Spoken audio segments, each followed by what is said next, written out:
I should be live now, right? I should be.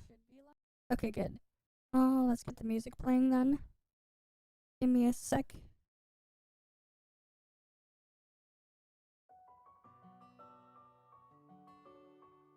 Alright. Let me get Snowbreak open first. Right, we start there first. Okay.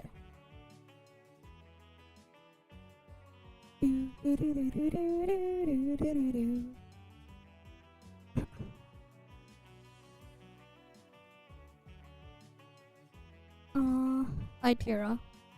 Welcome, welcome. Right, there we go, now it's open. Let's get our stuff here done first. And then we move on to the next thing. Right, because we gotta meet our quota. And this is the easier way to do it. Alright, give me a sec. Alright, let's get loaded in. I'm doing fine. How you doing?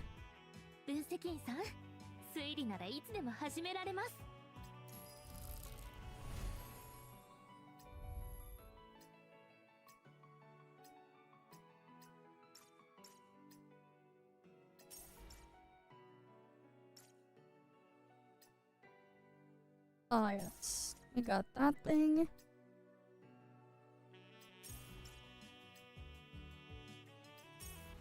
Okay. We still need these. I think we need to grab those. Just grabbing all the things here.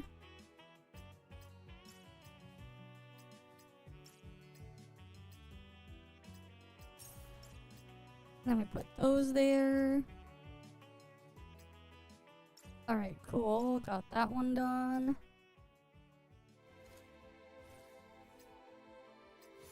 Oh yes, she's almost at M4.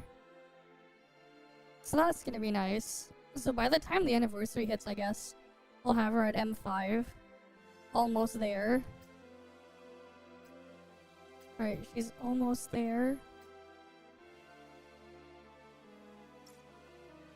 Just slowly getting her up there.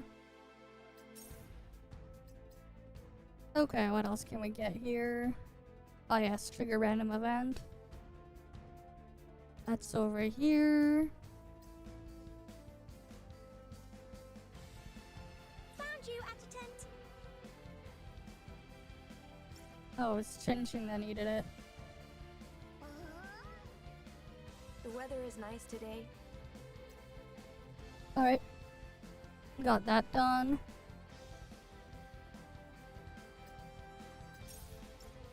Okay, what else is here? The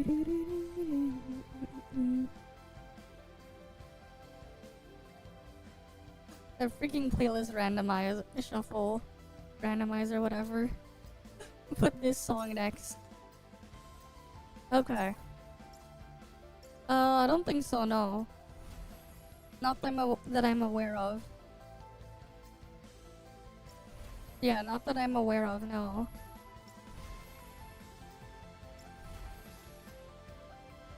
Okay, we don't have the next round yet. At least this is done. So we're good on that front. Neural Sim.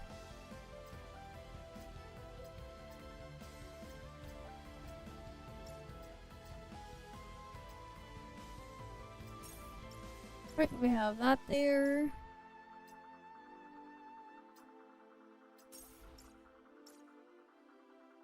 Okay, what else did I need to get done? We'll finish up here first. I see.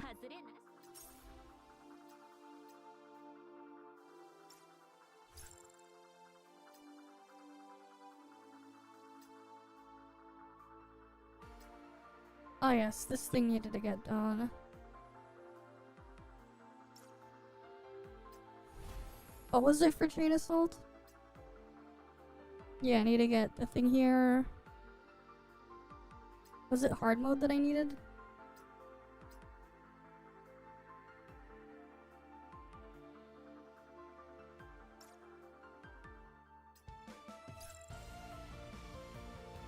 Alright, surely we can get people in here. Surely. I need to get this thing done.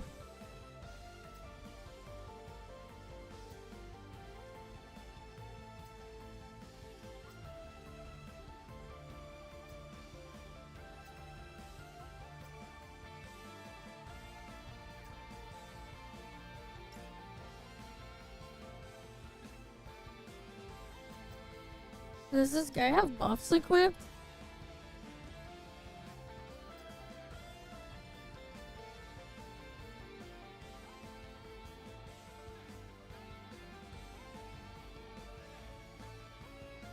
Let's see, do you have buffs equipped?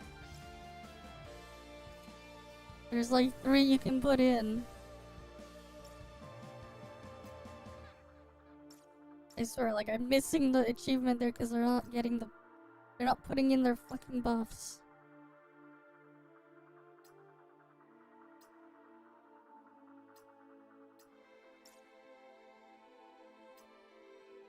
Like, it's at the top there, they just need to put them in. They need another person to fill out.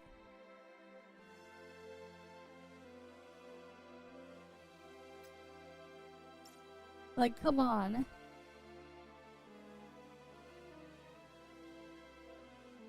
Put them in.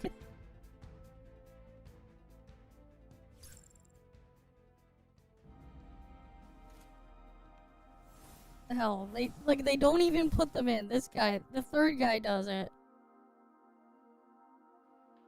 Alright, let's see.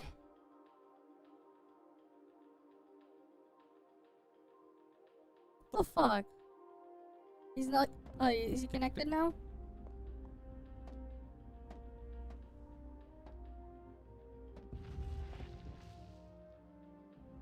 Okay.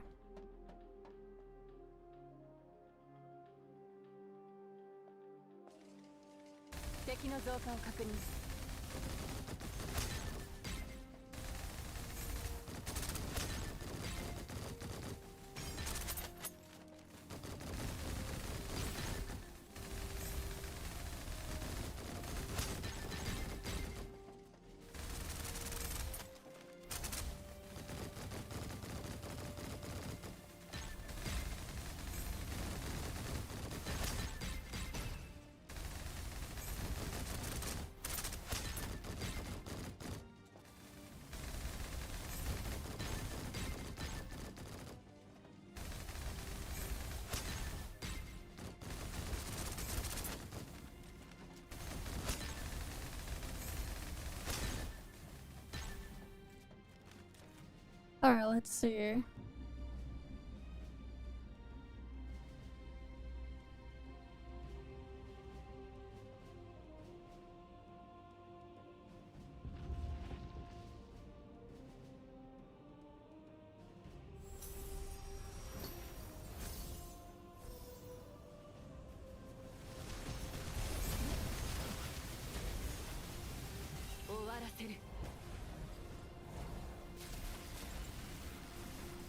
God, the freaking animation takes way too long.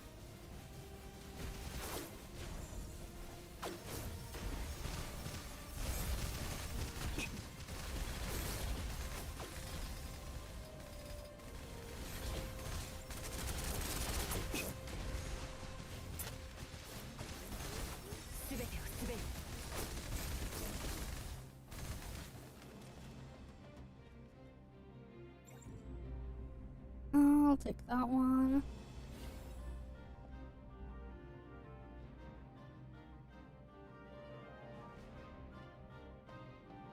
Alright, next wave.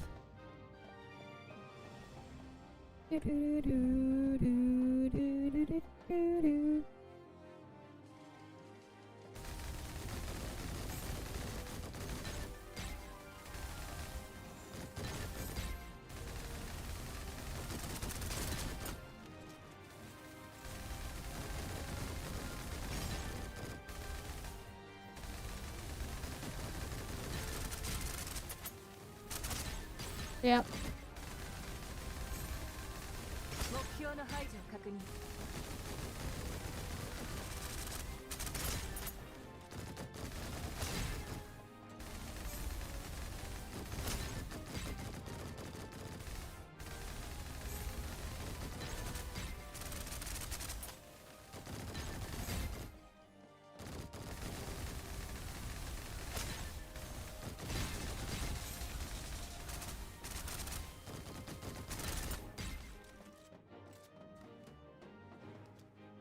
God damn it, that score is kinda low.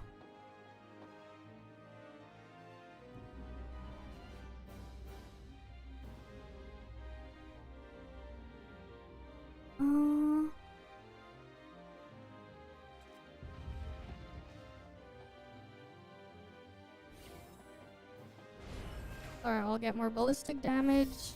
すべてをすべよ。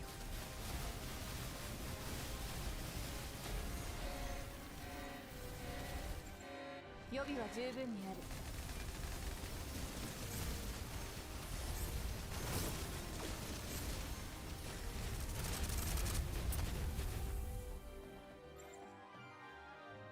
Alright, next round.「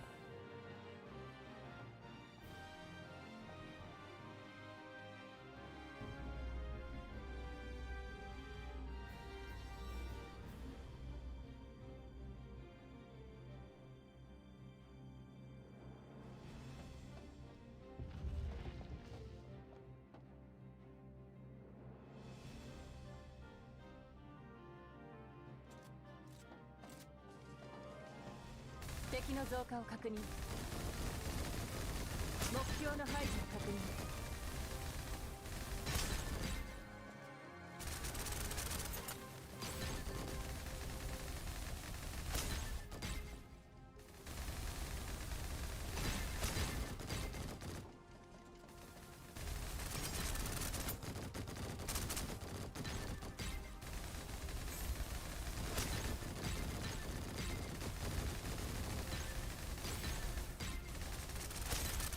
予備は十分にある。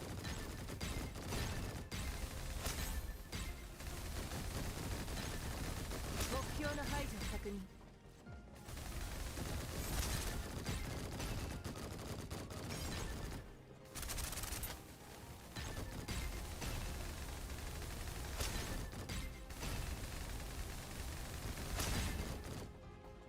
Alright, we go after this one.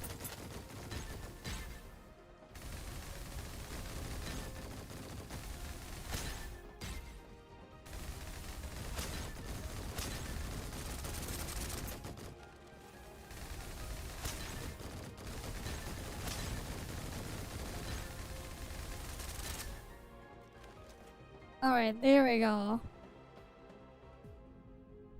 What do you mean they nerfed it? What do you mean? What do you mean? You sure you did こ challenge? の嵐を終わらせてやる。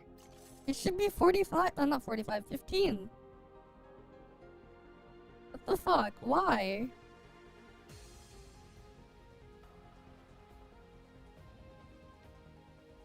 Okay.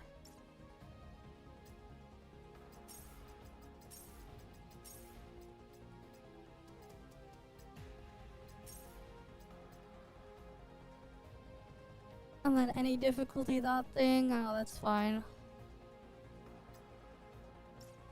I got the other achievement there. Wait. I still need to defeat 50 enemies? What the hell?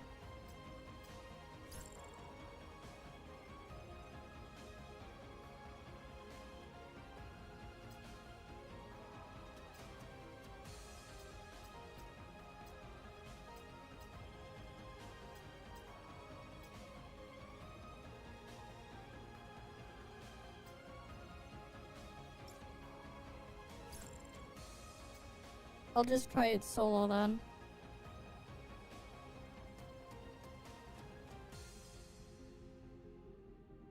Okay. 目を離さないでくれ。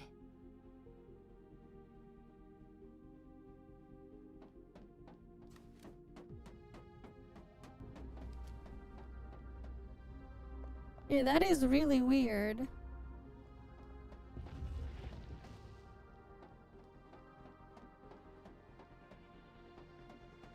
You sure you didn't do it on normal?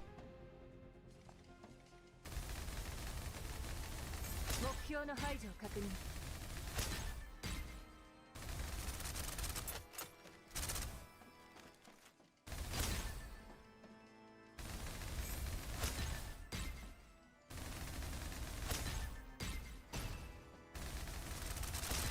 予備は十分にある。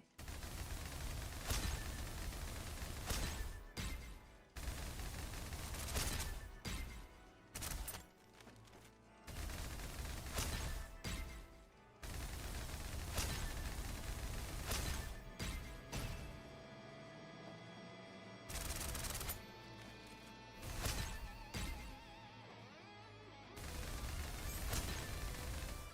目標の排除を確認。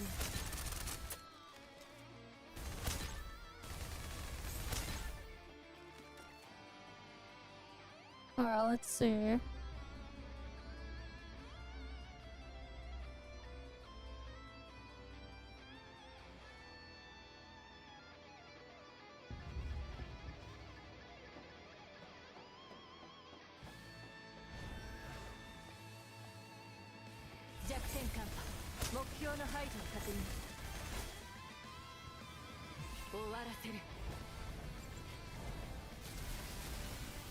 また出るだろうからよく覚えておいて。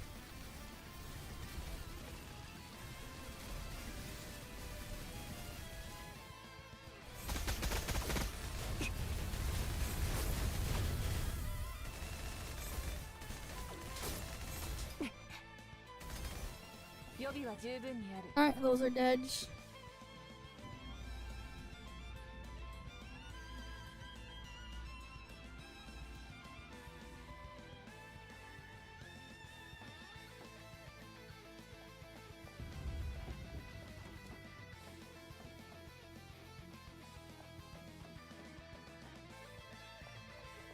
Come on.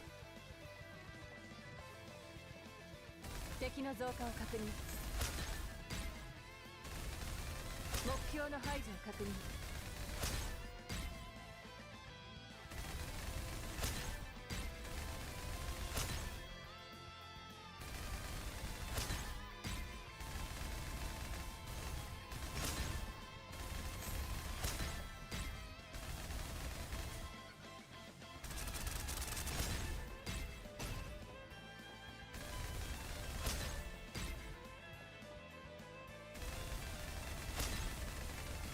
目標の排除を確認。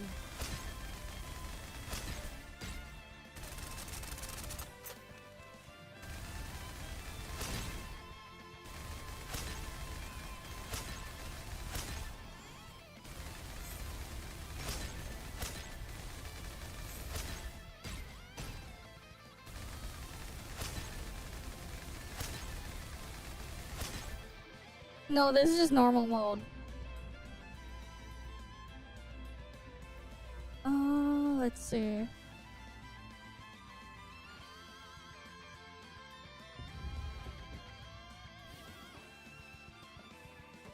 I need to get the 50 kill thing.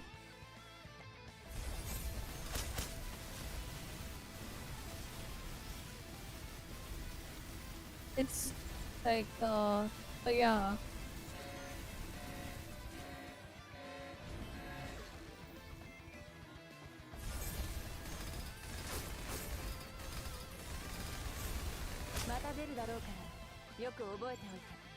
Alright, let's see.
Yeah, I do a lot better with the getting the achievement on my own. The hell. At least I got over the 40k score 私 now. たちを阻める者はいないな、分析。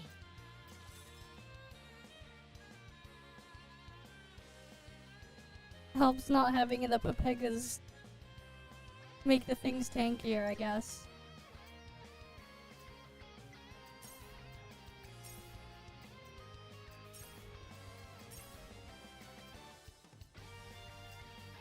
Right?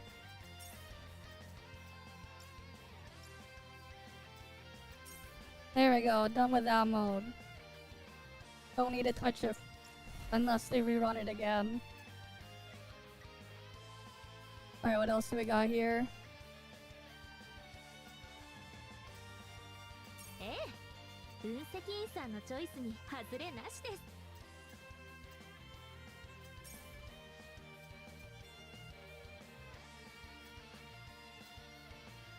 Alright, we got that out of the way. Okay, so it's just these left. The other things there. Okay.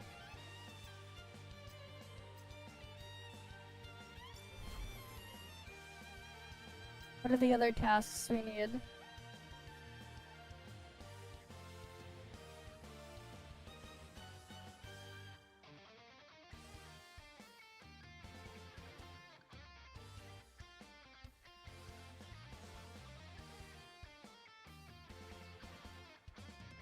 I wonder if I can add the thing to a filter. One sec.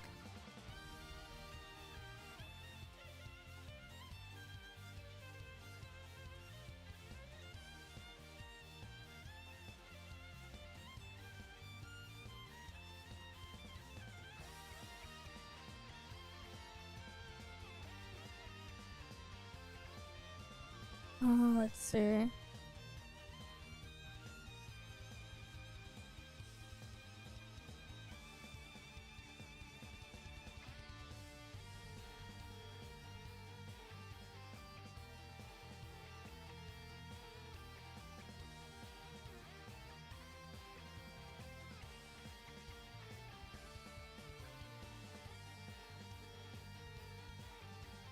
Yeah, that's not it.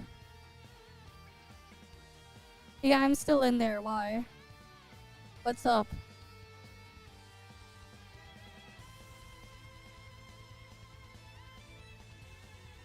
Okay, I don't know how to check the thing there. Wait, let me just see if I can go to the correct page for this stuff.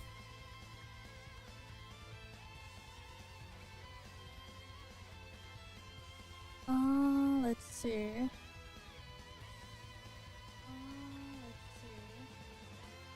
Because, like, yeah. How do I check where the blocked words are again?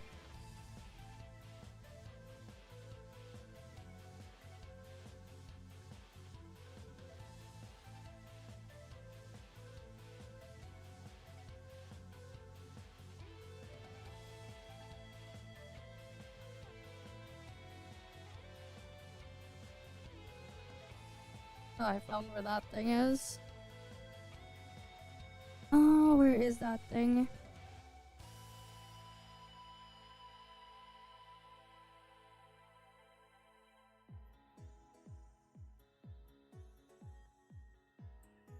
I have no idea how to add like a blocked phrase. Fuck. I have no idea. I have like the Twitch dashboard open. But I have no idea. Wait. Oh, here, block terms. Can I add more?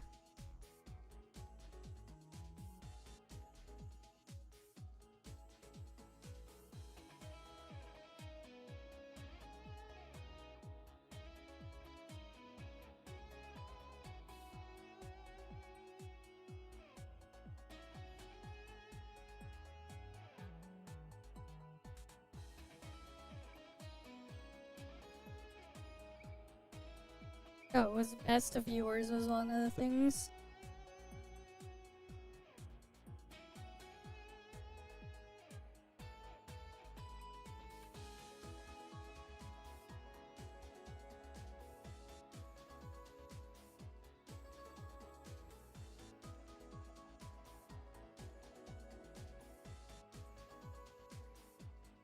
That way now you can't type that thing. Okay. But yeah, best viewers. Oh, that message now should now be blocked when they type in best viewers.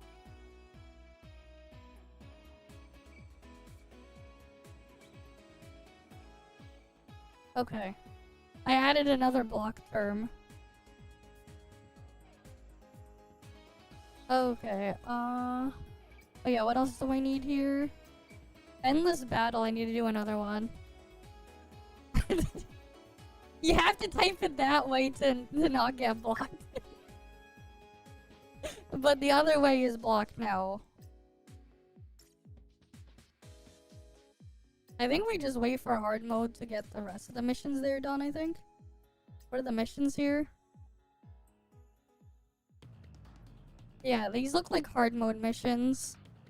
So I'm better off like waiting for hard mode, I think. Right, I'm better off waiting for that.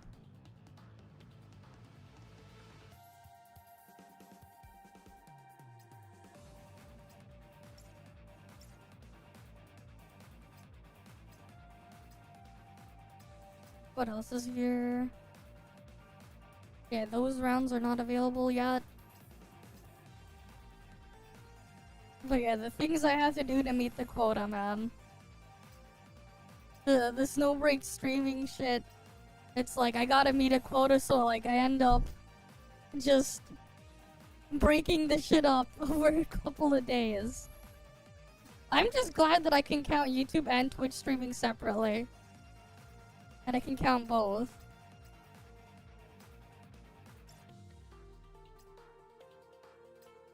What the hell, it says item expired, the fuck?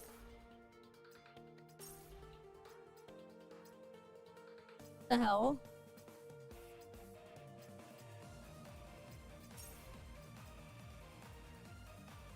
Sure.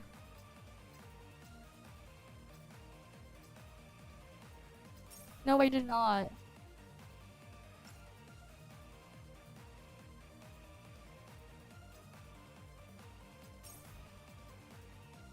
I was not hit with a ban, no.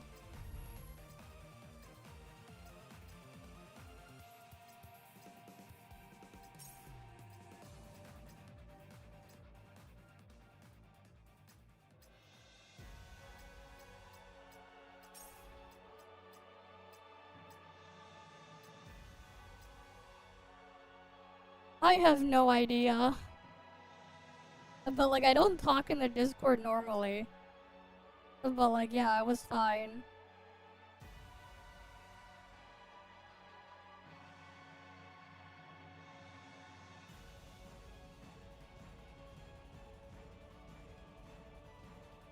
Yeah, I'm one of the few people that didn't get like removed from the thingy there.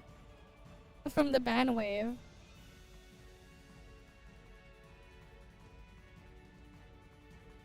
I don't have the Finny tag either. Interesting. A lot of people got hit, but I didn't get hit.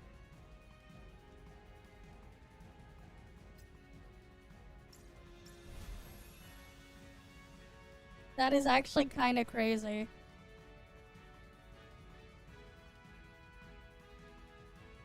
Yeah, I just checked. There's only 5 people that didn't get hit. Almost everyone got hit. There's only 5 people left in the channel.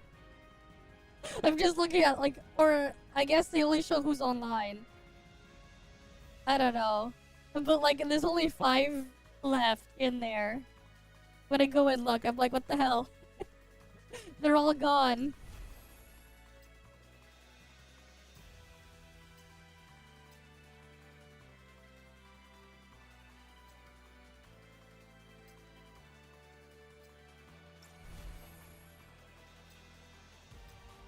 They're all gone.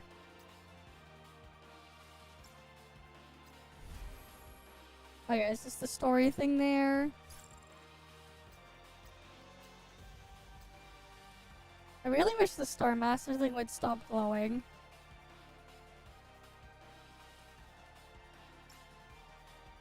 surely that'll get it to stop. Yeah, it did. Cool.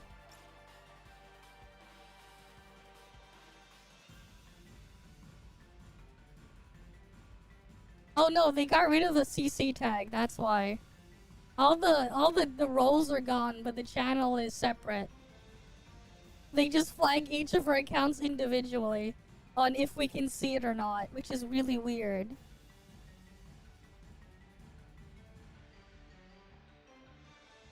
It's like really, really weird, but yeah. They flag each one separately.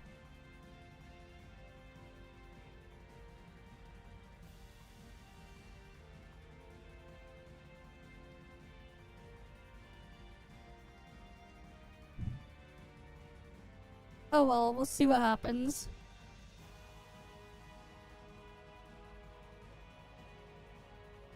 The Discord there has been like a bit of a mess. With their recent changes of things anyways.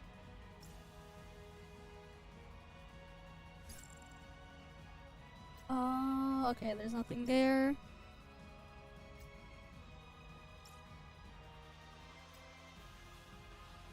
Oh yeah, fair enough.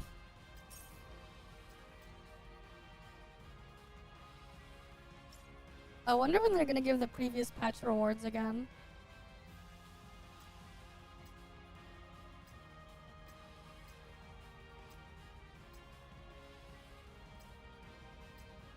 And there's that stuff. Okay, we're good on that front.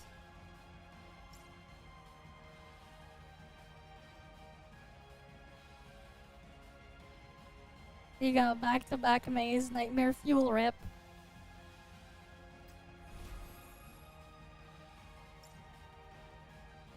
Okay. Well, let's switch off then.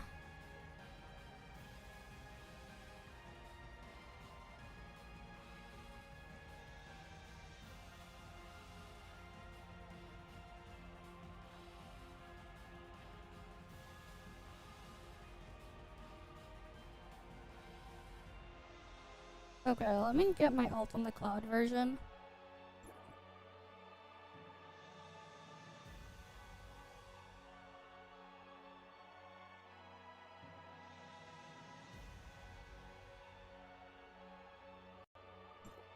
Time to head out.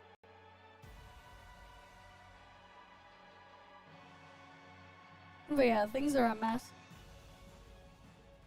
As you can imagine.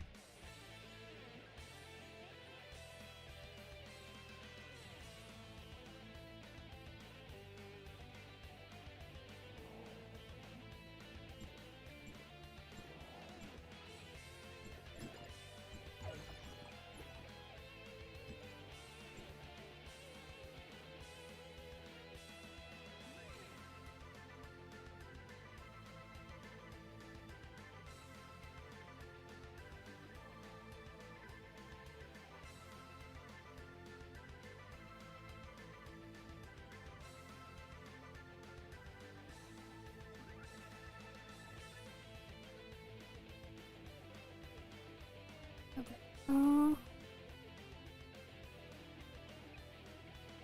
Let me get my ult logged in. Oh look, this thing is open now. The cabbage blaster thing is available.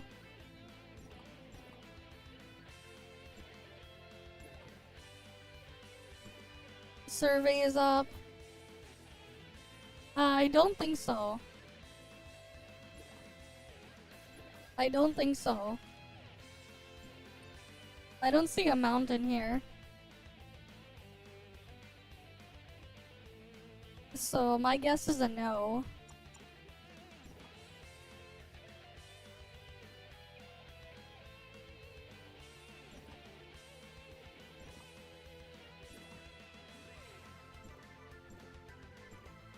Right, like I don't see a thing there.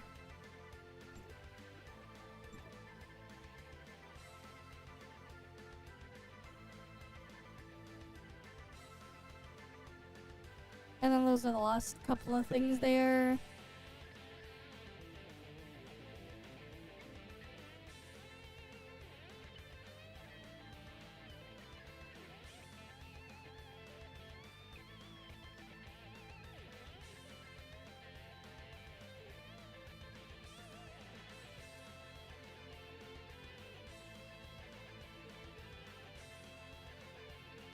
Alright, what's my verification code?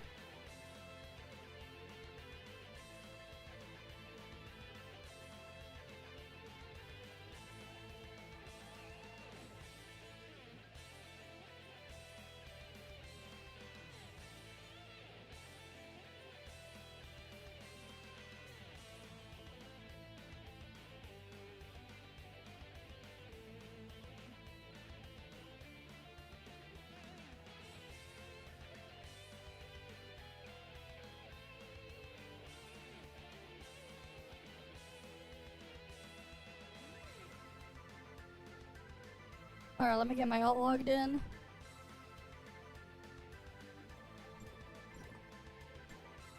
Yeah, let's see. Raid is this. It says 15 here. You sure you did it on challenge? And not heroic? Because it says 15. It says 15 right there. You sure?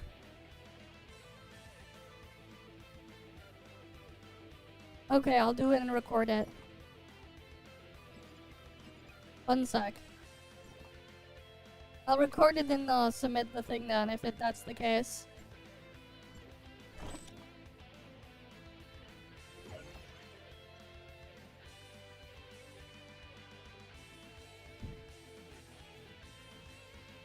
It's out already, 1.6? Or is that just a preview?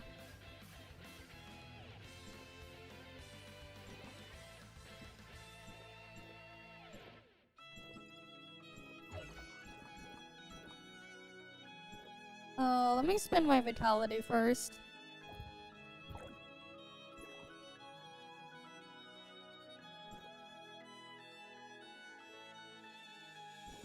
Let me do my dailies and spend vitality first. Rift drones, Creatures Network, okay.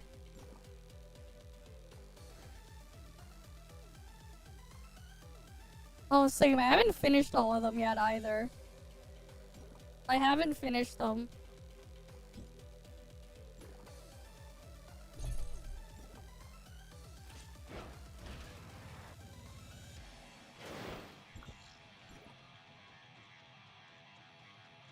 When's the Aster test server even gonna open up?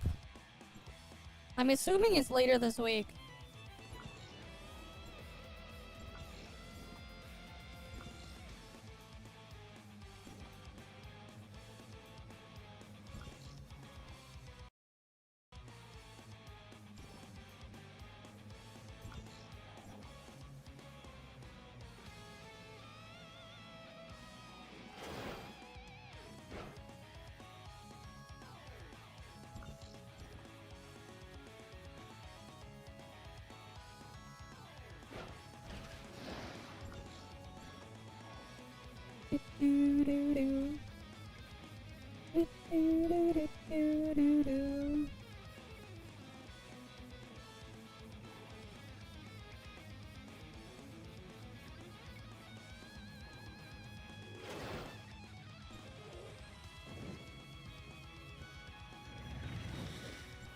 Sure, we can get that in.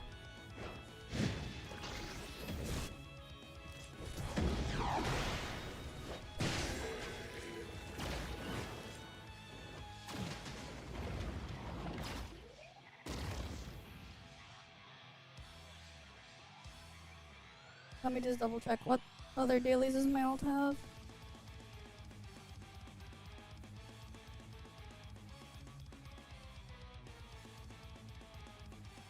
Okay, mine needs to kill some mechs.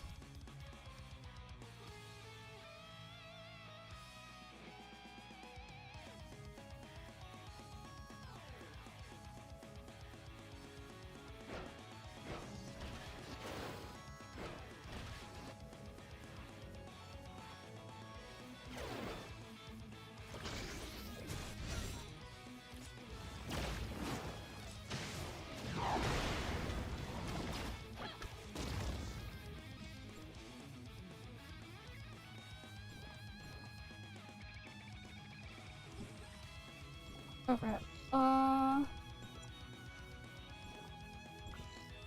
Start shard. Let me just go kill the things over there.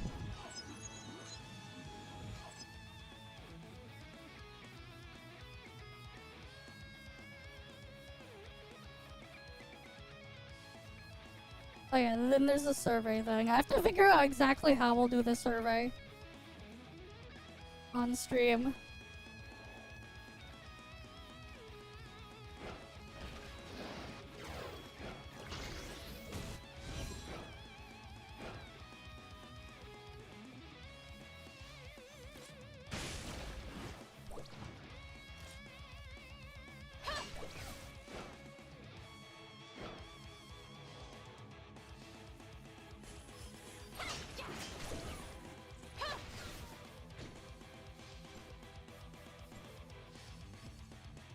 Alright, dailies they're done. How about my ult? Okay, they're also done on my ult.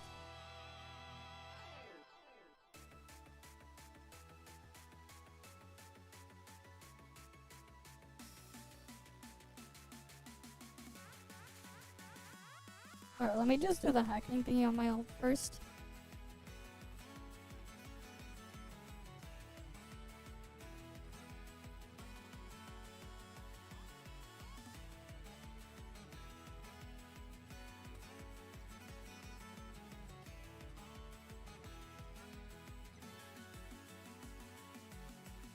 Alright, I all got 2 lucky strikes. I'm gonna spend my vitality first. We're gonna do the join ops. Where's the thing to charge my battery?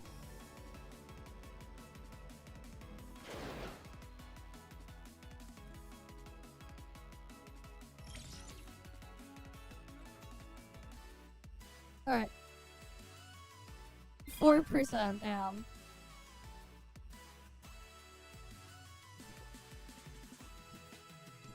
Alright, we'll do join op first. And thankfully, it's a quick and easy one. Just what we like. A nice, quick and easy one.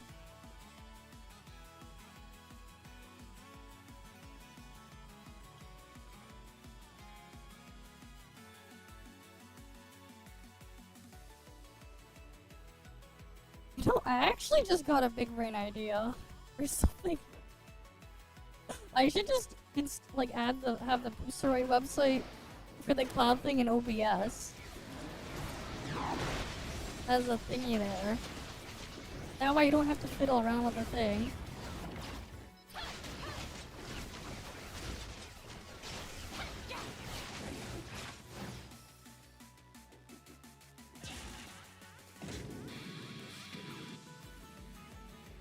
Let me check and see if I can do that.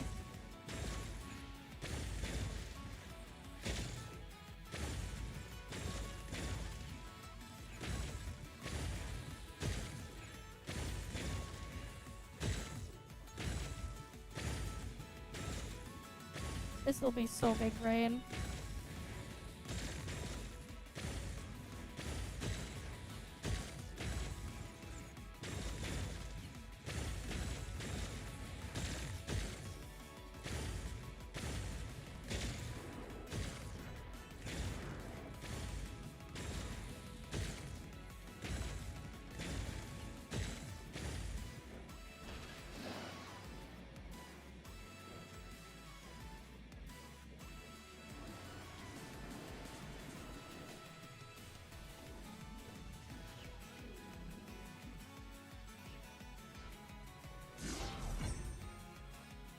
Alright, give me a sec.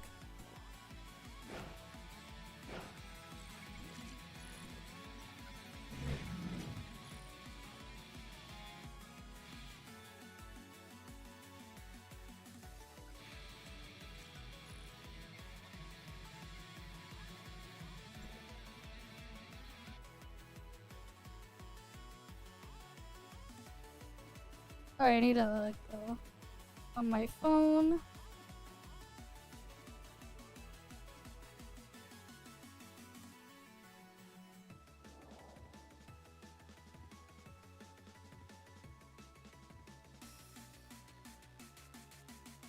What the hell? Oh yeah, I will. One sec.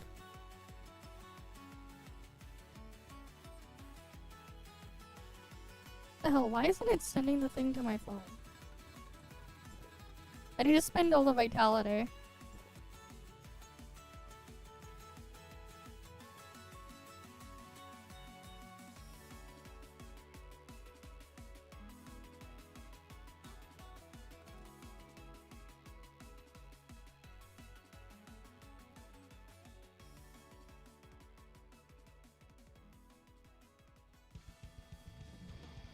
Okay, one settings.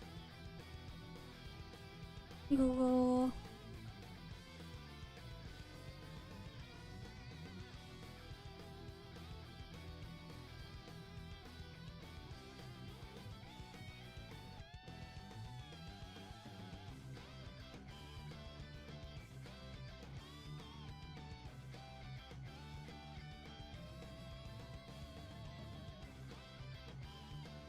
The hell, where is that one?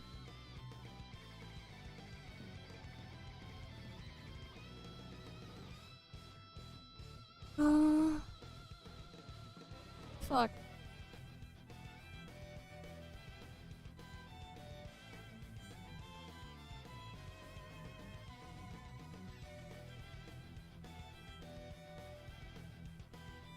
Wait, where the hell is that one? Choose my account, manage your Google account, what the fuck? I did select that one. Where's the manage my Google account option on my phone? The freaking thing doesn't even match. Because it didn't give me the stupid notification.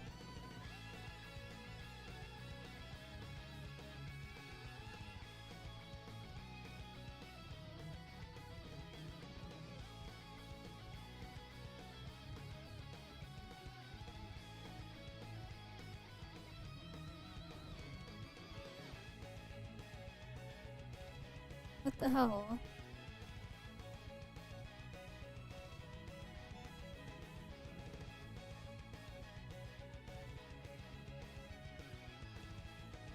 It's not even freaking sending me the text message. Like, what the fuck?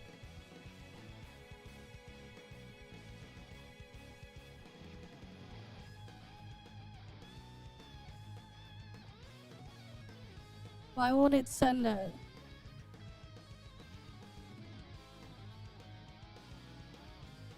It's like, because I'm trying to like log it in a different way. God damn it.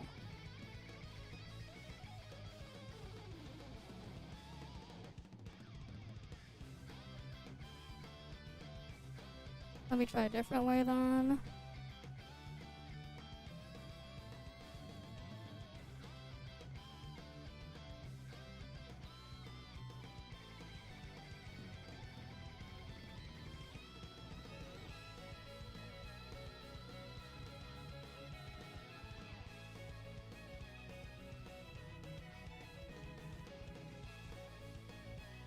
Because I'm trying to see if I can,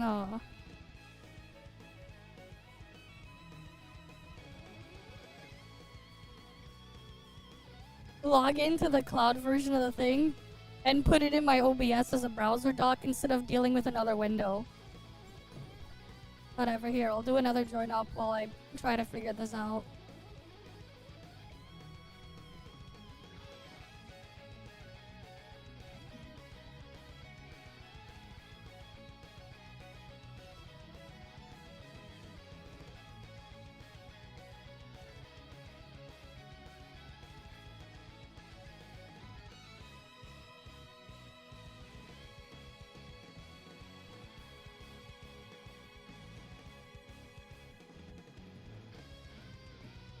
Here, I'll just do this. You guys go do that while I figure this out. Because I'd rather put it in there instead of the other way.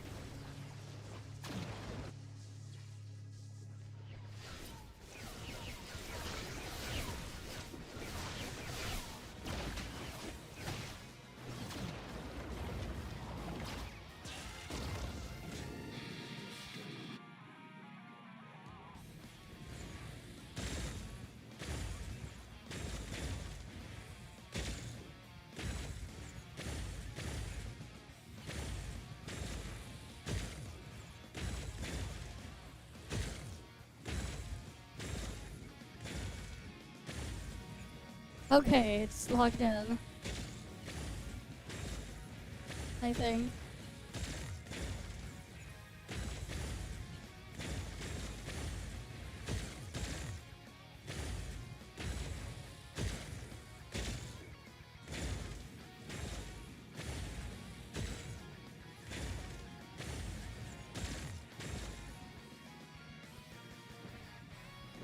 Okay, it's in.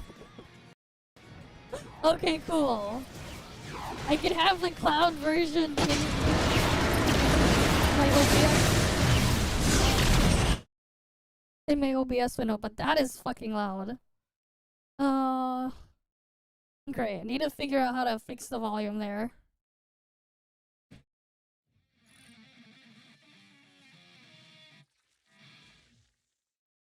But I can put it inside my OBS window now.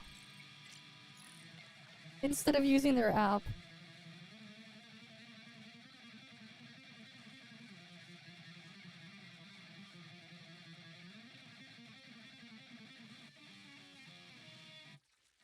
Wait, what the hell?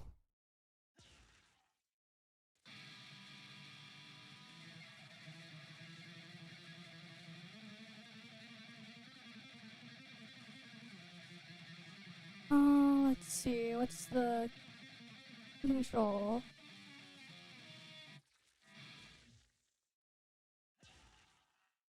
I need to figure out how to like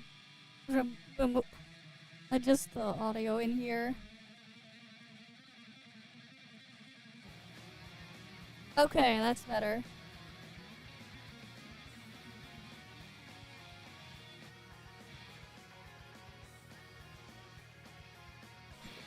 I could have it in my OBS window. This is like so weird.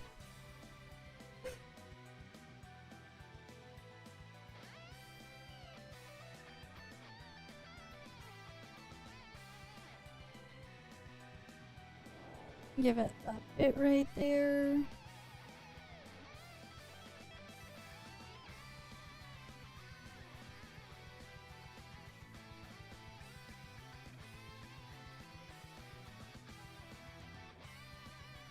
Okay.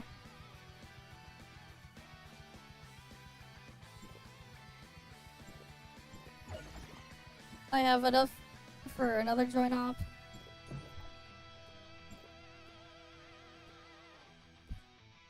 Cause like I had the vitality. This is like so jank what I have going on here, but it means I could have one less window open. And move the cloud into a really weird spot. But it's honestly kind of funny.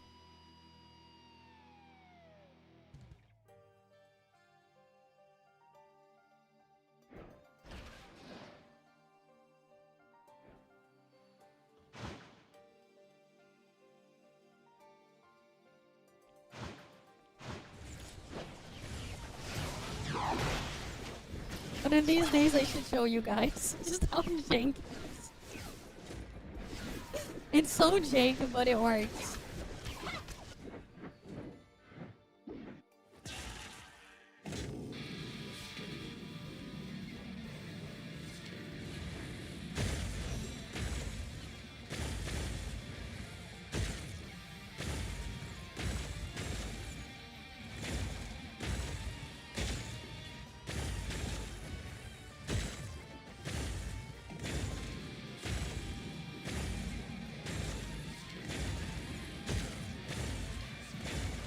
It is like super jank.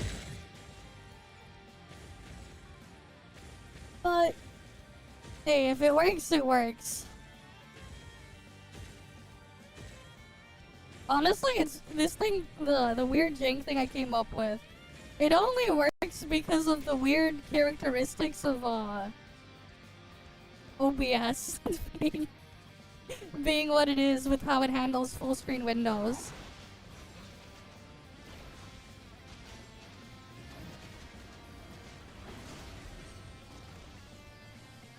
It feels so wrong.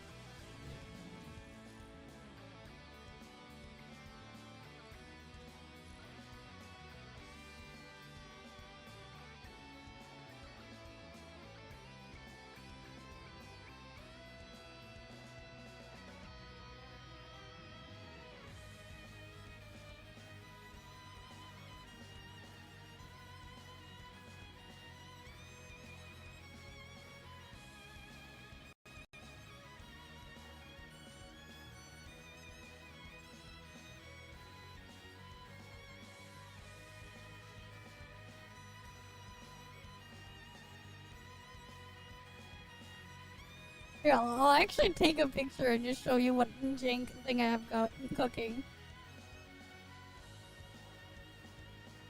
I'll take one after. But like,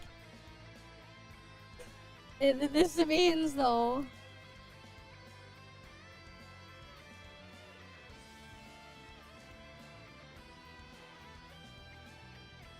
I don't have to faff about with another thing.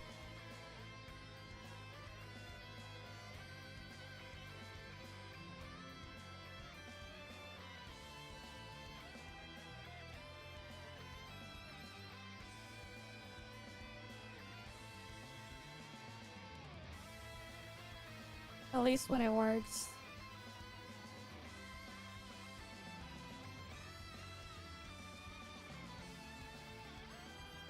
Oh fuck, now it's not locking my cursor in. What the fuck?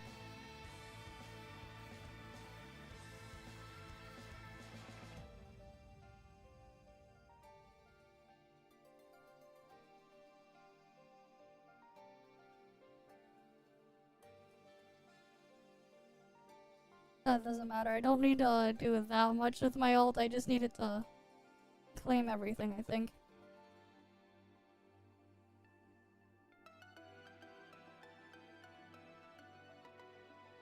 Okay.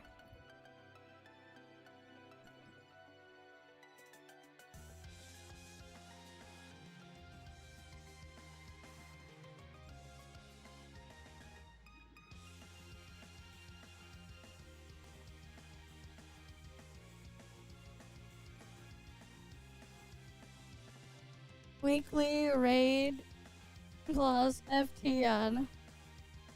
4 out of 8 auto on. Let's get people in here.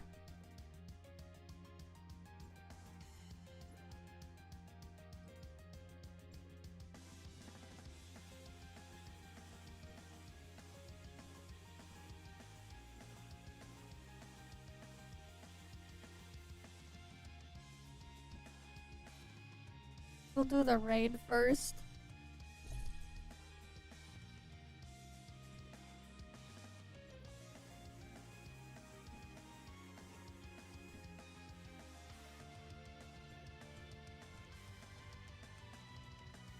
Alright, let me check my modules. I have 0 booster modules. Okay, that makes it even easier. I have 0.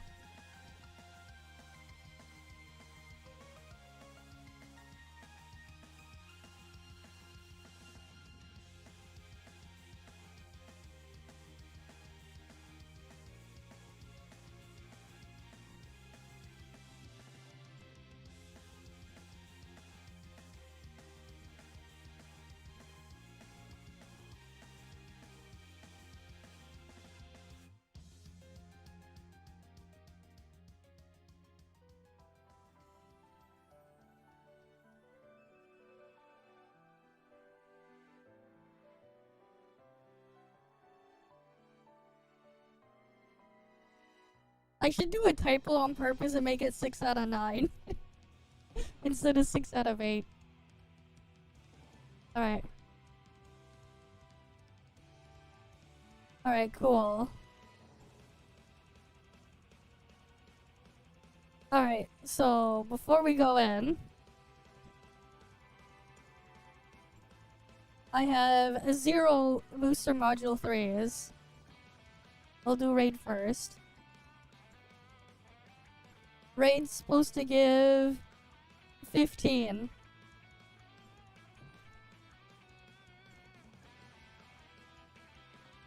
Alright, let's go in.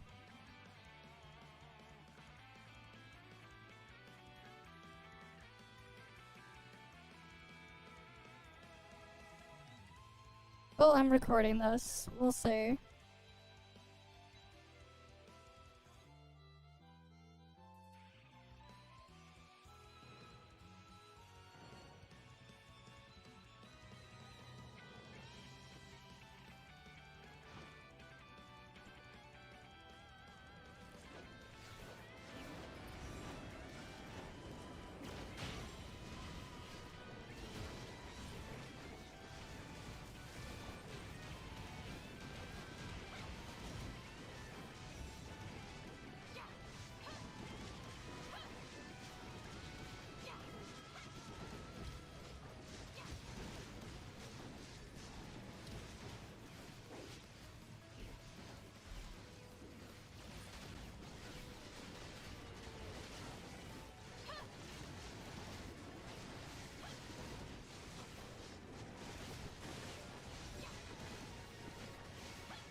God damn, it's freaking boss is healing.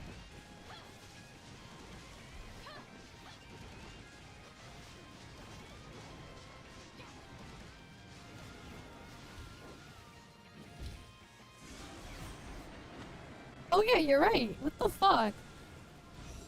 Wait, no. It's there. I got 15.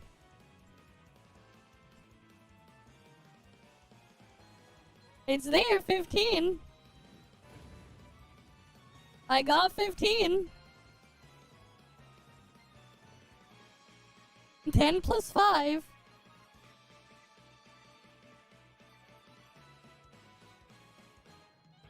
Yeah, it's working.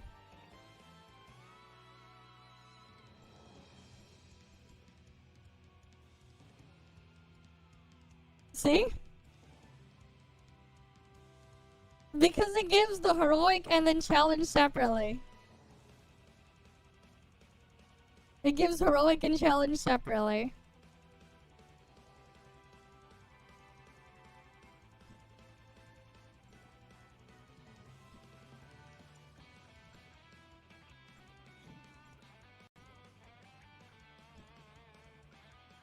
Alright, let me get the thing.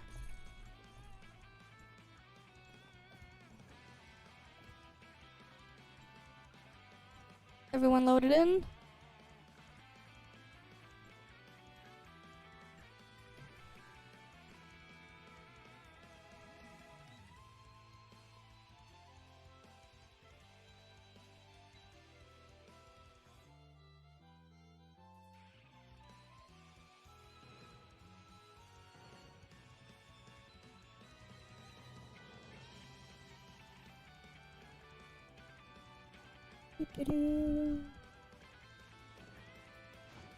That's what you gotta read.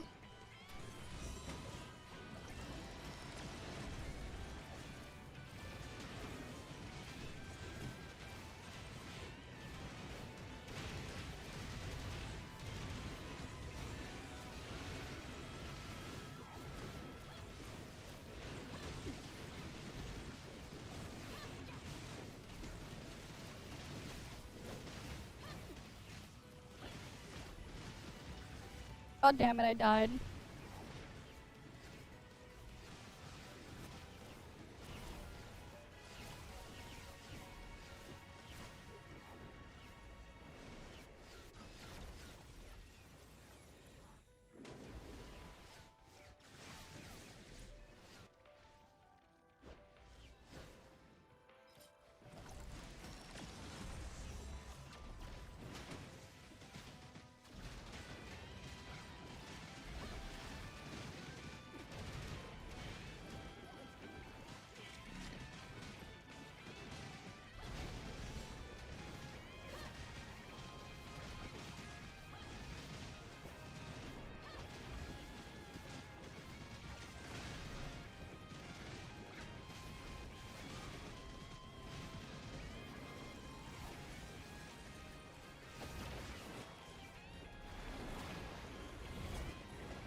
Damn, the damage difference is crazy. No one wants to man the turrets already. I'm pretty sure they would do more damage if they went on the turrets and stuff.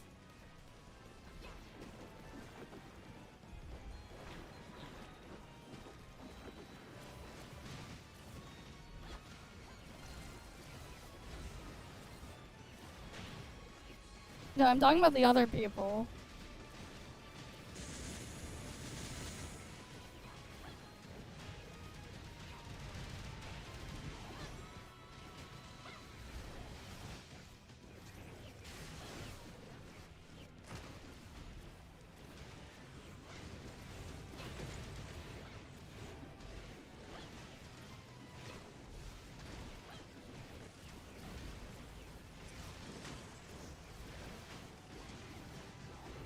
Because the turrets and the bombs do a lot of damage to the boss. Hi, Tayo. Welcome, welcome.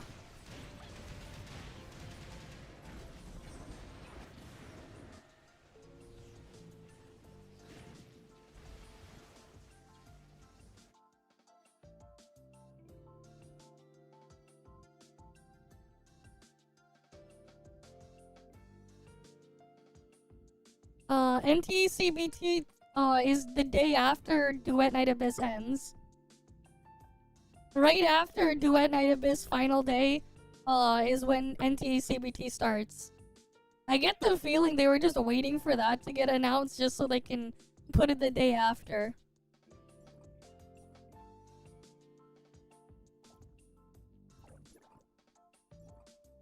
Which is nice that they waited until that to put it the day after.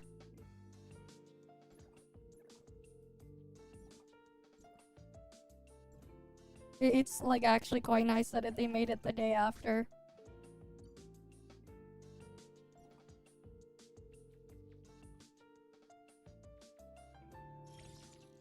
Alright, dying in there causes problems. Right, I forget. Freaking dying in Final Trial is still completely bugged. That it counts as network. God damn it.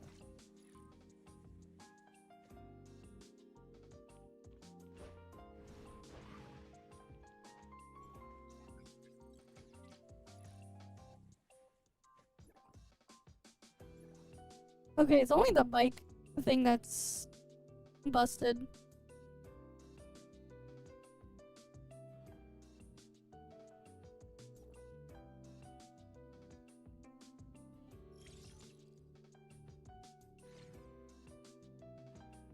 I need to get the thing repaired there. My crit slightly went up again. Right, just 3 more weeks. And then I can get this thing to 70. It's slowly getting there. Slowly.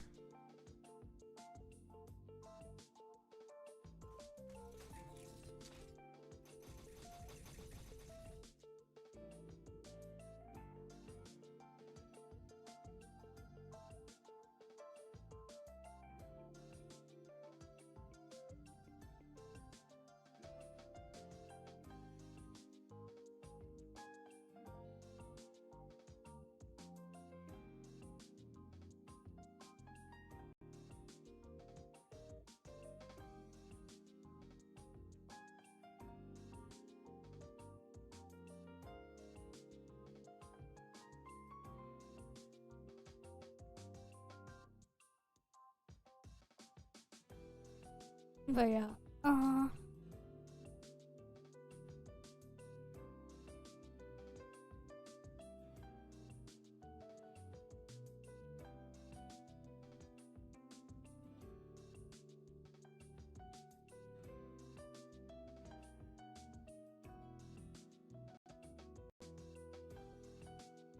have like a weird way now of handling where I put the cloud version of ToF.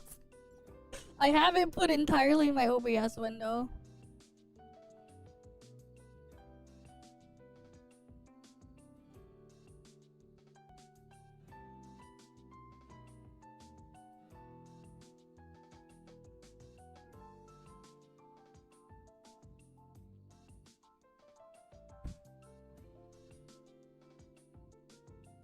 Wait, that does not work properly for accessing some of the buttons though.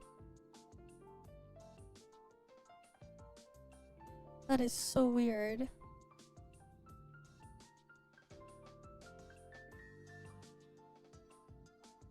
I thought this was big brain, but like...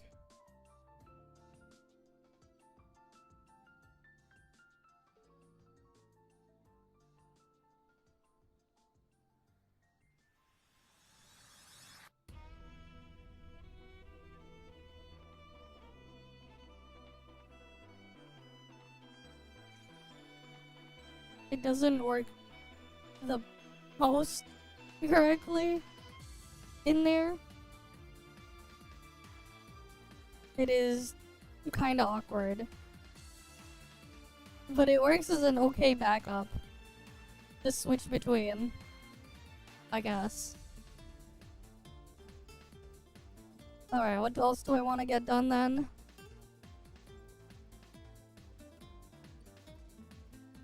Oh, that's cool. I didn't realize it put a button to go straight here. That's nice, I guess.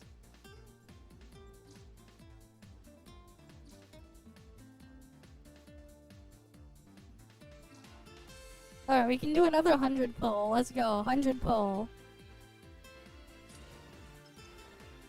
Surely I'll get something in 100 pulls.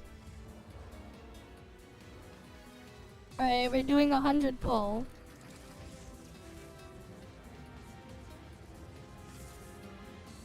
Alright, at least plus 10 black gold. First page, nothing. Next page, 10 black gold. 11 black gold.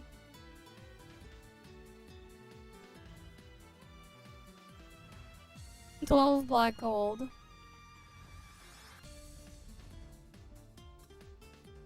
Damn, only 12 black gold and 100 pulls. Only 12.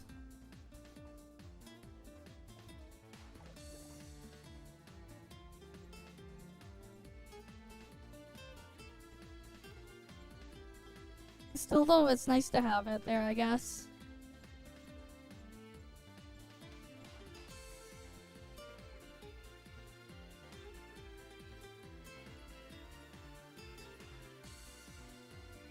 Right, nice to have it there, I guess.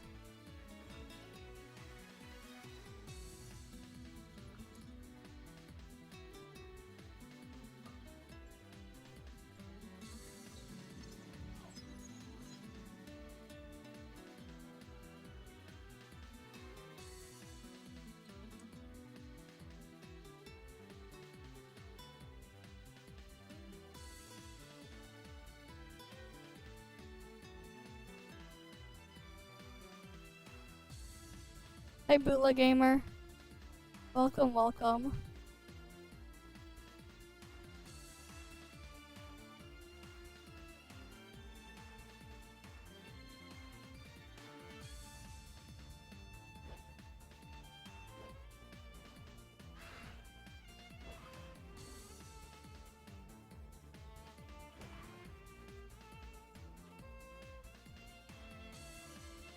Ooh, wait, do I have Dream Blossom already?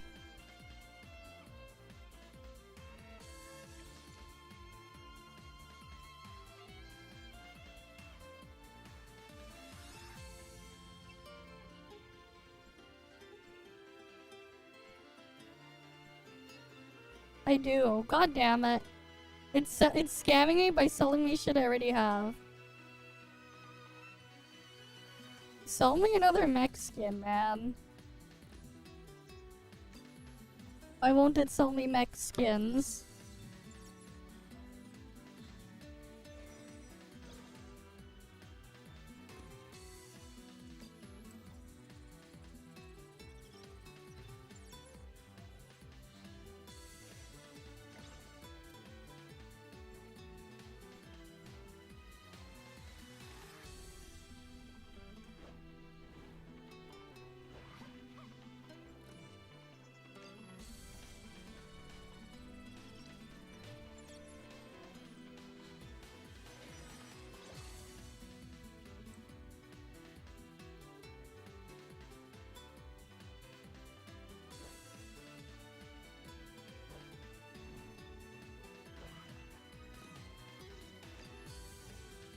Alright, then we go here.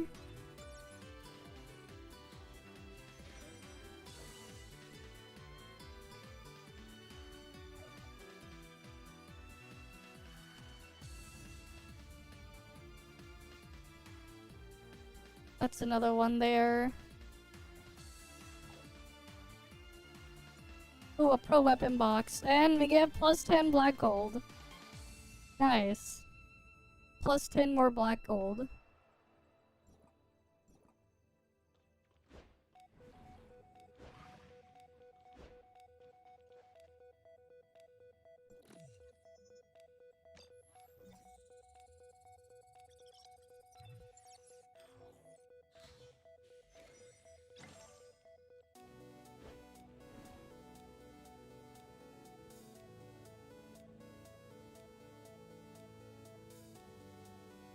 Okay, how about here?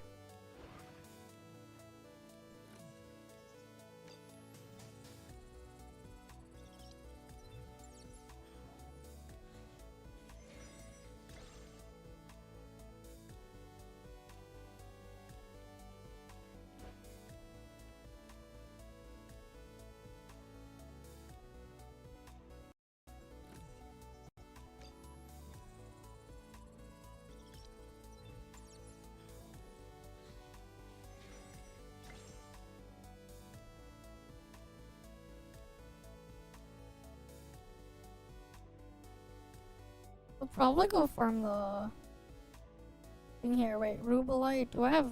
Oh wait, I don't have enough Norns on my alt to buy it. God damn it. The last skin my alt needed, I don't have enough Norns to buy it. That's a rip.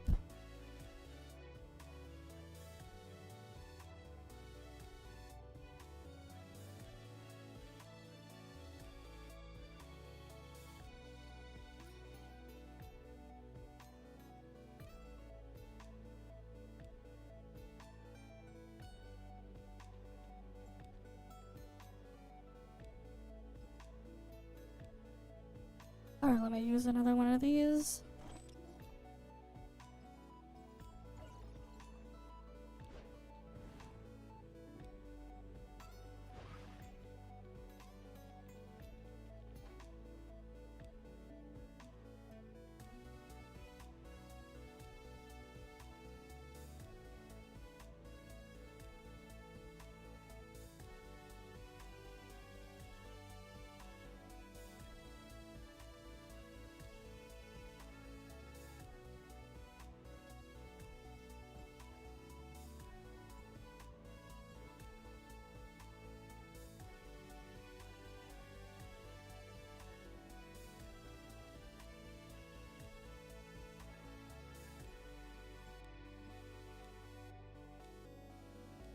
Right, still gotta do dream machines and stuff.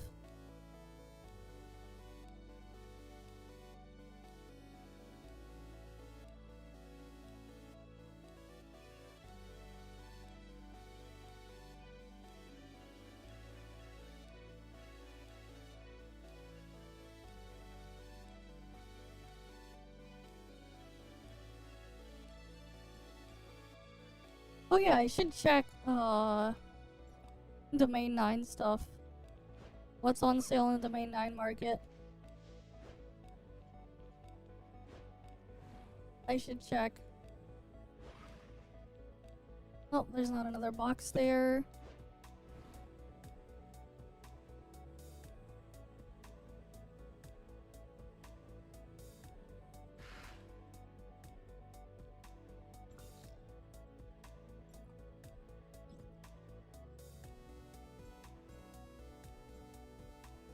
How many did I open up though? 16 out of 35, and then 1 out of 3 of that one. How about my ult?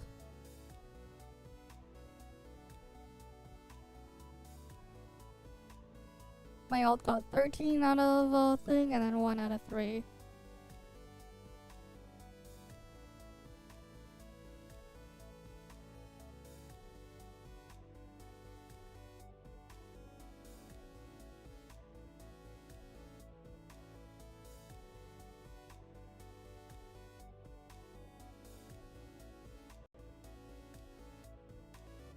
Oh, what's the thing here?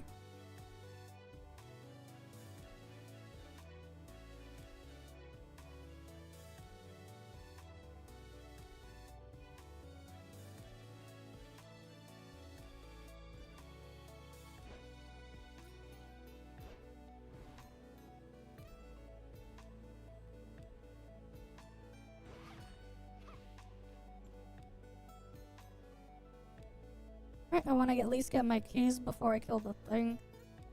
Just so I can make it a bit more efficient. And there's Mia's kitchen 3 times. Might as well get them done 3 times on my ult first.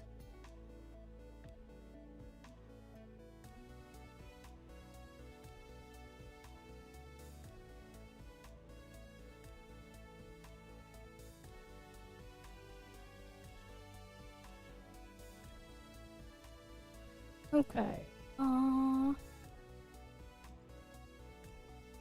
I guess I'll kill a world boss. Is Colton alive? Let's see.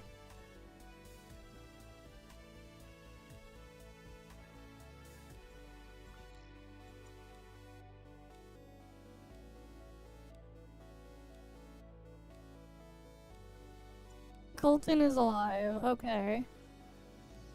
I'm gonna go kill Colton then.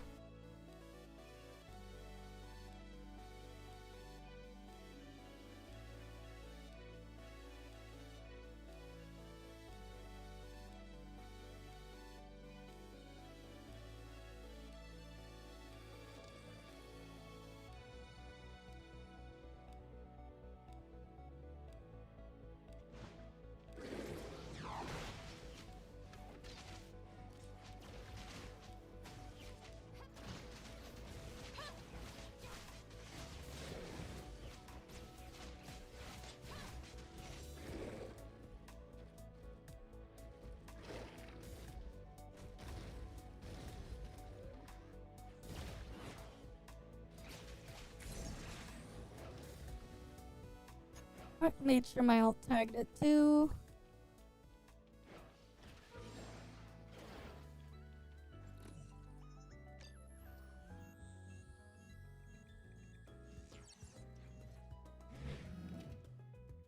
No dream machine spawn though.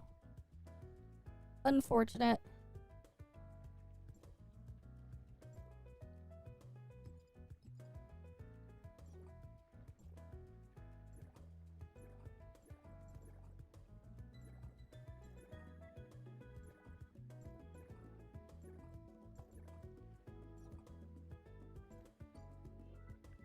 Okay, got more progress of the thing there.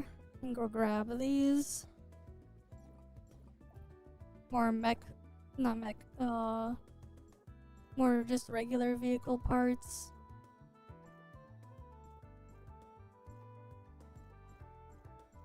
Right, gotta slowly level up everything to the max.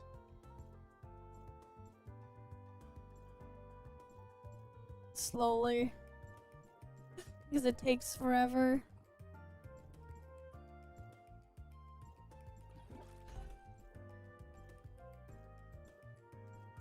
Or this shit takes forever to like upgrade.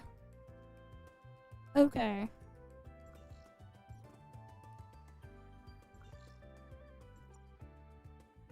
Colton won't be alive for a bit.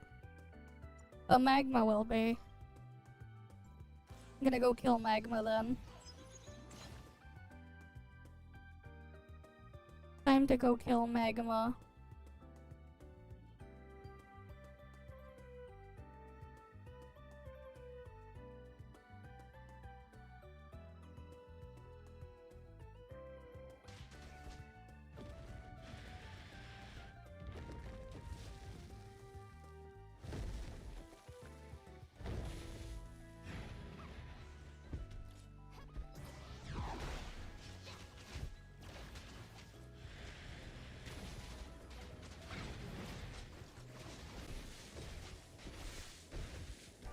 God, this shit's so annoying to the freaking quicksand.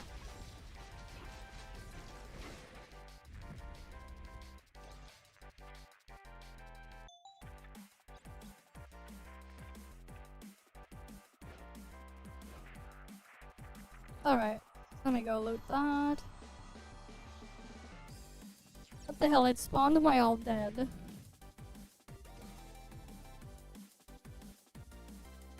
Come get your magma chest.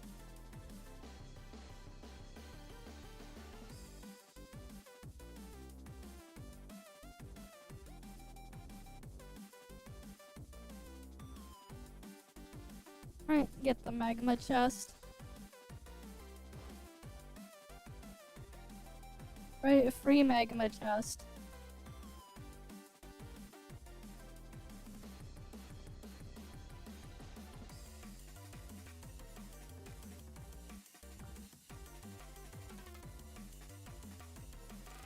Magma's still alive on another channel, so we'll go there.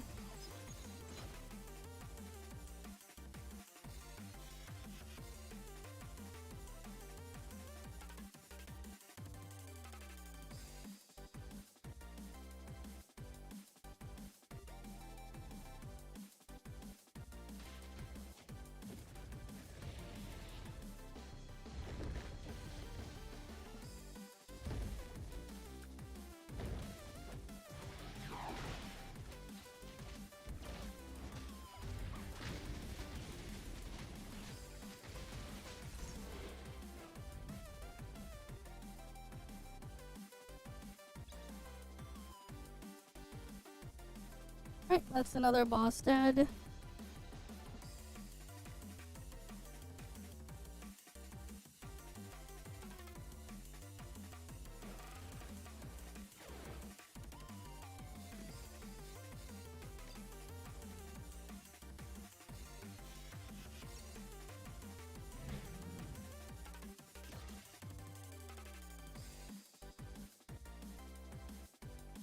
Alright, let me see the thing here. Okay, cool. I got my second key. Nice.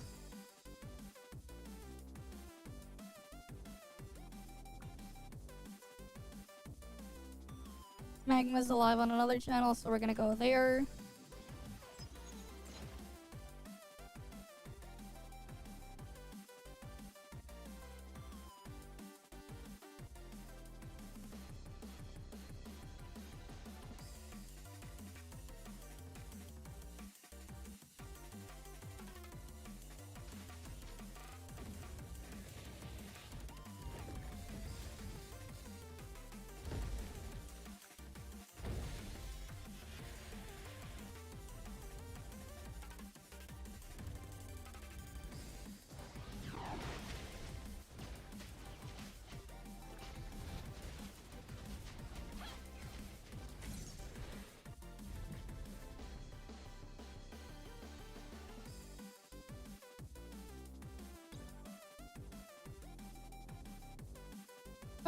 Hilda got some more meat from dead magma.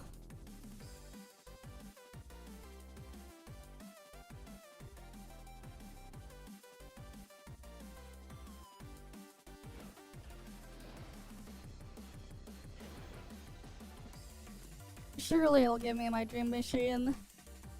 Come on, game. I want my dream machine. No? No dream machine? Magma's alive on another channel, so we're gonna go there.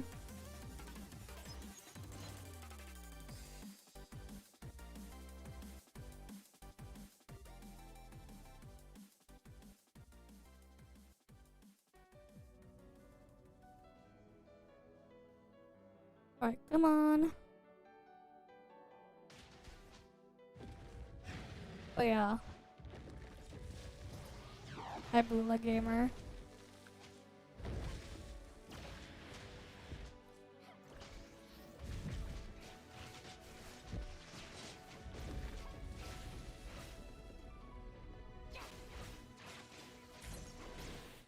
And there we go, it's dead. Damn, I didn't drop any vehicle parts that time, just meat.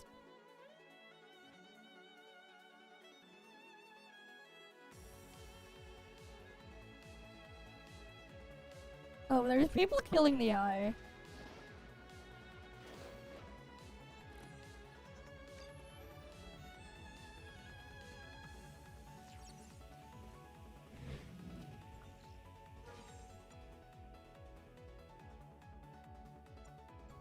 Alright, we might as well see. Hopefully it is on channel 1 that I get sent to.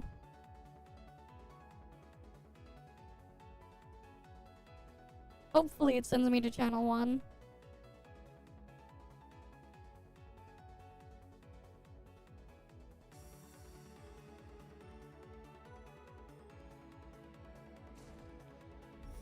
Well, it did send me here. Alright, one sec.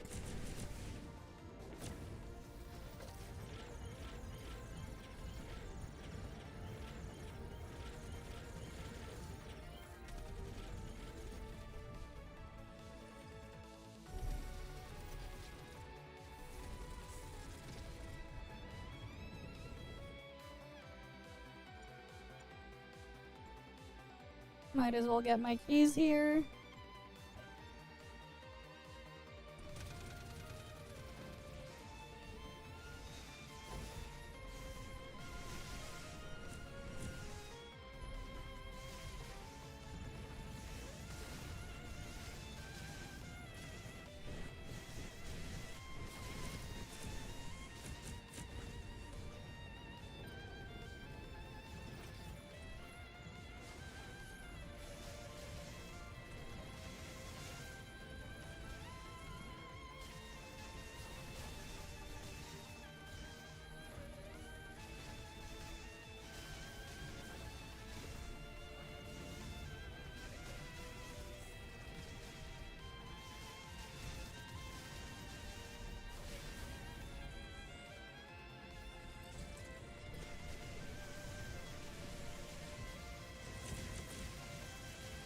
Right now we gotta destroy this stuff.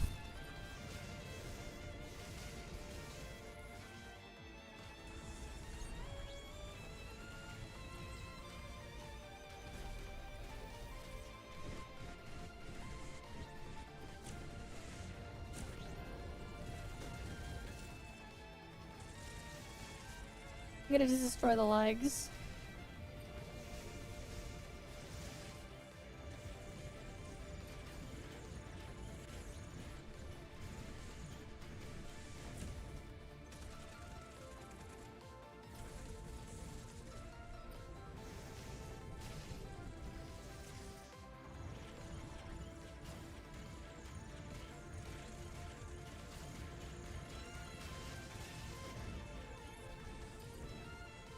Alright, let's try the last one.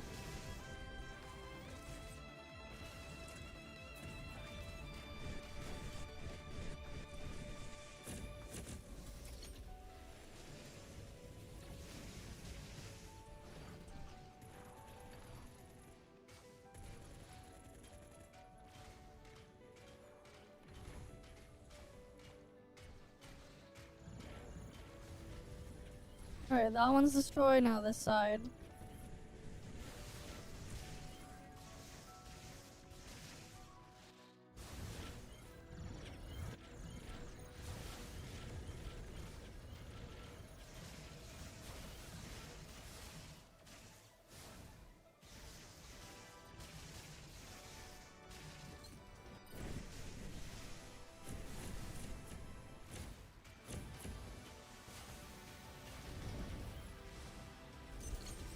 Now we can kill the eye in the middle.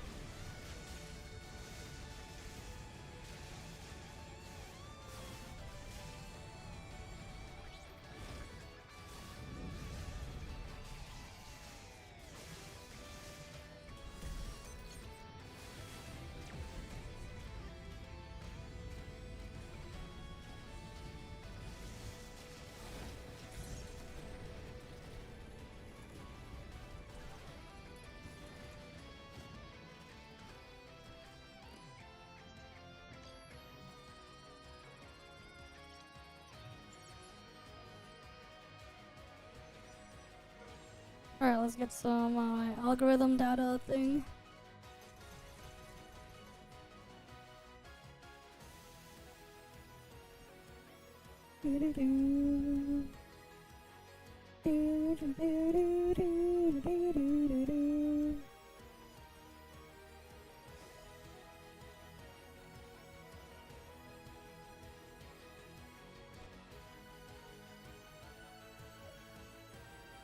Alright. That's 710. Out of all the other weekly things done.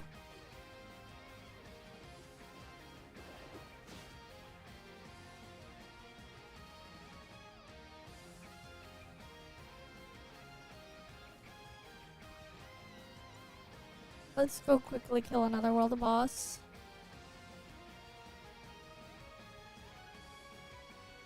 God damn it, those are completely dead.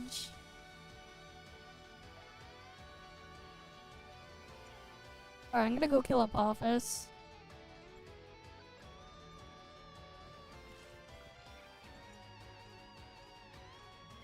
It's the only accessory from Hesperia I don't have.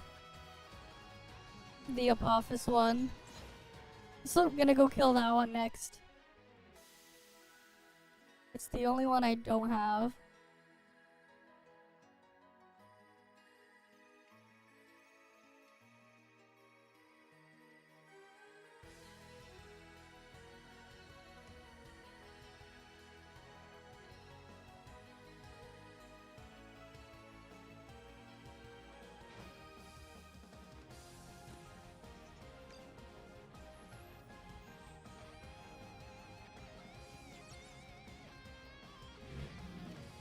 Oh, it spawned me my first dream machine.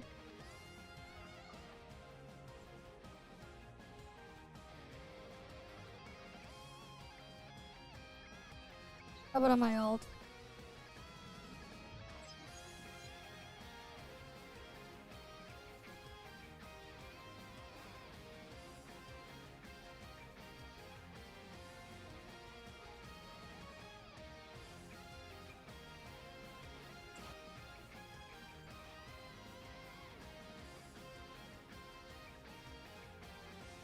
Alright, let's warp to my ult. And get the next one.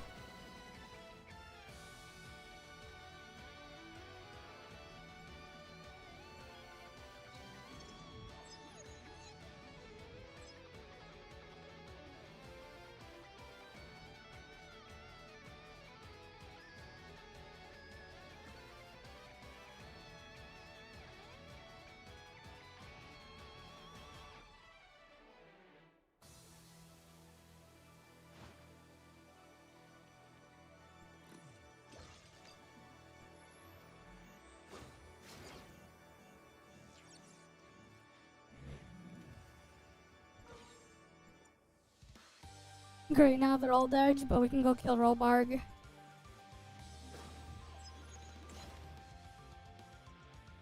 Alright, off to the next one with being Robarg.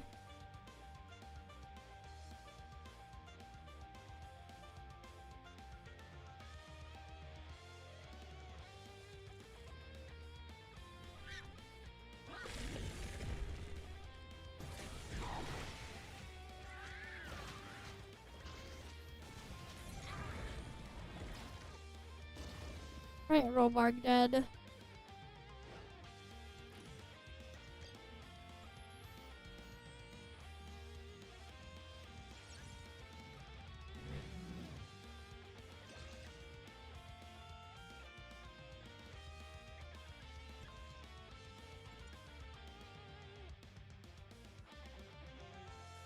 Oh, my alt got its first dream machine to spawn. No more bosses there though. So I guess we go kill the eye again.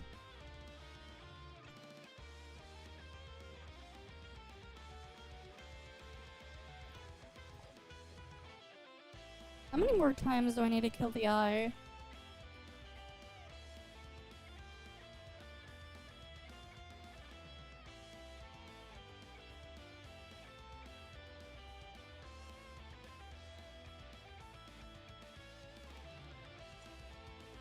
I guess 3 more times would need to do it to get the things there.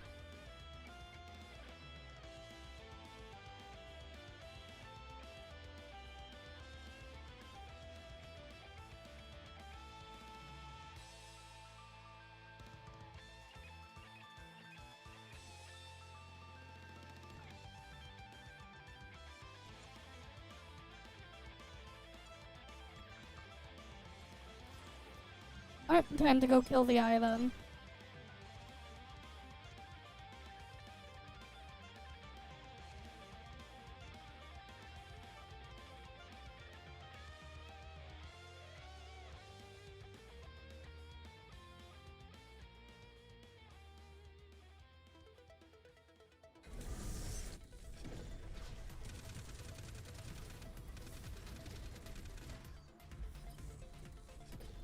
Oh, someone else is already here.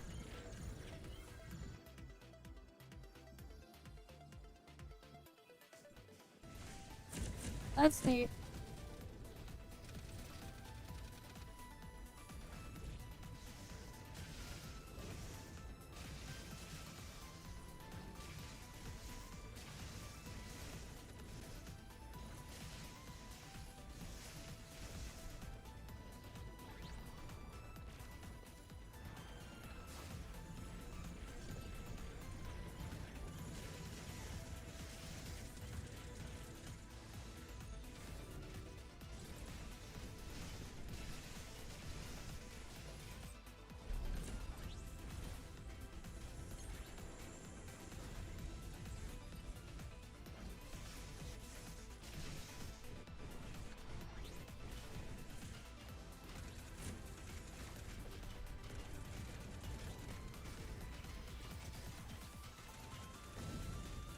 Alright, we can destroy those legs.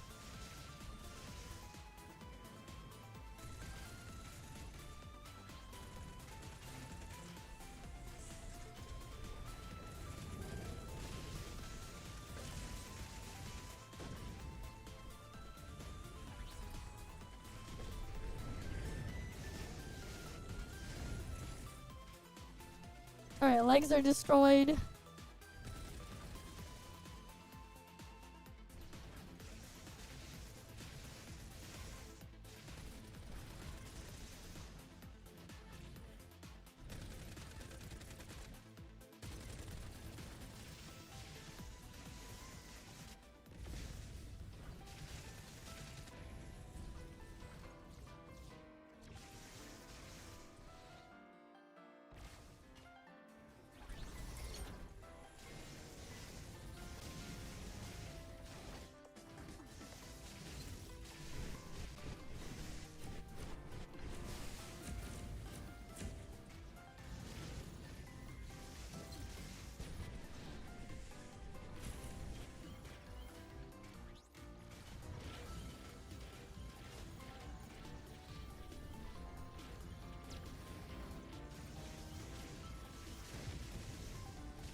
I gotta destroy this thing. Come on.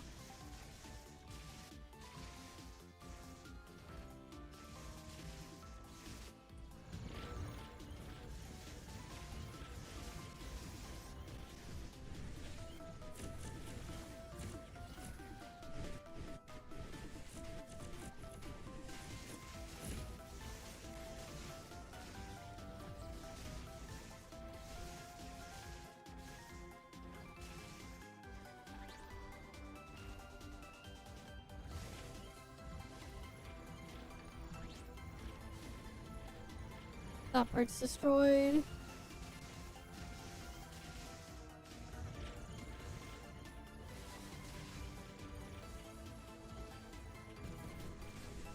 Come on. There we go. Now we can kill the eye in the middle.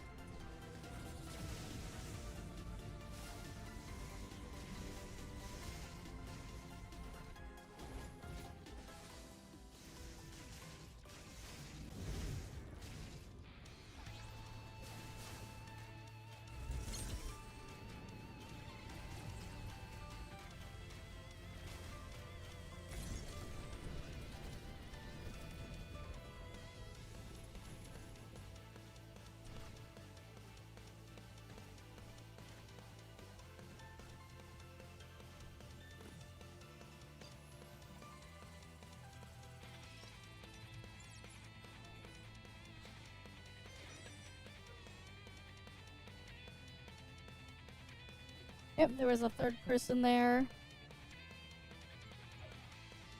Cool, now I got another box.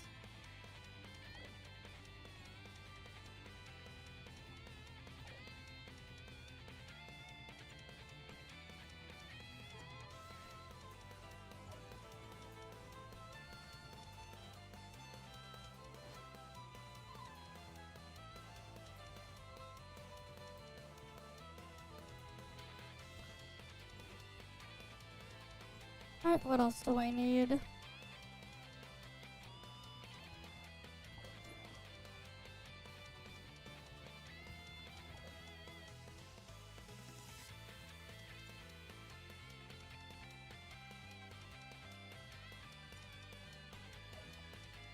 Right, how many more of those do I need? I still need one more core control one. And I still need to get more of the basic controls.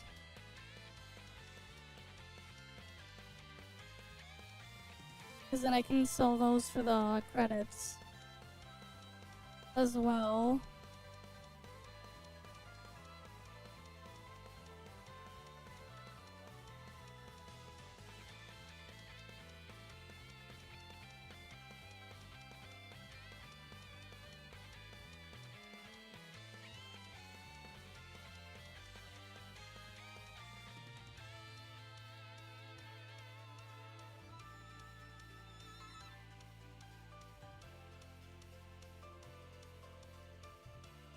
Oh, interesting. Okay. That's fine.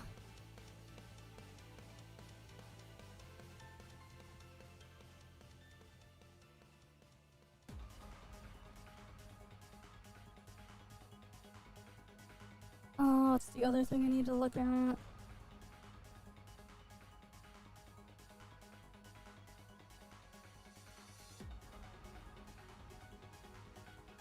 How about my old? How many more of the parts do I need there?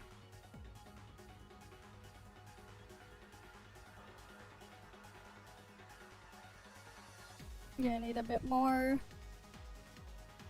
Too bad they don't drop these basic control things in the other area as well. It'd be nice if they dropped them both. From the Queen boss. If it dropped the old ones as well, it would have been nice. Right, if it dropped both of them, that would have been really handy. Hi, Death by Snoo Snoo. Welcome, welcome. Alright, time to go kill another eye.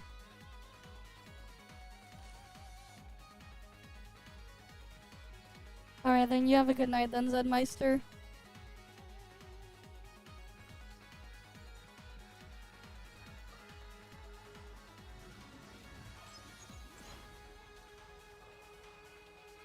Yeah, I have no idea, man. Just do the other event. Fuck it. Don't do the one where you have to go get the jeans. Do the other one. Right? Do the other event. Less annoying. Probably. I think that's what people are gonna be doing. The other event. Thank God people are killing the eye right now.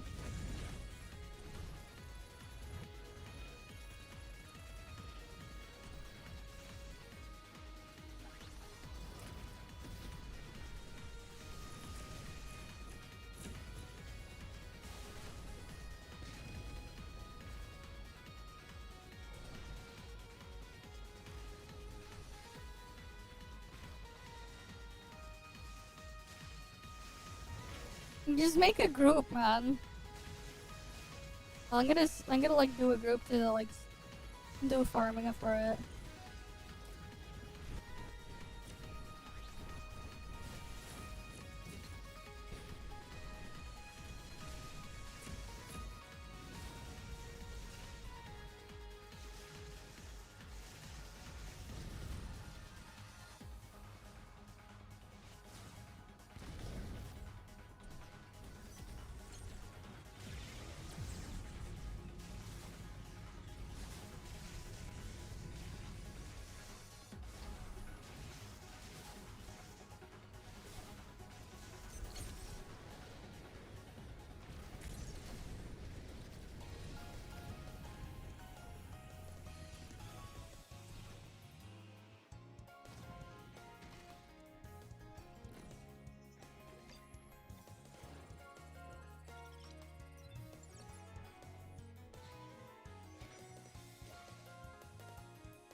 Damn, it doesn't want to give me the core controls now. Pretty sure I didn't hit the max for him though.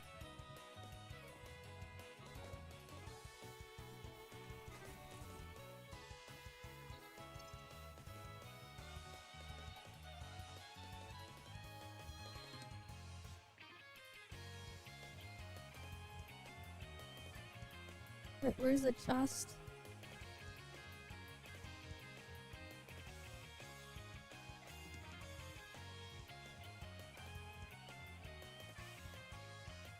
The fuck?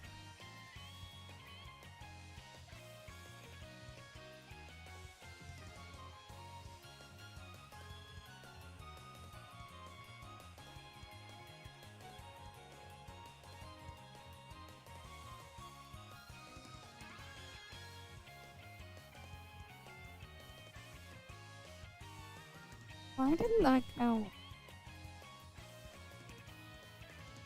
I'm gonna go kill a random world boss and then come back to thing here.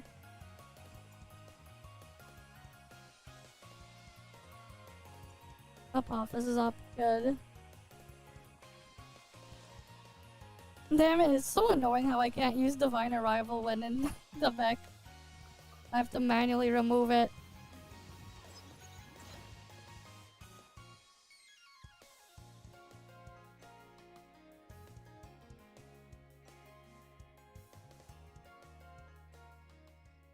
But yeah.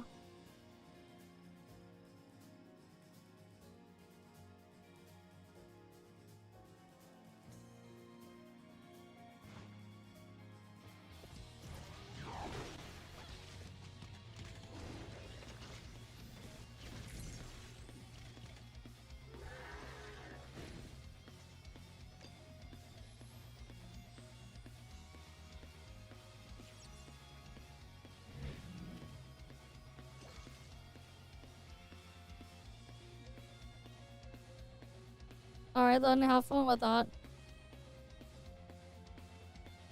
Yeah, well, if you didn't transfer your account, well, you're gonna have to start over. Because account transfers have been done for over a month now. Right. But hey, at least they gave a bunch of stuff to get caught up, but you're gonna have to, like, kind of speedrun things. Because events are almost ending. Right, 2 weeks left of the patch. There's 2 weeks left.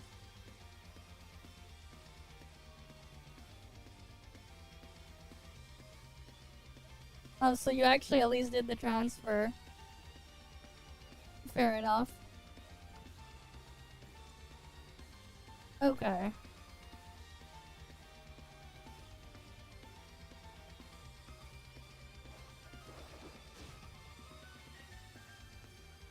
And what you think?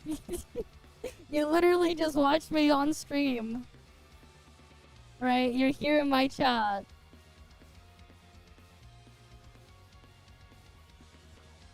Alright, it's fine. It's the same old thing.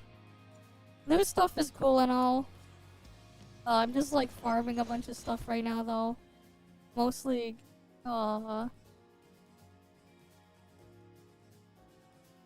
like it depends on how much of the stuff you feel like doing, right?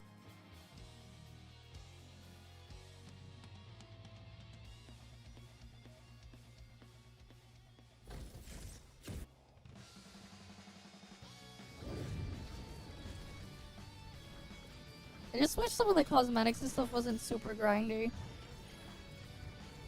At least getting caught up now is a lot nicer. Oh, this thing was already destroyed.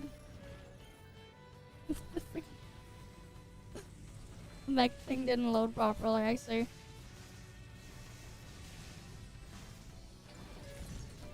I mean, probably like maybe 7, I guess.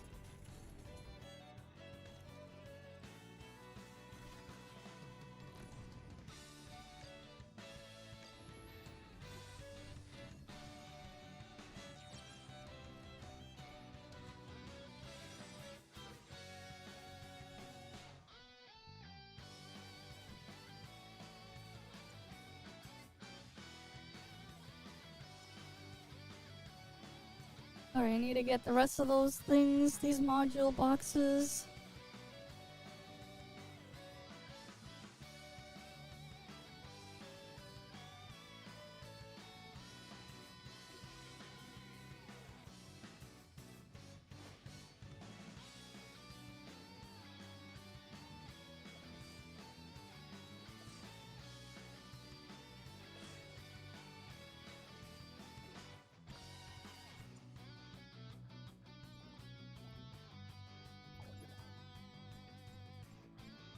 Really wish they put, like, again, the vehicle parts on the newer bosses as well. It sucks how they're only on Asperia and some Vero bosses. Would have been cool to have them on everything. Oh well.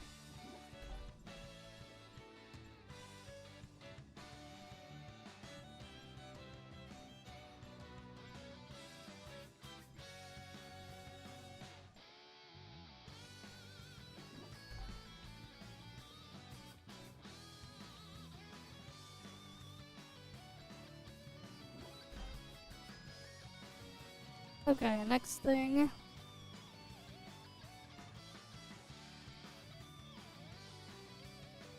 Yeah, what about the event shop?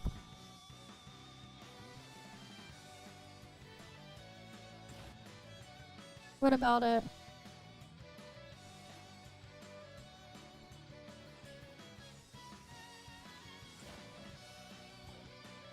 Oh, you need the other parts. I know.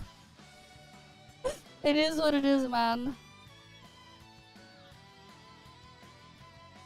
I need my other parts as well.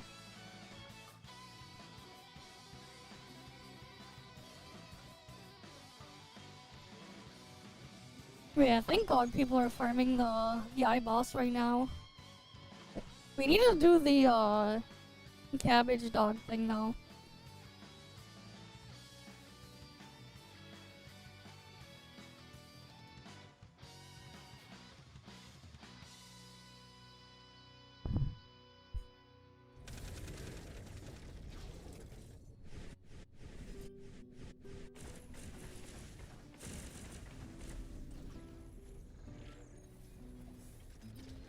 Okay, at least I'm not alone here. Other people are also killing this.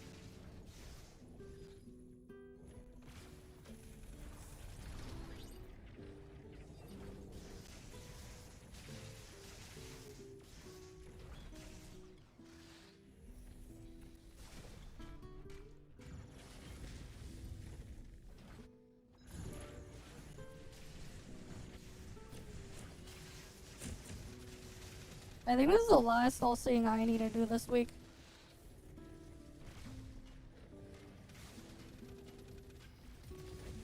Then I have to farm Queen Zeno for the other thing.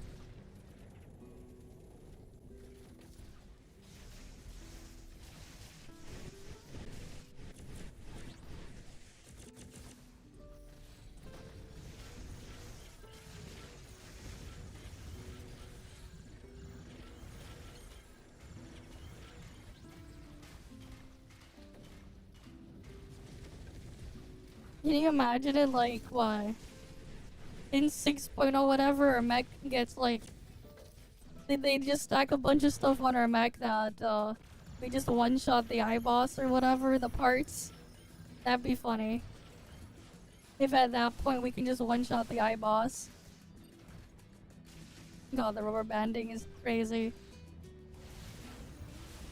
Game alive, look at all the people there.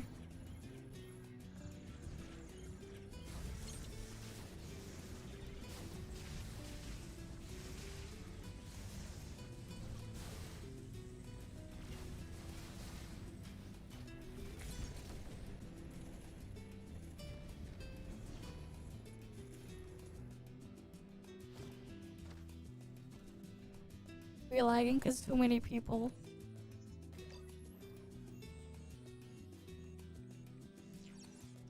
It's too alive, yeah. It's way too alive. Yeah, game alive. It's alive. Too alive. It's too alive, man. It's too alive.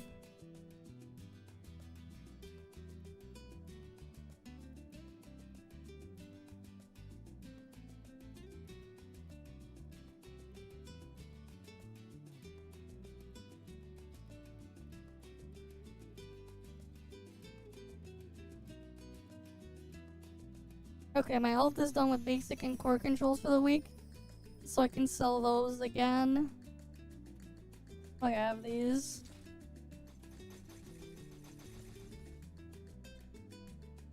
But yeah, by the time 4.2 hits, not 4.2, 5.2, I should have everything at level 10.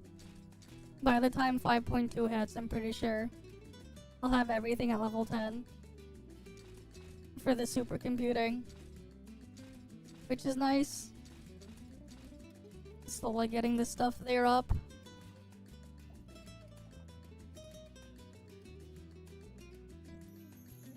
Oh yeah, let me just check on the control things. 35. Can recycle those. 3 of these per week. Core controls, recycle them. Right, it's a good way to keep track of them when I just empty them when I have the max from the weekly.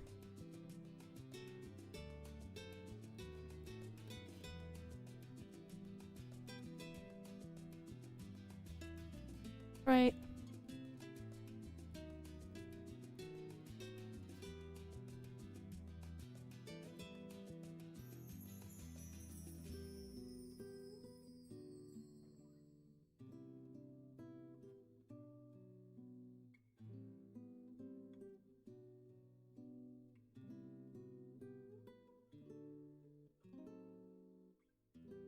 Okay.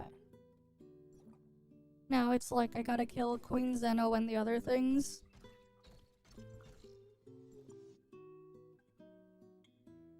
Queen Zeno's alive. But so is Apophis. And we're done with the eye right now. Time to go kill Apophis. Alright, let's load on in. Right, load, load, load.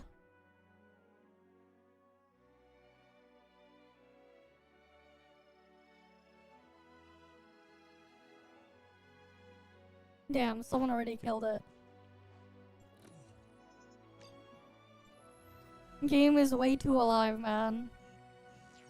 Load into dead bosses. It's too alive.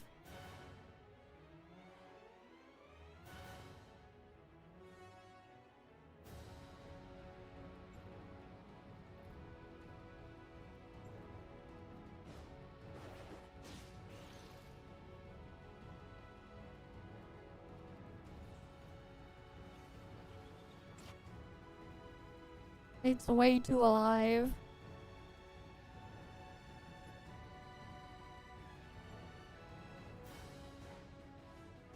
And I still need to get my dream machines.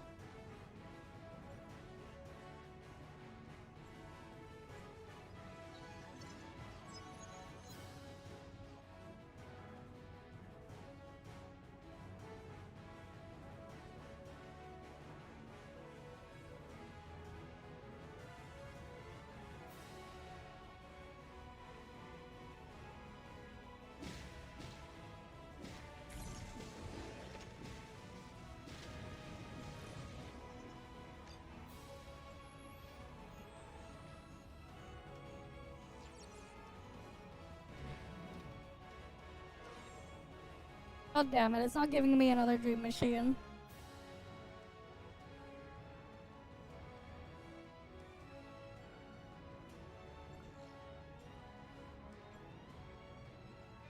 Alright, I want my dream machines. Alright, let's see. A Robarg will be up soon. Might as well go kill that Robarg. Then can go after the Apophis after.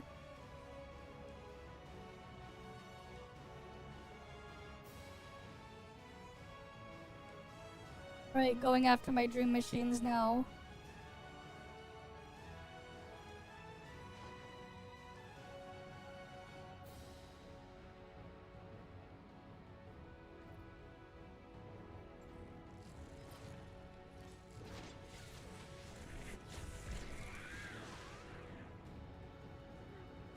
God, the loading takes forever.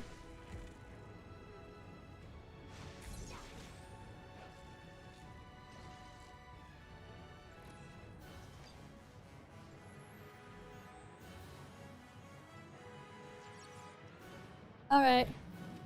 Well, welcome. Hello to you. Have a good sleep then. Right, hopefully you have a good sleep. Right, good night to you.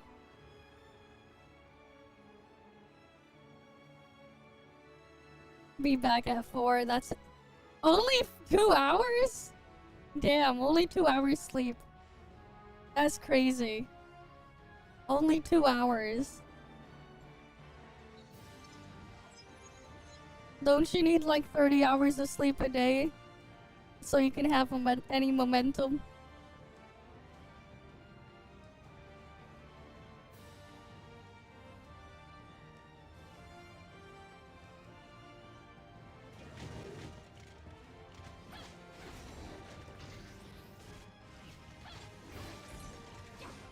I see. You woke up before that just to go to the bathroom. Fair enough. Fair enough.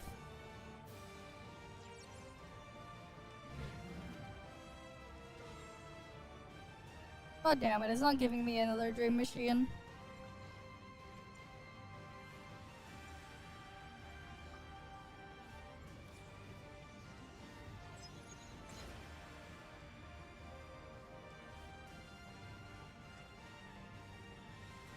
I need my dream machines.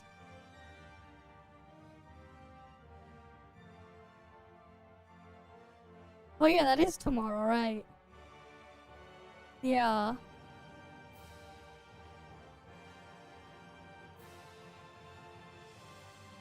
Oh shit, what time is also the Duet Night Abyss testing? The fuck? Is tomorrow gonna be super busy? I have to figure out how I'm gonna like schedule both things. Because they might end up being on the same day in my time zone.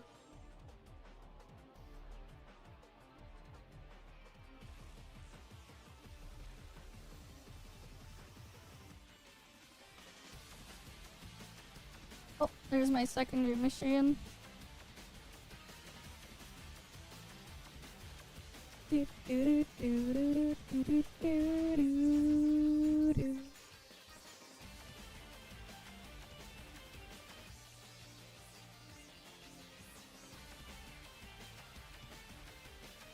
Alright, let me warp to the next one.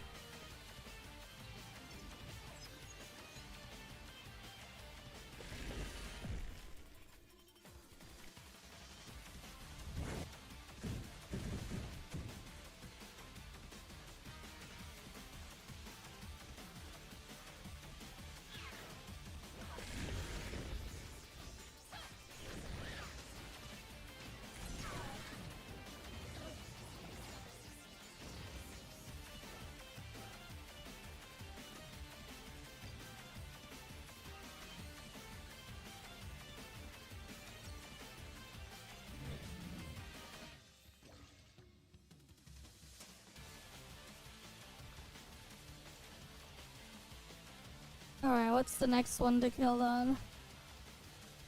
Still not spawning in any dream machines for my ult. I guess I'll go kill Magma.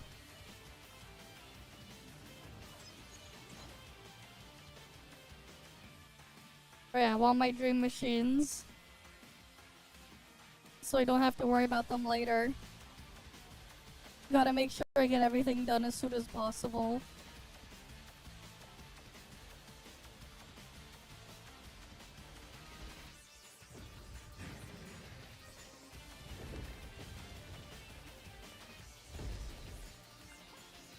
Oh yeah, I can also pre-download the Stellar Blade beta now. That Stellar Blade demo. The Duet Night Abyss closed beta, I mean. Because then I can have that ready as well. For when that's out.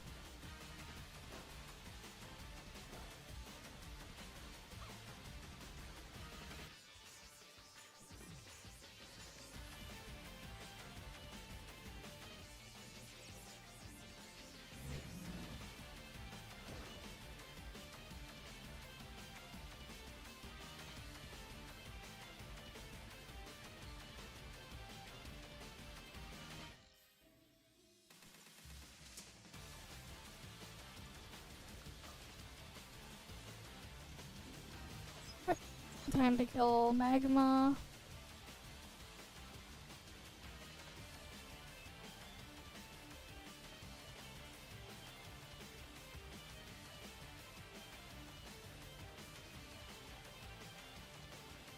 Come on.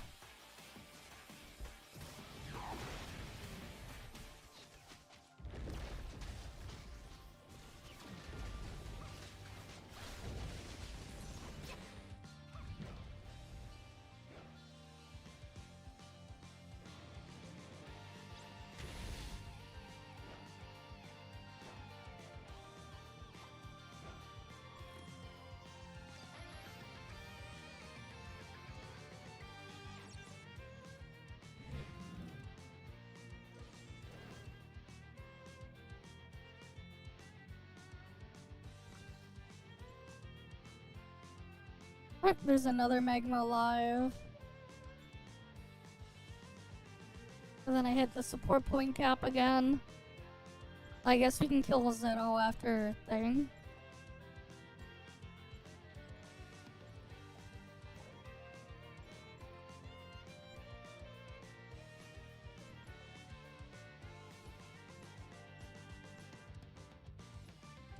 Okay, so those are the things there.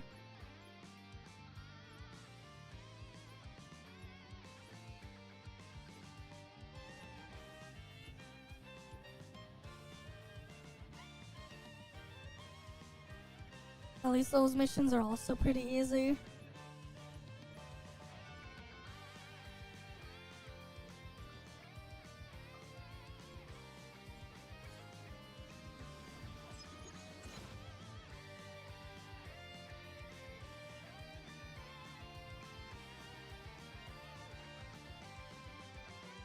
The spacesuit MC skin? I thought that was a gachapon skin.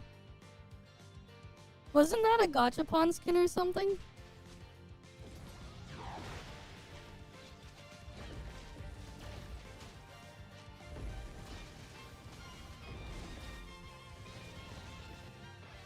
Oh, fucking hell.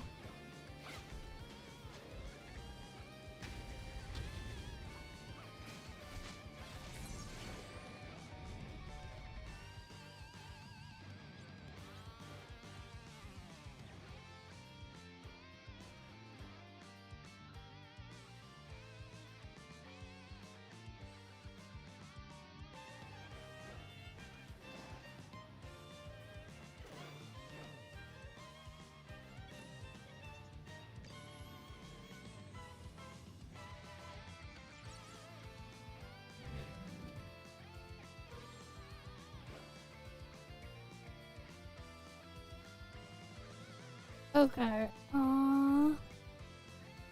What else?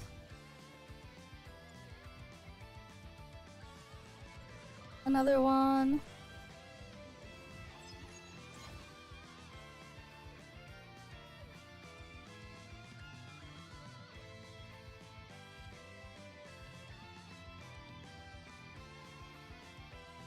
Oh, then I don't know. I have no idea.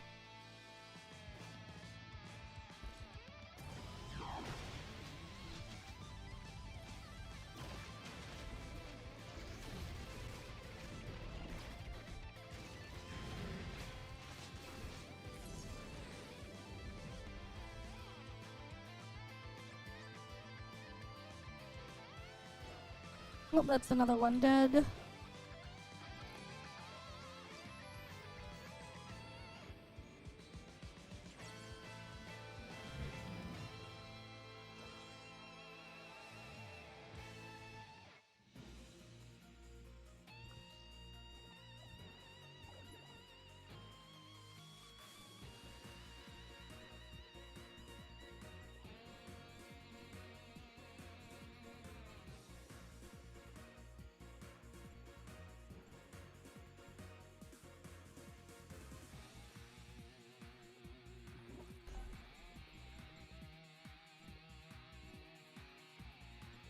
Which one do I want to upgrade next? This one?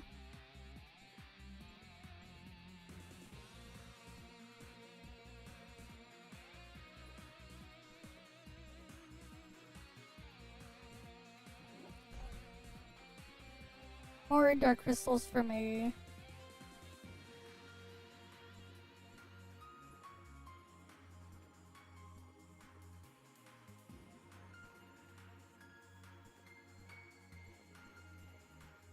Alright, just slowly upgrading those. And getting more and more dark crystals.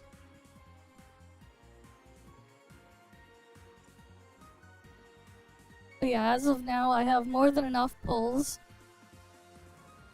to max out Aster when she comes out. More than enough.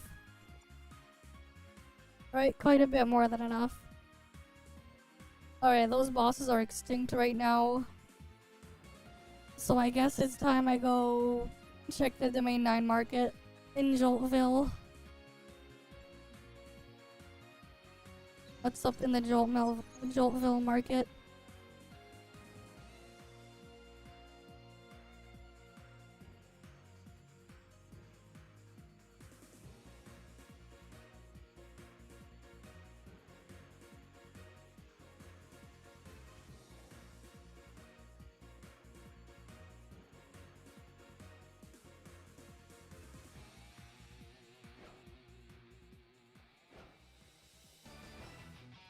Alright, let's see what's here.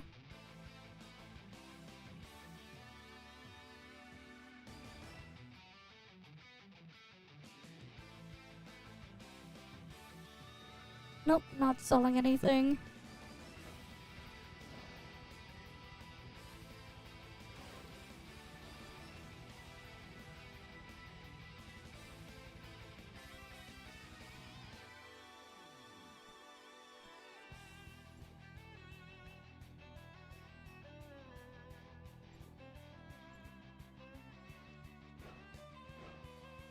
Do I have golden vein ointment here?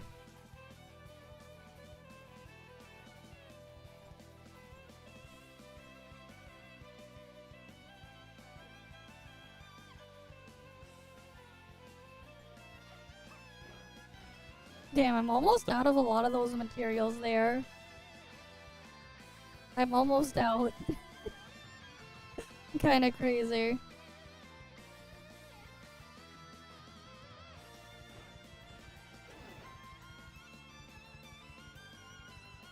Alright, what do you got for me? Ooh, enhancement shot for very cheap. That's very cheap for an enhancement shot. I should be getting more of these enhanced blade shots, but the pricing is always so bad.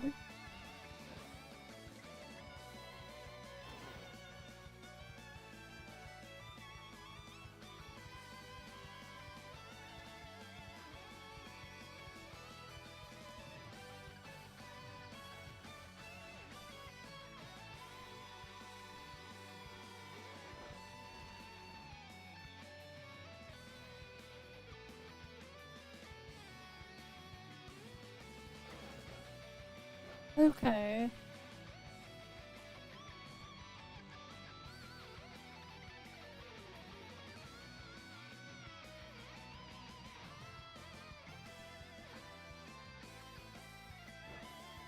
Let's get the thing here.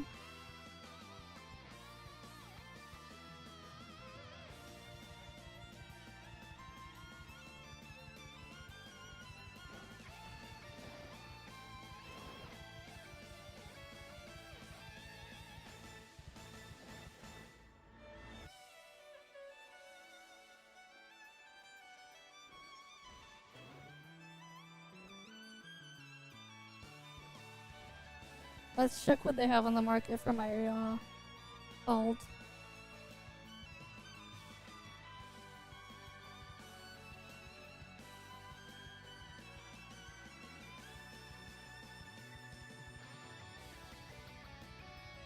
Ooh, cheap enhancement shot. I'm gonna take that.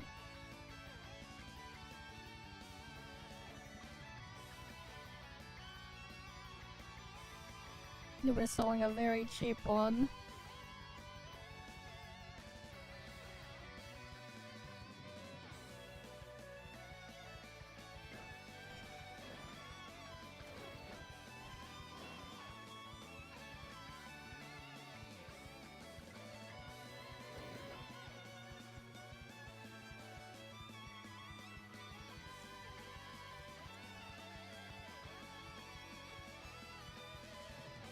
But yeah.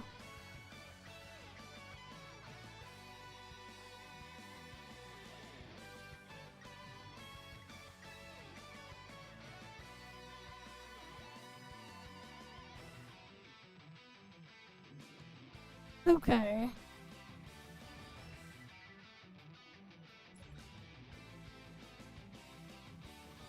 Damn, I almost have 390k CS. Goddamn. Almost 390k CS. That's a lot of CS there.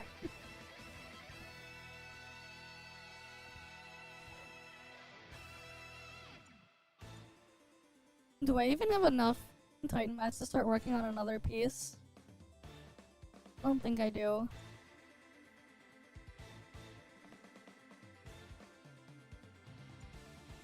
I'm pretty sure I turn all of these into reactors and try to get like a good flame fizz reactor.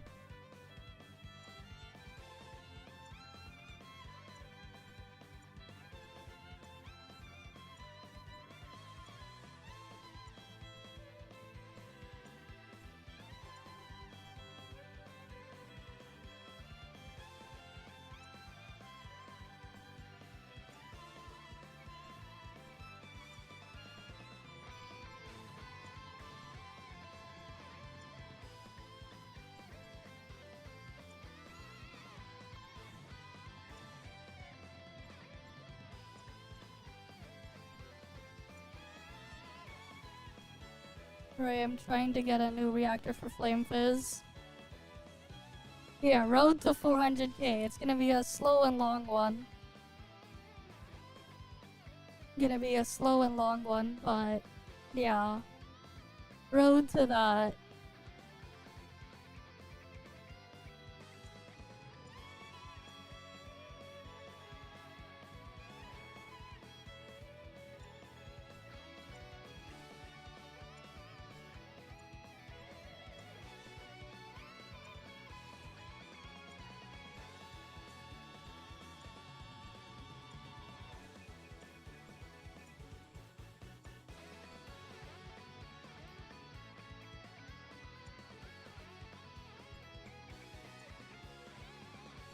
And I'm slowly moving away from my universal gear towards specific elemental gear.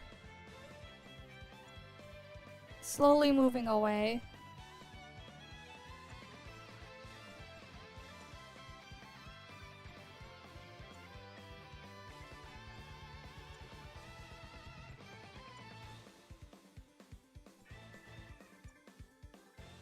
Because it just makes more sense to have that type of thing. at this point because of all the excess Titan stuff I have. To make the elemental specific pieces. It just makes more sense.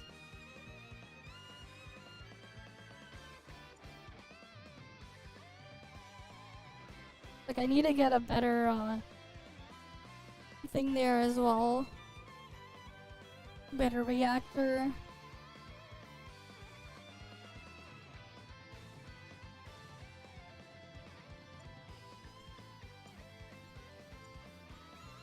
Better reactor, better visor, better engine. Gotta get all of those to be improved.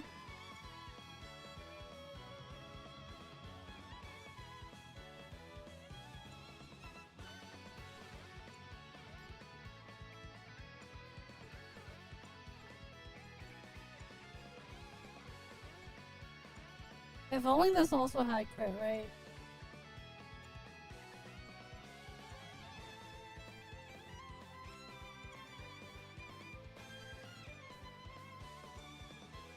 Right, I need elemental attack, percent attack, and then the elemental attack with crit, right? That's what I ideally want for my visor. Ideally.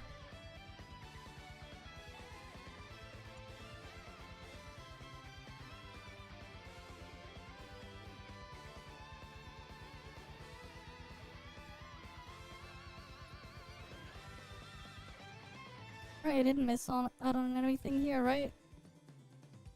I think I'm good. Yeah, pretty sure I'm good. I didn't miss anything. This shit's so funny. You can only get one. What does it even do for the eyepiece? Guaranteed to have 3 random.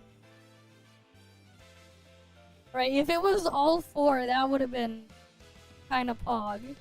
If it was all 4, it might be worth considering. If it was all 4 instead of just 3 random.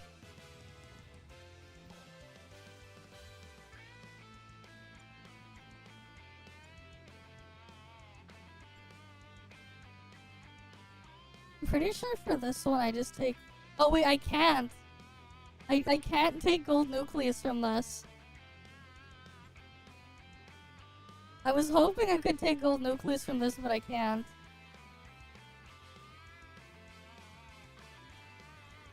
Alright, what do I take the advancement thing for then? I guess Ganano. I have to just use it to get an advancement on Ganano, I guess. I was hoping I could like use it to get gold nucleus for later. And there's like this thing that's junk. The 10 black gold box.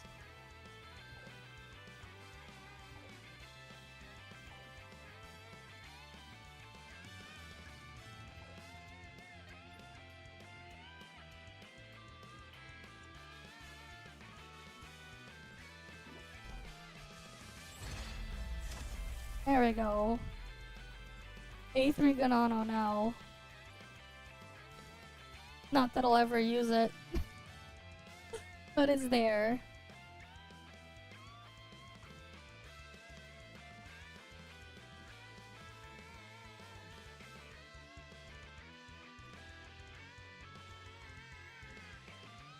Okay. These bosses are still dead. They're still dead.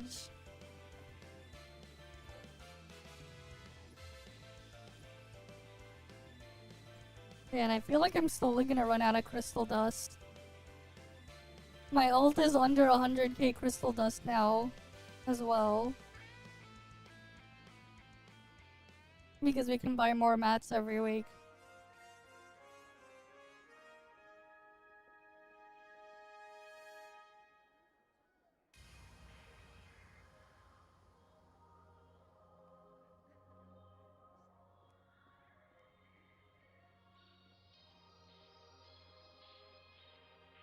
So there's that.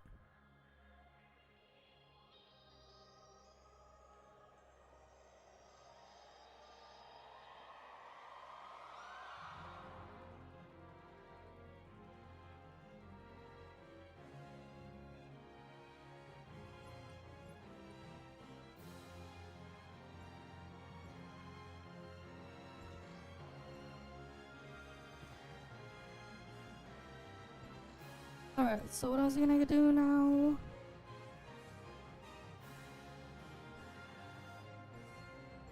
I guess I'll try to find the rest of my dream machines.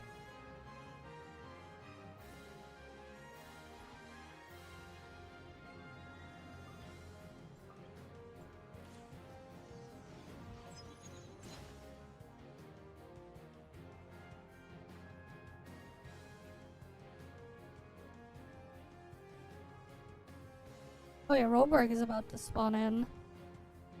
Fuck, I should've went to my ult to Robarg first instead of Apophis.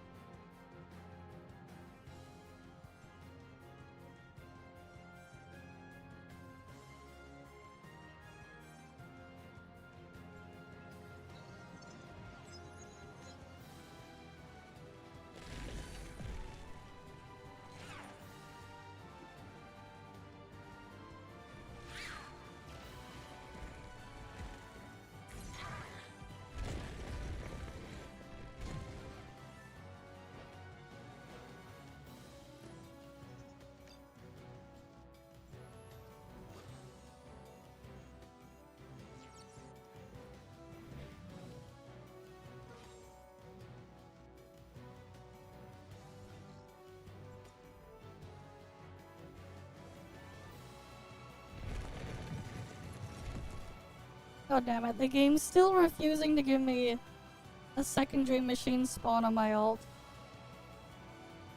Oh well. Let me go wait at Robarg.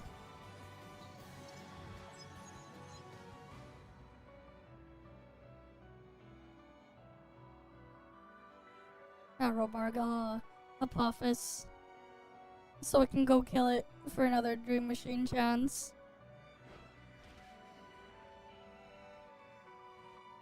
Alright, gotta make sure I get everything done. Gotta get all the weeklies and everything done now. So we're prepped up for later.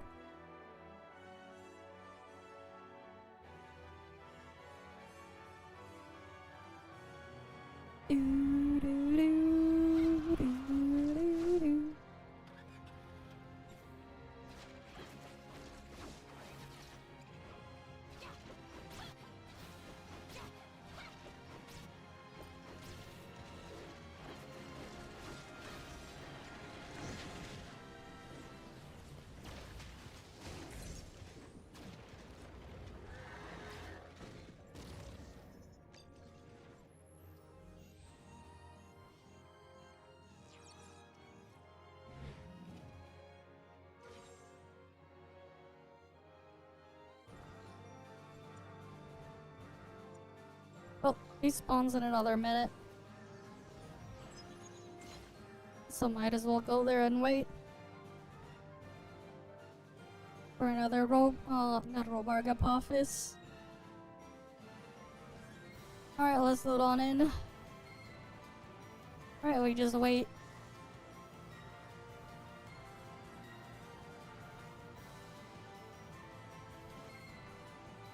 And then there's Ban Ban just waiting here.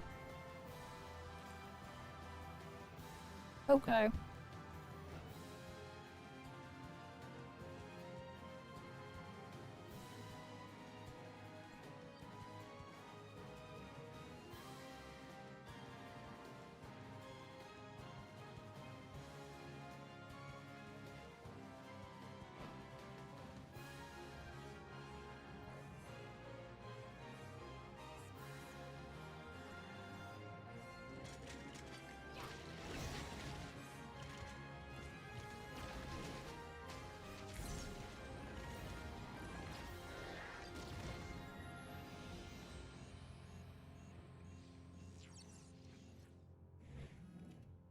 Is he just AFK? Didn't notice the boss spawn and now I can loot it? He probably is.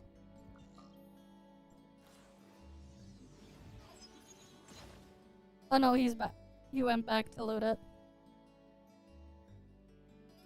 Off to Robarg again.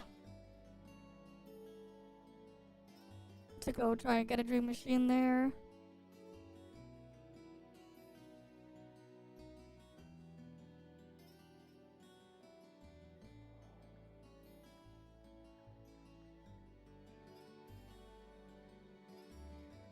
Alright.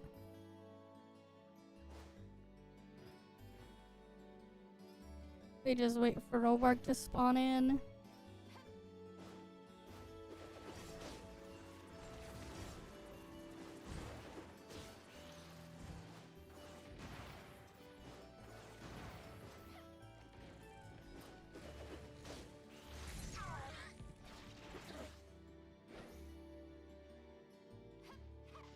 The fuck? It didn't drop any vehicle parts. What the hell? Where are my vehicle parts?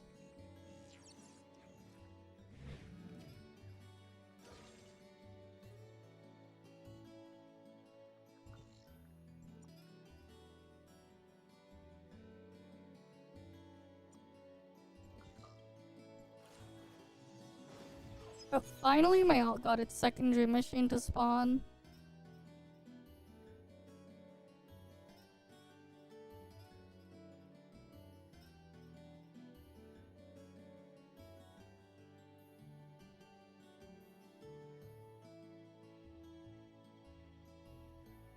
Right. Now I just wait for the thing to spawn so I can get my last dream machine.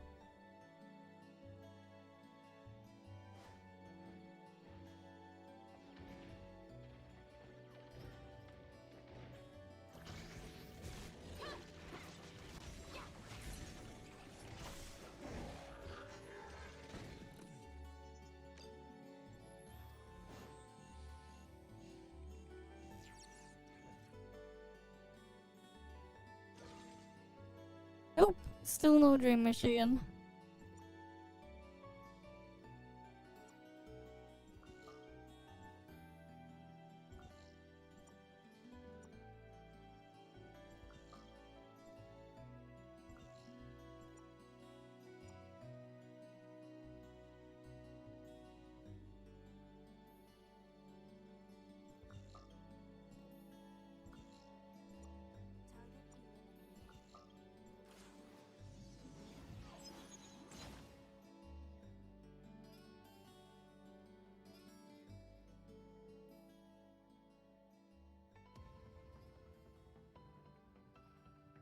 Right, time to get warped on my alt as well.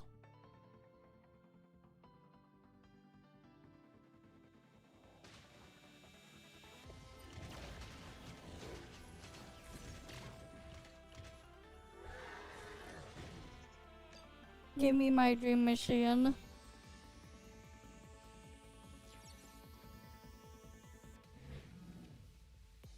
And it still refuses. Because of course it does.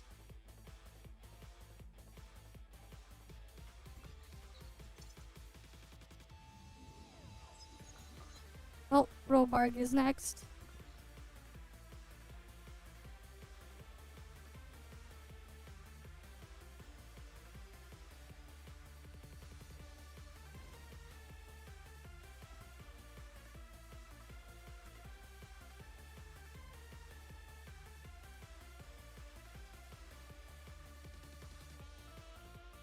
So let me warp to Robarg.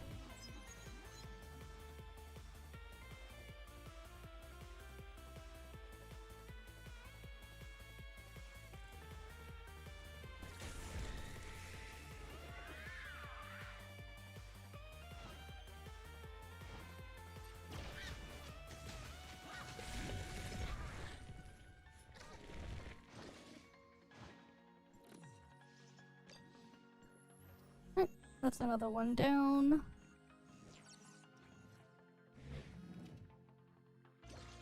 Give my ult another dream machine, please.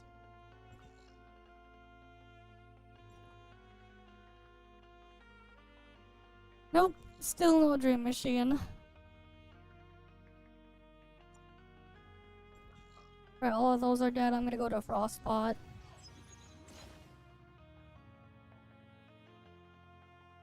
Since the other things are dead. I just want my dream machines. And some vehicle parts.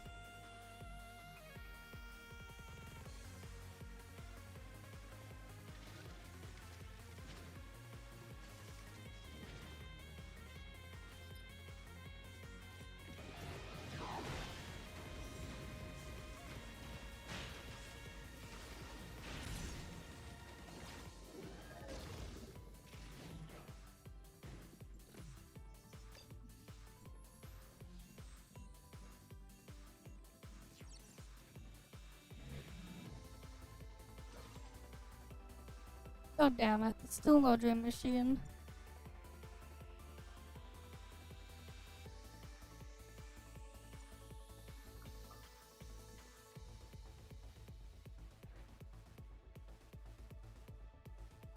Alright, then I'll go to Lucia.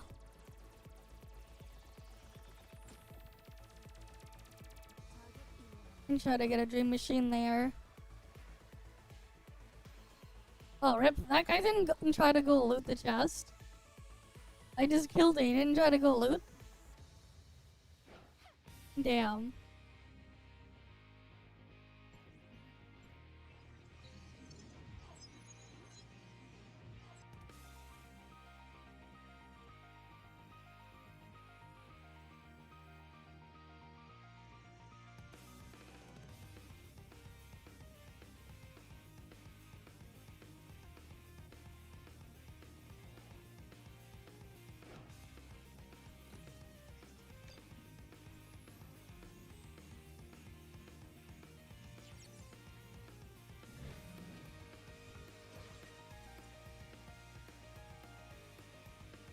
Alright, they're all dead. Magma it is then. Right, off to Magma because they're dead.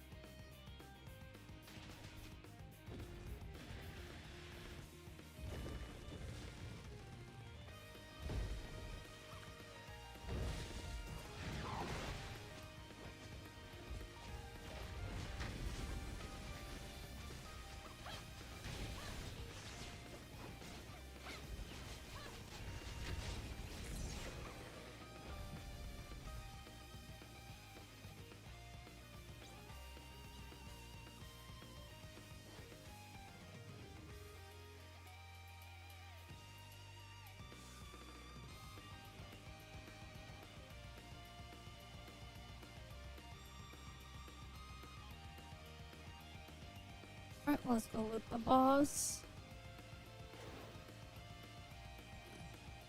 Come on, give me a dream machine.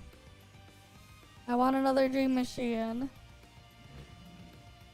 Oh damn it, that is not a dream machine.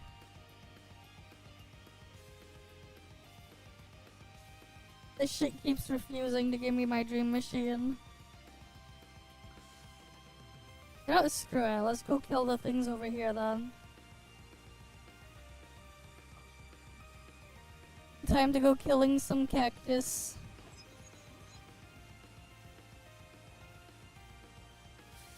Time to go kill the cactus.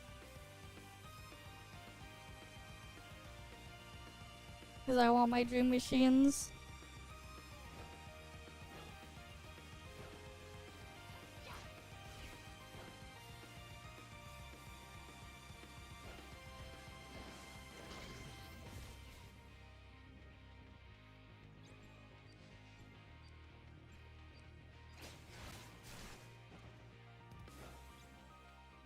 Right, I just want to get my dream machines done.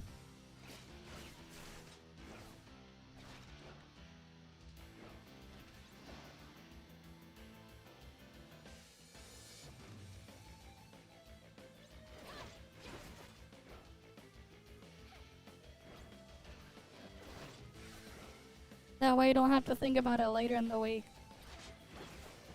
If I can get all of it done today.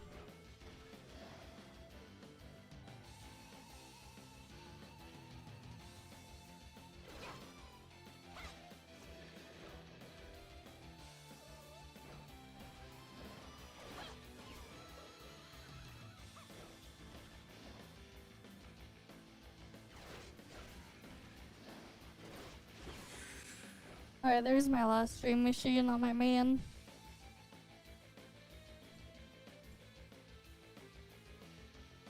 But I need them on my alt now.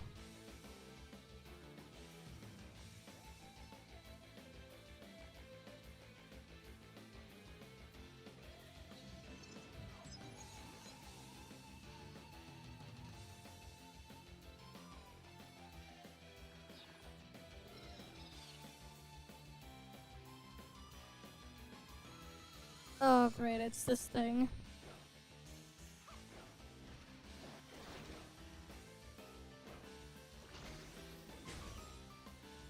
Wait, actually I'm gonna exit out. I'm gonna redo this so I can AFK it. Because that's a shitty ass dream machine, man.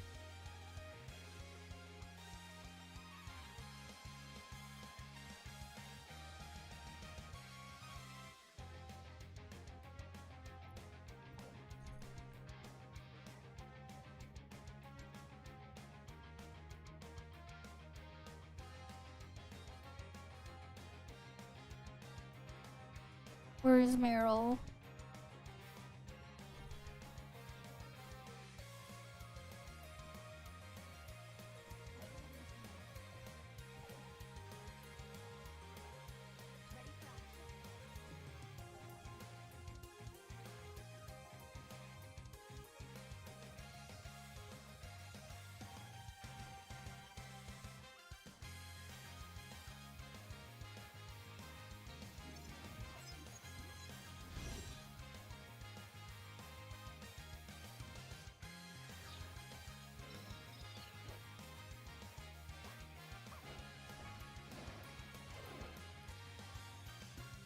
I'm pretty sure now I can just AFK this. While I try to get Dream Machine on my alt.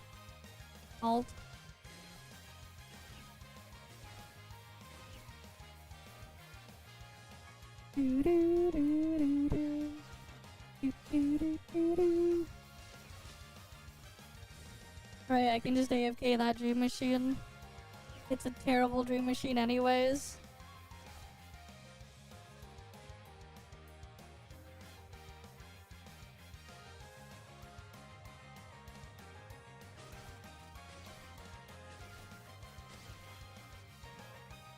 Meanwhile, I'm going around on my alt, killing things.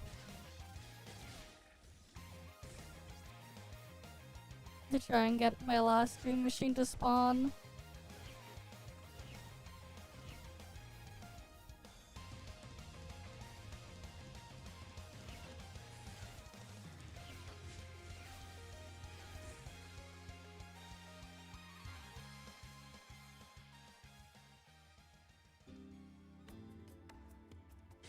They are super bad, man. They are.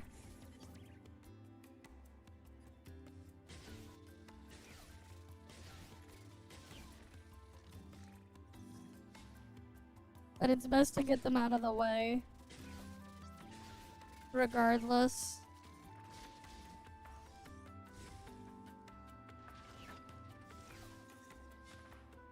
Got no choice, but I need to get rid of them. Otherwise it could cause problems later, I think. For next week.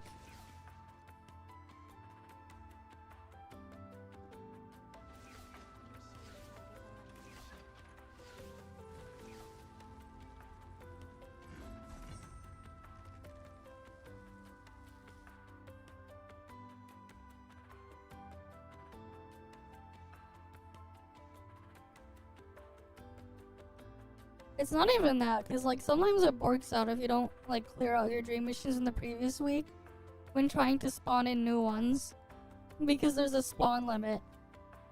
So, like, you gotta get rid of them anyways. So you don't cause any, like, conflicts.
Yes, give me my dream machine.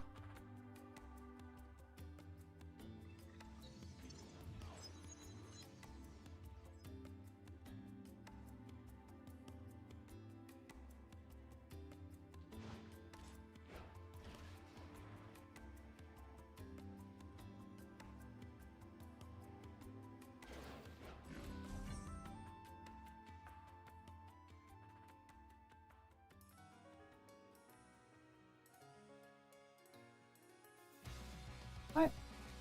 Can get warped out.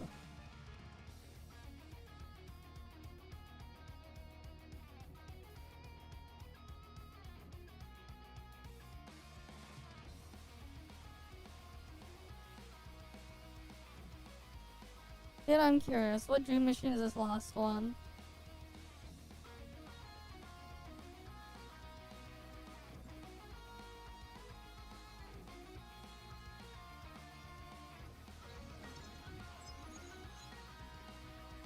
If it's not a quick one, I'm just gonna quickly exit out, kill Apophis, then go back in. Oh, okay, this is a quick one. And it gives me 3 red nucleus. Alright, okay, at least that one was a good one. At least. I actually got a good dream machine on the last one, at least. The last one was not a scam.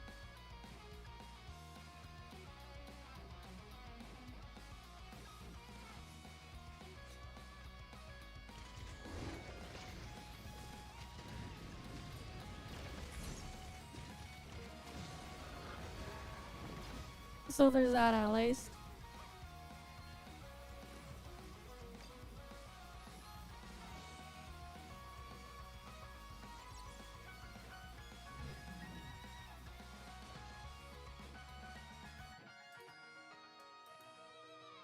You troll the streamer if she doesn't find Solon Lee the most handsome CEO she could. Okay.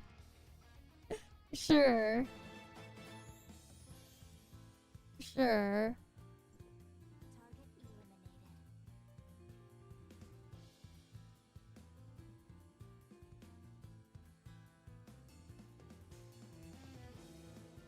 Alright, Robarg should be up soon. 100k plus subs, damn.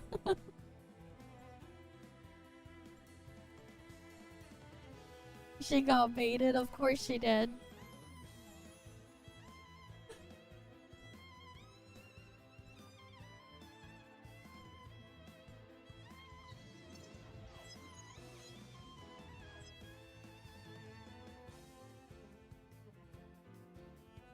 Alright, gonna go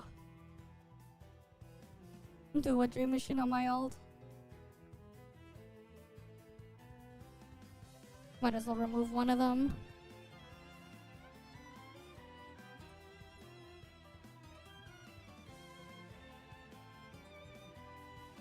Actually, maybe not that one. God, my ult has one of the ones with the crappy matrices as well.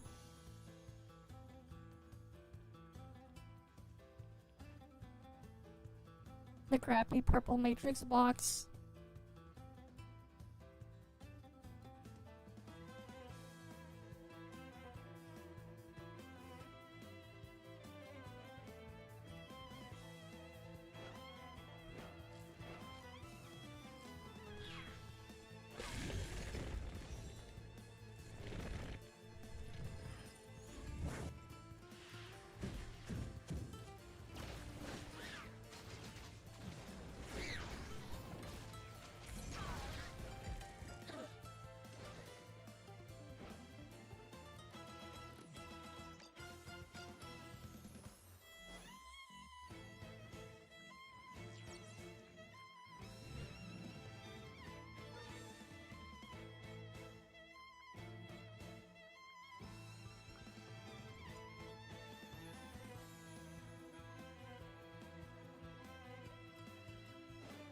Oh, Robarg is alive again. Might as well go kill it. Got another channel to try to get another Dream Machine on my ult. We might start some of the reacts soon. Yeah, we'll do some of them soon.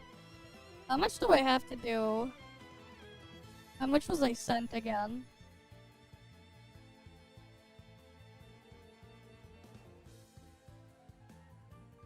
Okay, I was sent a bunch of stuff. Wait! The guy killed it as it was loading in. God damn it. And then it sent me to this one.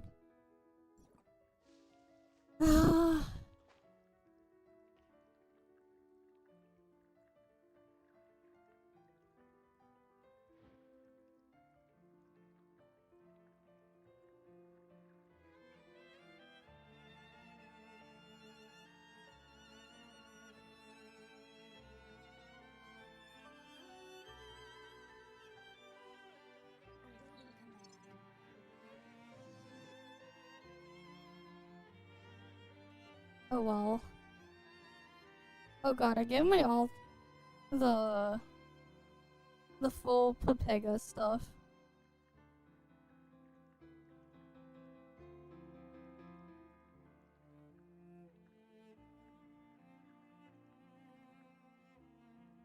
Of all the things I don't want, just I can't AFK.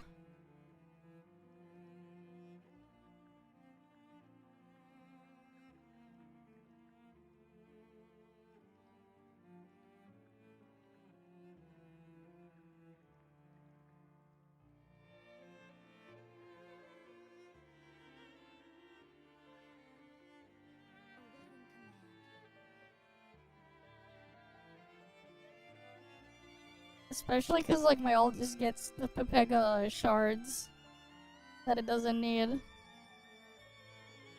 I hate how, like, they still have all these, like, terrible rewards in some of these Dream Machines, man.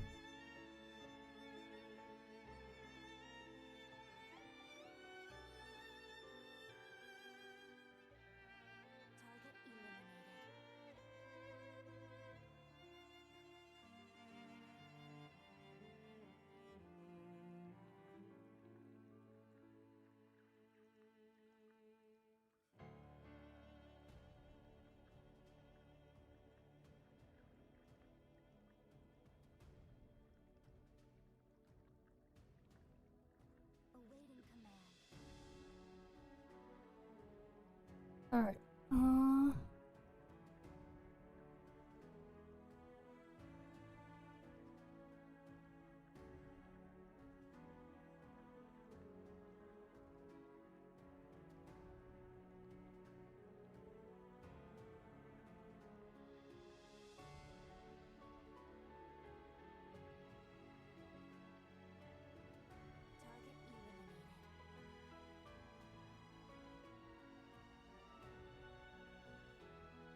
Yeah, what was I sent for reacts?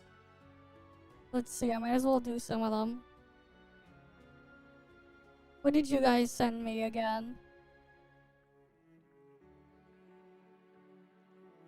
Oh, let's see. Oh, we got a Gotcha Enjoyer again.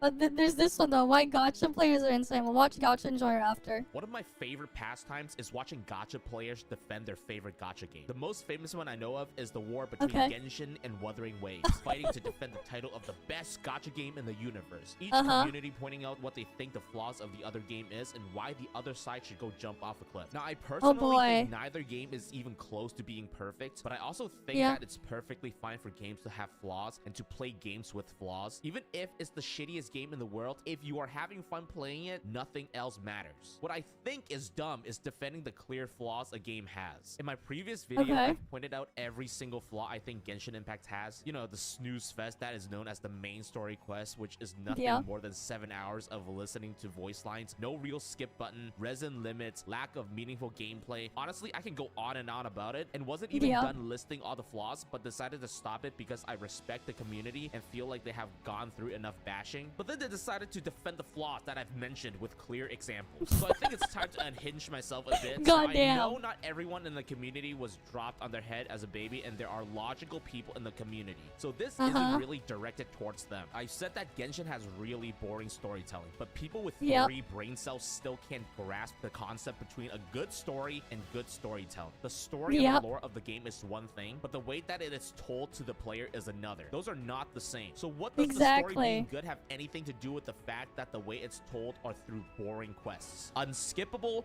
2 to 3 hours of dialogue quests with nothing happening on the screen except for the camera rotating between 3 angles and the characters doing hand motion ABC. I'm pretty sure I'm just stating the facts. I mean, it is quite literally unskippable 2 to 3 hours of dialogue, and 90% of the scenes is just the camera rotating between 3 angles and the characters doing hand motion ABC. Even if the storytelling is good, one thing I will never understand is the fact that some people will argue against the people that want a skip button. Oh, I think it's so good that anyone else on this planet should feel the same way about it as me. And since I don't skip it because I think it is so good, everyone else shouldn't be able to skip it either. If you are that person, I genuinely feel bad for anyone in your life that has to deal with you. Like, what kind of dumpster take is that? Another brilliant take I've seen is that adding a skip button will show that the developers are not confident in their storytelling. So if they are confident in their storytelling, there shouldn't be a skip button, like this comment right here. Although it did get downvoted like 3 times. No skip button. Look, adding a skip button might sound like harmless convenience, but it fundamentally undermines Genshin Impact's core design. This isn't just a game with a story. It is a story-driven game. Dialogue, character development, world building, and even gameplay pacing are built around a form of narrative progression. When you introduce a skip button, you don't just give players freedom. You do devalue the story as a pillar of the experience. It becomes optional and disposable, and players will skip, not because they hate story, but because when presented with a faster path to rewards, most will take it. Even if it costs them long-term engagement, they will unknowingly. I mean, that says a lot as well, right? If the fact that people want to skip it. What I don't understand is why don't they just take the ultimate skip button and just stop touching it at all? Just, why even do that, man? Take the ultimate skip button and give up on it for good. Just uninstall. Just quit. Strip away their own sense of discovery and immersion. Later, they will complain the game feels empty, without realizing they bypass. Because the actual game is empty. The story has nothing to do with the freaking thing being empty. The game itself is empty. As the parts meant to give it meaning. It is the same issue with ideas like auto-collect materials, plans, or auto-battle. Once you add them, you shift the player mindset from engagement to optimization. Oh yeah, like that's the thing though, auto-battle. I mean, let's be real, if you find the entirety of the thing tedious there too, why not, right? And I basically wanted a skip button for even that part. Shit's why I had a C6 R5EI. Because I straight up wanted, I just found everything just way too boring and tedious after a point, and I wanted to skip even that. And of course, design follows. Future content gets shallower because it is made with the assumption that players won't pay attention. A skip button creates a feedback loop that slowly hollows out the game's identity. It doesn't mean they have to do that. Like, bruh. If the story feels too slow or bloated, the answer is not to skip it. The answer is for writers to tighten the pacing and improve the quality. Which is correct. That is true. Skipping doesn't solve that problem. I do agree with this. But the problem is the fucking thing is dog shit. And they're not doing it regardless. And because they're not doing it, might as well just skip it. Because they aren't bothering to do that. They aren't doing this. That preserves the integrity of the game while still respecting the player's time. I am Except they're not doing that. There's a genuine human being behind a monitor screen typing that. I think if someone is truly confident in their storytelling, even if the story button exists, they wouldn't use it because the storytelling is really good. But even then, there will be people that disregard the story regardless of how good it is. Exactly. So the existence of a skip button from a logical standpoint has no downsides. It's an optional feature. I don't know why people are so obsessed with whether other people skip the story or not. impact. Like, what is wrong with you? Like, if you like the story, by all means, don't skip. Why does other people have to be held hostage to go through this coma-inducing story? But let's put our feelings aside for a second and talk about it from a gameplay point of view. Imagine not having a skip button and your game crashes during a 10-minute dialogue, and I have to re-experience those 10 minutes all over again because it's such a great and wonderful experience. The only logical explanation to why the skip button doesn't exist is because of people that pull characters based on voice and personality, which is also why character quests exists. A person might initially do the quest for the primogens, but since they can't realistically skip the quests, they are essentially forced to listen to the character talk and might change their opinion of the character and pull for them. The entire point of the main story and character quests is to convince players that didn't want to pull for a character to pull for the character. If they were to add a skip button, then they would lose out revenue on that portion of the player base. By the way, I've never understood the entire liking a character for their personality thing. Like, if I go on a Tinder date with a character, why does their personality matter? People always say they love playing Genshin, they love the lore, the story, the voice acting, the music. That's great and all, but I have one question. When are you playing the game? You read the lore and the story, you listen to... Exactly. It's like, when are you playing it? Right? They can't just incorporate the dialogue and all the stuff talking into the actual gameplay.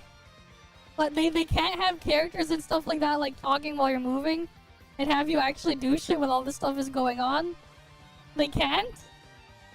To the voice acting and the music. You can literally do all of that on YouTube. I honestly feel like some people just like the concept of Genshin Impact, but their brain is too small to... Yeah, like that's the thing, right? If you just watch the thing on YouTube, you'll get a better experience and it'll be faster. Comprehend the difference between liking the concept of a game and liking to play the actual game. I've brought up the fact that Genshin Impact's dialogue choices means absolutely nothing because it doesn't change the direction of the story. Therefore, it might as well not exist. But then someone said this: while books allow for deep dives into inner thoughts and detailed descriptions, and movies excel at visual and auditory immersion, games bring interactivity to the forefront. You're not just... But here's the problem. They aren't doing that. The problem is this part here isn't being dealt with. They're not doing this. They're not doing this part. Passively You're just stuck the there story. sitting and watching actively it. shaping it through your choices.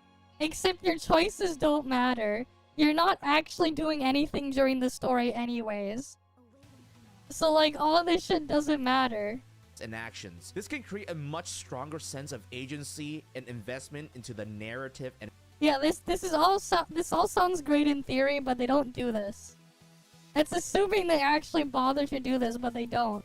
Its characters. First of all, what kind of ChatGPT response is that? Second of all, what exactly are you interacting with? Clicking on a dialogue option with no meaning other than an "are you still there" check? How smooth is your brain that you can't tell that clicking on a dialogue option in Genshin is quite literally the same as flipping a page of a book? The only thing it does is advance the pre-written story with zero player agency. I think if you're playing the game for the story, you can literally just watch someone else play it on YouTube because everyone's experience with the story is the... Actually, no. Watching someone else play it on YouTube will be a better experience because you can skip through the parts you don't want to see. You can fast forward it as well.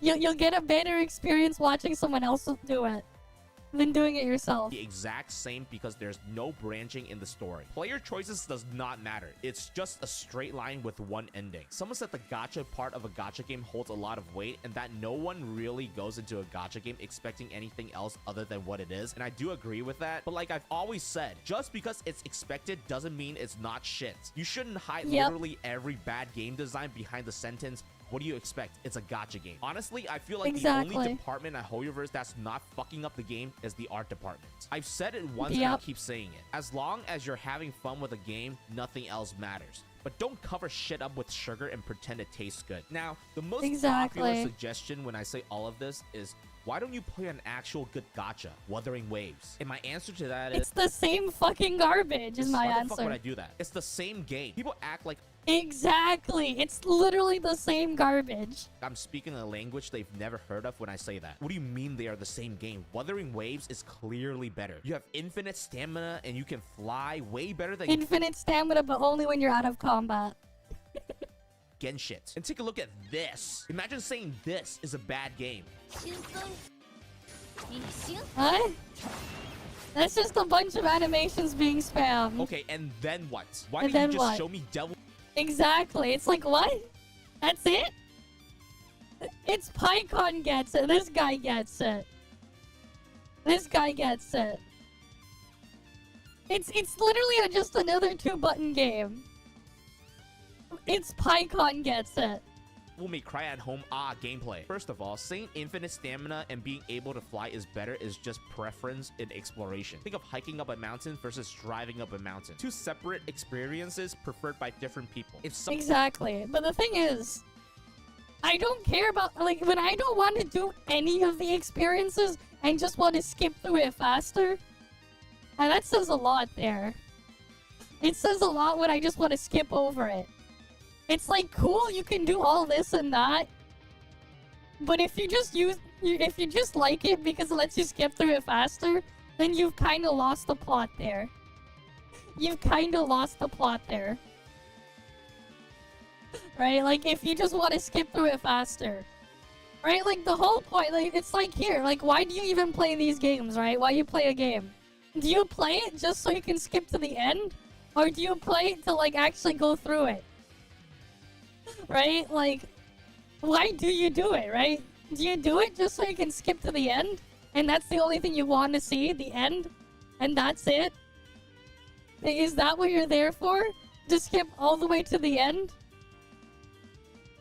Because it's like, again, like the way they talk there, it kind of sounds like that. They're doing it because they want to skip through everything faster.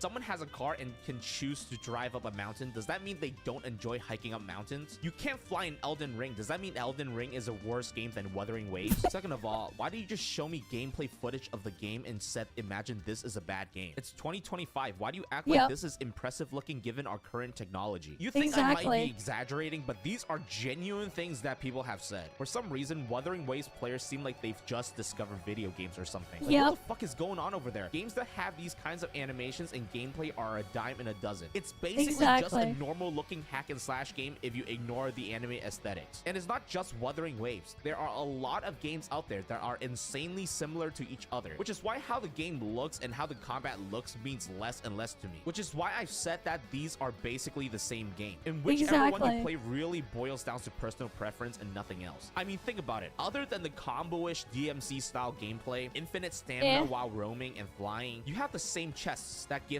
absolutely nothing and contain the same exact non-meaningful content. You farm for artifacts, but instead of spending resin on obtaining the artifacts, you are spending resin to upgrade the artifacts.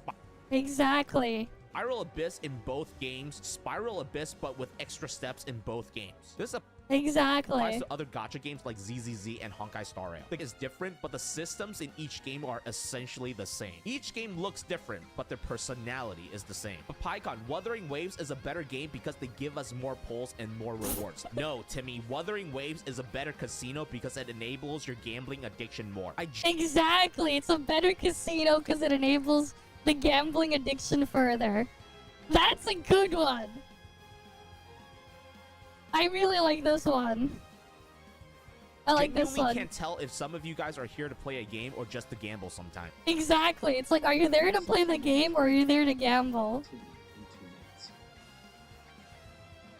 I think these two games could have been genuine good games, but they could have been. Actually, I don't know about Wuwa, but Genshin could have been. Like it had potential, and then they decided to crap all over it and not do anything with it.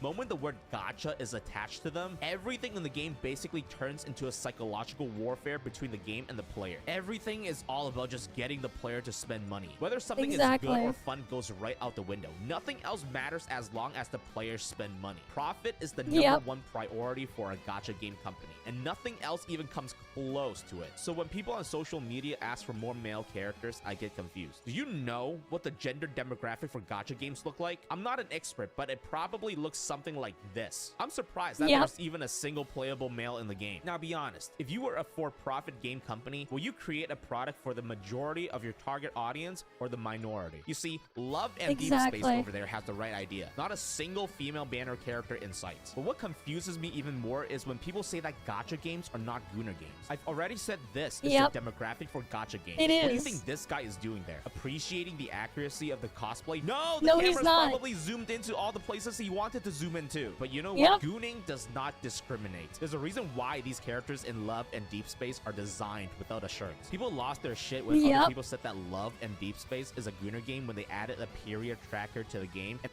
Uh-huh.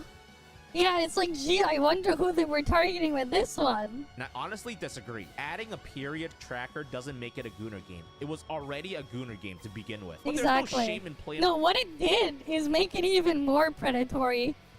In a sense that, like, now it's like something that you're gonna use to track stuff as well. You could use other apps for it. You could use a fucking calendar or whatever. But they're like, nah, we're gonna incorporate it into the game here. So then it just keeps it keeps the users checking it even more. Just cause, you know. In a Gooner game, we all have fantasies. Mine are big, thick, long swords, especially if they dual wield it. With all of that being said, I think everyone is entitled to their opinions and there are no wrong opinions. Until I saw this. Exactly how delusional do you even have to be for thoughts like this to enter your head? And it's not just one person. I've Yep. said that Elden Ring, Sekiro, Witcher 3, Terraria, and Minecraft may not be the best games on the entire planet, but each excels in their own categories such as storytelling, combat, and replayability. And someone actually Exactly. typed out that they think There's like no replay value in these gachas. There's literally zero replay value. You go through it and then what?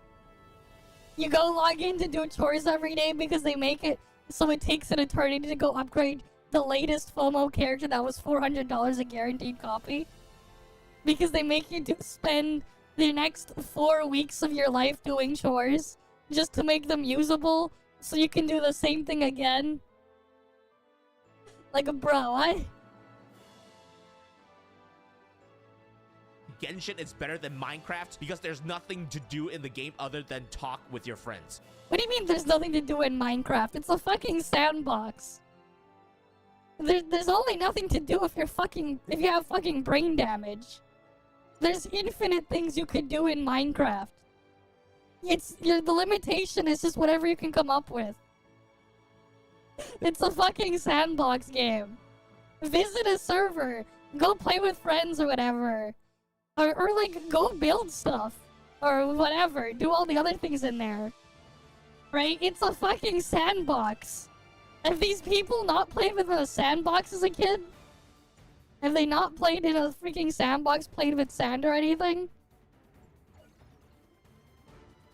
Right? Like, you can build shit in there. It's in like half of the name, craft. You mine and then you craft. Minecraft. There's a lot of those. There's a ton of MMO servers in Minecraft. What? What? In a game where you can literally do anything and what you are unable to do is made possible with mods. You cannot find Yep. anything to do. I mean, this isn't even about the game anymore, but more about you as a person. I don't know, maybe don't watch Brain Rot 24/7 and actually learn Exactly. to have some creativity. Exactly. This one's really good, actually. But yeah.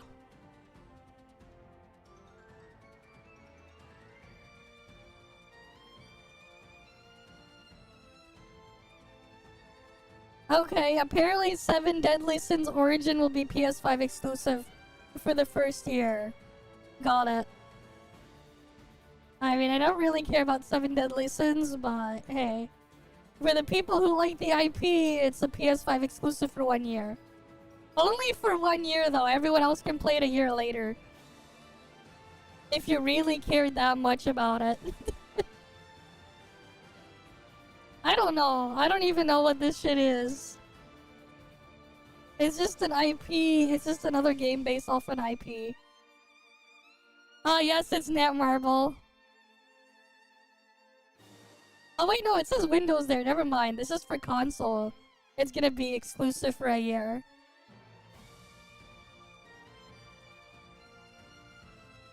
Okay. Is it just like an MMO or something again from them? Who the hell's this character?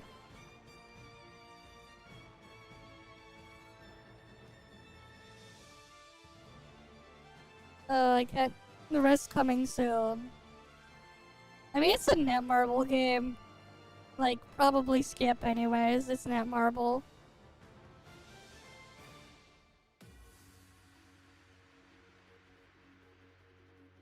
He's a son? Oh, I see. Okay. Yeah, I saw Seven Deadly Sins anime, like, 10 years ago or whatever. But yeah. It'll be on the Microsoft Store.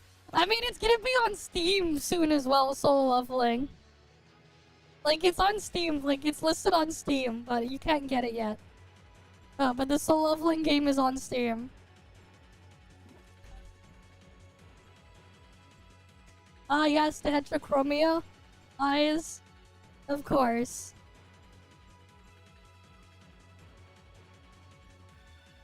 Alright, it's time for peak. The Gacha Enjoyer is back. Let's go, Gacha Enjoyer. Many anniversaries have happened recently, so we decided to do a quantitative analysis on all of them. This time, we have hired the top Gacha analysts to analyze these 4 games: Zen Zone, Arknights, HSR, and Wuthering Waves. Zen Zone. They're ranked 10 on day 2. That's kind of crazy if you think about it.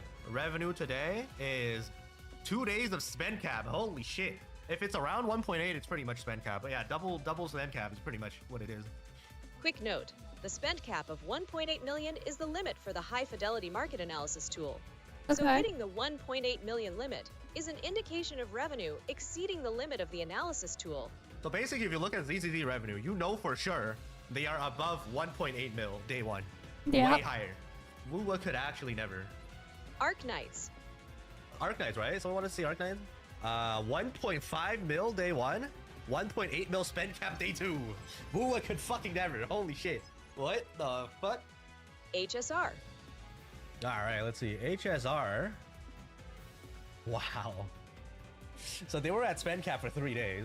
1, 2, 3. So yesterday, the 4th day was 1.2 mil. 5th day is 1.15 mil. Insanely good still. Still above 1 mil. Wuthering Waves. Revenue for day 2 is... Oh, that is so bad. What the fuck Wait, is did they this? not even hit spend cap? Wait. So bad. They didn't even hit spend cap. What the fuck is this? They can't even hit spend cap. 300k. Yeah. Peaked at 1.2. Dropped to 300. 180k now. Holy shit. I've never seen a drop this severe. 1.25 mil straight to 300k. They dropped 900k on day 2. How? Bro. Graph is That peak. is so bad. So as you can see, players do indeed vote with their wallets. Whoa, top 5, easy. And Wuthering Waves has objectively, quantitatively, the worst anniversary Full in history banner, I with know. a whopping 75% drop in day 2 revenue. While a typical anniversary should look like these, numbers speak for itself, and numbers do not have feelings to be biased. Yep. Alright, that's copyrighted music. Game is also the most predatory one thing that the... It is also interesting that the worst performing game is also the most predatory Yep. one. With 12 character banners, 12. constant reminders to buy BPs, Yep. largest spender of ads, and Yep. huge artificial hype from the community. Exactly. Imagine doing all that and coming out to be the worst. Actually impressive. It is no wonder the community is so desperate to defame other games, because they know that Wuthering Waves will be trashed by them. Looking at Exactly. these, we can see that Daddy Tencent is not going to be happy about it. What do you think? Leave your comments below. Of course not. They haven't been happy about it. They haven't been happy.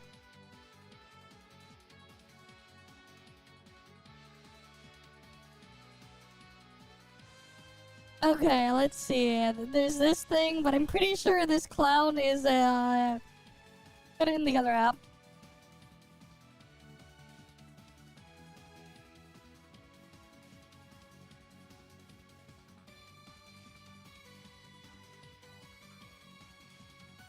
Gacha is a monetization model, not a genre of Yep. itself.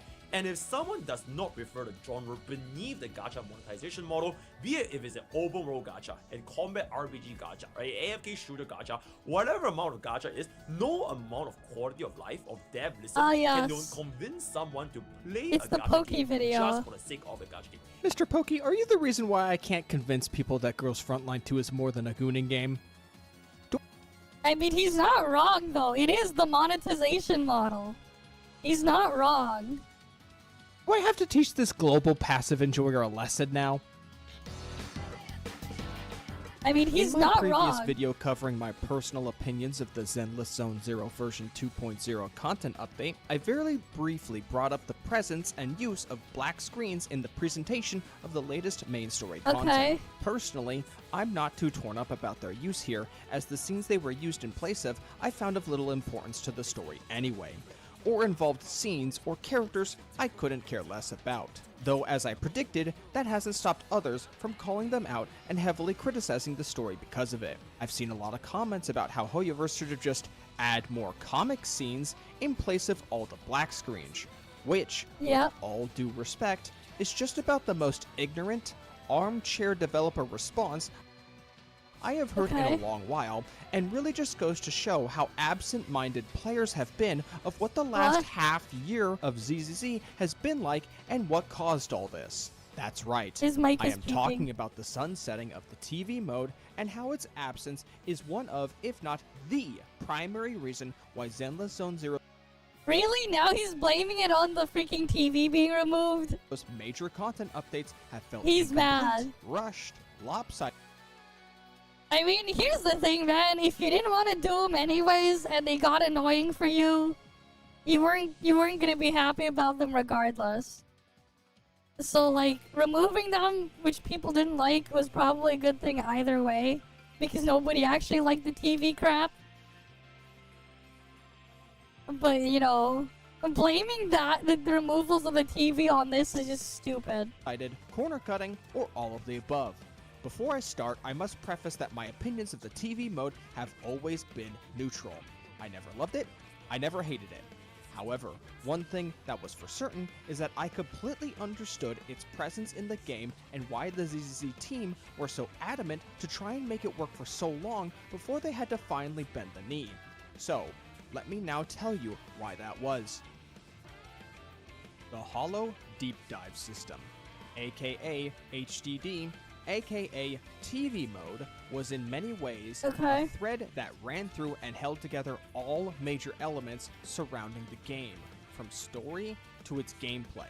The player would assume the role of the twins, Bell and Wise, a pair of proxies whom would provide their services of guiding clients through the hollows of Zenless Zone Zero through their unique ability to possess their companion Bangaboo, Eos, and guide them from the outside. The TVs, by extension, acted as an abstract perspective for the player to experience the game through, navigating from TV to TV like they were tiles on a tabletop RPG board, and would make decisions for the entire party as they landed on unique event tiles with different effects based on the context of the TV.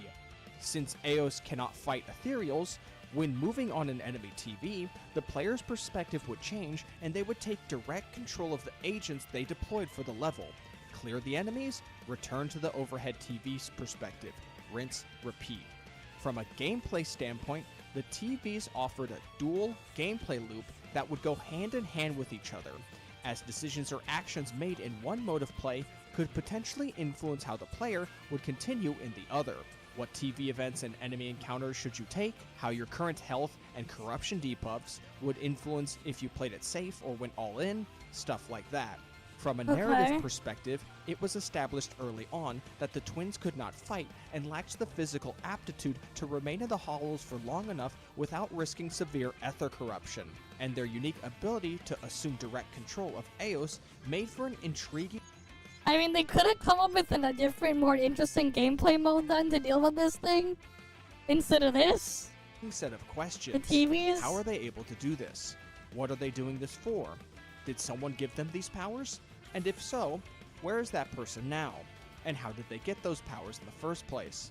It was unique, narratively cohesive, and offered an experience that you wouldn't find in Genshin Impact or Honkai Star Rail. Okay. But there was an even greater reason why the TV mode was so integral to Zenless Zone Zero as a game.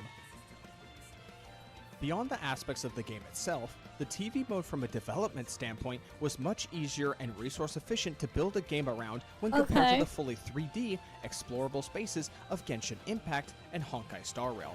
Something the ZZZ team would greatly make use out of, as they were confirmed to be the smallest of the 3 teams developing games under HoYoverse. To help illustrate my point, I want to bring up a different game for a second. That game is Persona 3. Hey, the music choice for this video makes sense now. In 2004, the darling JRPG company we know as Atlus was actually looking to be shut down following a series of unsuccessful game releases, with the most recent one being Digital Devil Saga. Persona 3, for all intents and purposes, was looking to be Atlus's last chance to make something for themselves in 2006. However, due to the lack of resources and budget, they couldn't produce something on a scale close to anything they've done before. This level of restraint forced Atlus to take a different approach with their gameplay loop in order to maintain the illusion of a full and worthwhile JRPG experience. Persona 3 is a game born from limitations, and with compromises comes creativity. When you don't have the biggest budget in the world, you need to get smart with how you allocate your resources. This is why the calendar system and Tartarus were such an effective idea from a development standpoint. It allowed for a smart reuse of environments, so that time could be spent on other aspects of the game. Instead of an A to B traditional JRPG experience, Persona 3 featured a procedurally generated dungeon that would periodically open more of itself up as the story progressed throughout a 1-year time period, where the player would experience the life of a high school boy in moments of downtime. In reality, this was all done to give Persona 3 the illusion of a lengthy and fulfilling experience, but it was so unique and so well executed that the level of Persona's success off of the 3rd installment alone now remains to this very day as the framework of all Persona titles, seeing adjustments and improvements in the system with each new game, evolving with the release of Persona 4, and culminating in the legendary experience that was Persona 5. And even seeing further innovations in the formula with the release of Metaphor ReFantasio. Persona's creativity through restraint would even be recognized and utilized by other game franchises. Fire Emblem Three Houses, a turn-based strategy RPG, would practically rip the calendar system and school setting entirely from Persona, and go to create what is the most successful Fire Emblem game to date, with the most beloved cast of characters the franchise has ever seen. And your point? Kill every last one of them. See guys, this is why the Golden Deers are just better. You don't got some literal psychopath running around and slaughtering people.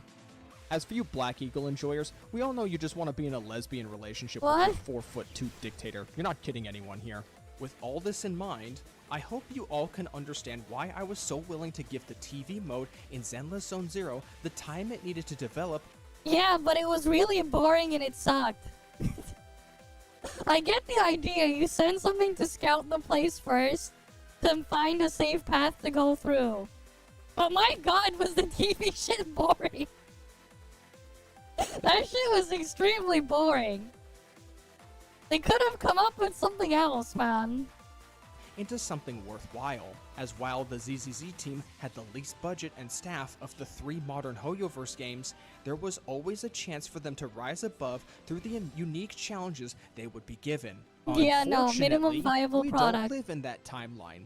Here's what actually happened. I'm not oblivious to why the TV mode failed. It wasn't properly advertised before the 1.0 launch of the game, it was too slow-paced, too much hand-holding, and people just wanted to play the hack-and-slash combat. However, yeah, that's why they were there. For those who played ZZZ during its beta test. That's like why they were there. They weren't there for the fucking TV mode. Even back during the beta, people didn't like it. They could have come up with something else to do with the freaking thingies that run around in there. They could have had them like run around and do shit in the map first. period to think that Hoyo would just abandon a staple system element like the TVs so close to the full release of the game, and opted to write out the criticism as they worked to improve upon it. Had they stripped it bare, it would have put them so far back in terms of development costs and release time.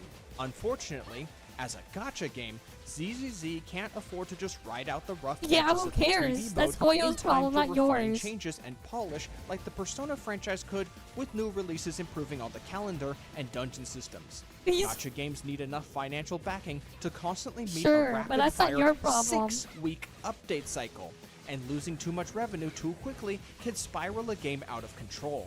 Because and that's not our problem, that's their Had problem. drastically cut back on the TV mode content as early as version It's like I missed 1.3, the part and where that's ultimately our stopped problem. developing anything new for it in version 1.4 onward. It just so happens to be a massive coincidence that 1.4 was the height of the game's development. I know, with it's the just HSOS Mega Man. 6 story arc and the conclusion of the primary plot of Season 1 involving the most animated cinematics, comic scenes, and character interactions. And it all went downhill from there. Again, I missed the ZZZ part where team, it's our problem. I know we just took away your only means of an effective resource allocating gameplay system, but now you need to rewrite your whole story to narratively explain why the HDG system is no longer the primary method of story delivery. I mean, they could have just had it so, like, you sent the freaking thing in there without the fucking TV. And you just treated them as, like, a remote-controlled drone going through the area. If that's effectively what it is supposed to be lore-wise. Right? They could have just had you go through the maps twice or something. And just have it slightly different, depending on how you go through it. Maybe you could have the map full of more crap. When you go in there the first time with the freaking bang boo whatever. Those stupid thingies. When you go around and you're cleaning it up. To make way for something else to go through. They could have just done that. They would have been able to reuse the map. You had a replacement, and you probably could have given them something else to go on instead of the TV mode. Right? Because they all the things have 3D models anyways. They could just reuse their models and do that. Delivery, Corporate has also decided you need to make an open world too, and that needs to be done by version 2.0. All the while, your staff is split between working on every game version leading up to 2.0 as well. And with all that in mind, you are hemorrhaging money fast because it turns out the people demanding to have TV mode taken out didn't come back at all or left shortly afterwards anyway. In the absence of a cost-effective means to develop new gameplay content for ZZZ, the cracks would begin to show until we are left with the massive gaping holes we have now. Version 1.5 was mostly fine, and there wasn't any alarm bells to ring just yet. It was version 1.6 and 1.7 where everything went to shit. In the Soldier, Zero, and story, we had our first taste of an incredibly egregious black screen. In the second level of the story, Ambi needs to infiltrate an experiment laboratory to eavesdrop on a conversation. If the TV mode still existed, the player would have just moved the Ambi sprite across an abstract representation of a ventilation system to get into position to listen in on the antagonist. With the TV mode gone... You know, here's the thing. They could have just made it into like a short cutscene cinematic thingy or whatever. You just reuse the 3D models that they already had. They don't need the TV mode for that. You could have had like the little, if they wanted to use the bang boo thingy to go through it, they could have like the little thing just, you know, like walking across or whatever, sneaking by. People would probably like that even more because they'd probably think it's cute or something to see the thing like try to like sneak through or whatever to eavesdrop or whatever. They could have done that instead. No, the real reason why is they're just lazy. That's why. Minimum viable product. There is like another way to do it. Using assets they already have. They don't even need to make a comic thing, whatever. It can just be a short little thing. Where you have the little thing walk by. And they don't even need to cut to black either. This guy is a clown, man. This is why I don't want to give him the view. Like, you know, there are other ways they could have done it too. We can't do that anymore, and we are left with a black screen to explain what happens to the setup for the scene, and following that, we have another black scene to transition you back to the combat outside of the laboratory. Once we get into the 1.6 story content, things get even worse, as Lycon sets up a meeting with new Eridu's mayor to present Bell and Wise with a plot. Yeah, they could have put something in there. Alleviates the twins' would have been better. Exactly. They could have made it interactive. And now, the major plot and all they needed to do was reuse assets they already made. Hollows, and by extension, Eos, has been reduced to nothing. Now go run around in this reused map from version 1.0 while you screw around with. Yeah, what's wrong with reusing maps? He just praised fucking Persona 3 earlier, which literally reuses it all the fucking time. Like, reuses all their shit all the time. And then now he complains about it here. Like, bro, what? What trains and play with an M0 pre-buff Ellen Joe. Have fun, buddy. We have some pointless debate minigames a la Honkai Star Rail that cannot be failed. A scene where Hugo beats up Hollow Raiders, but there's a black screen so we can't see what's going on. Envy and Trigger playable sections because Vivian and Hugo's banners aren't ready for this game version. And how many times are we gonna have major story plots take place in this damn ballot Twins Hollow? 1.7 is just as bad, but for different reasons. In the version 2.0... And again, like, this is why I just don't like watching their shit, man. Dev Talk, the ZZZ team decided the best direction for the story to go is to integrate agent story content into the main story to prevent disjointed narrative experiences to players. What this results in these games are minimum viable product. They don't give a fuck. And abruptly dropped onto players at a major point. Right, like we see, like, and it's obviously not a budget problem. They're making hundreds of millions of dollars. Surely it doesn't cost them more than that or whatever. To fucking put, like, that tiny little interaction, man. Finding new game. They don't even put in their own thing. Yeah, so they can scam more people. This is why, like, what Mr. Pokey said was correct, man. And this guy hates what freaking Pokey said when he called them a monetization model, not a genre. The genre is shit, that's what it is. Point in the 1.7 story that has, for the most part, been focusing on building up Vivian the entire time. And now, we have finally caught up. Version 2.0. It's poor story pacing, lacking in focus, and 45 black screens. Yeah. Again, this is just them taking shortcuts and being lazy. It's not that they don't have the money. They clearly do. Right? What's the fucking thing like these dumbasses like to praise and point out like every fucking month when they go PvPing? Right? Hi, Demon can draw. And he's just playing it to nitpick. I mean, like, I get it, his nitpicks are there, but like blaming it all on the removal of the TV thing is stupid. Because the reality is, there are ways they could have gone around it and actually made it even better without having the TV there. And like I could easily come up with them like ideas as he speaks. Right? But like, you know, it is what it is. I hope at this point in the video, I have made it clear enough. It's a minimum viable product, that's what it is. Out of laziness or giving this is up. why I refuse to play most of these things. The Hoyoverse have not been adequately equipped to handle a complete rework of their game at this scale. And the evidence is everywhere. Yet despite this, a staggering number of people I wonder what the money is going, man. I wonder where all the money is going. Struggling development team and kneecapped. He's blaming that on this thing instead of like on the fucking company being a piece of shit and not like putting the money back into the game and making it like as lazy as possible, but it just needs to look good enough to trick people, because that's just the reality with the vast majority of these. Game. There may come a time eventually where Zenless Zone Zero comes out ahead of the nightmare that is their complete reworking of the gameplay loop and rewrite of crucial story elements, but right now, it looks like we are nowhere near close. And everyone not willing to sit back and wait are calling for the end times of the game already following a lackluster 2.0 launch.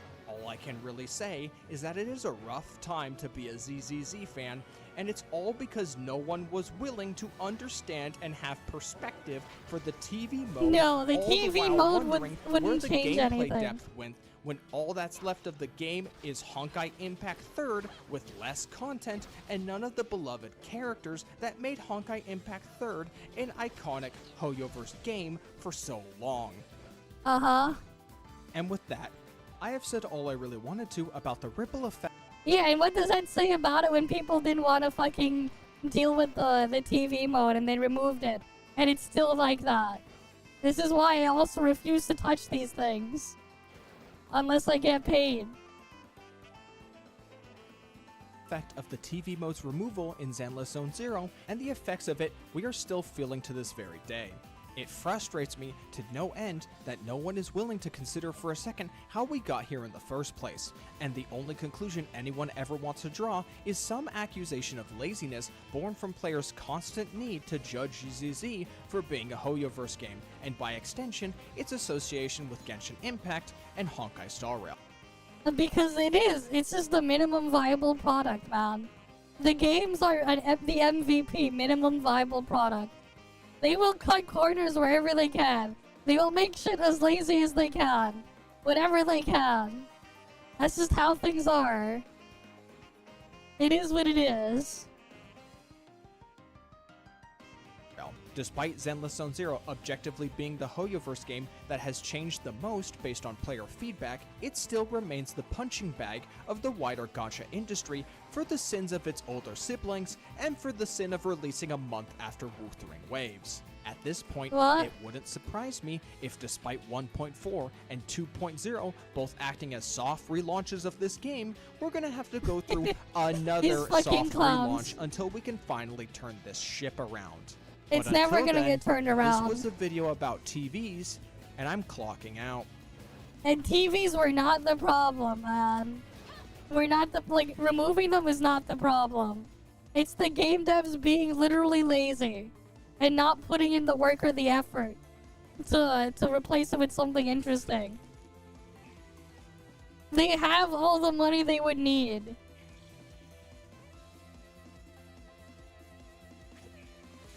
Do I have a clown here?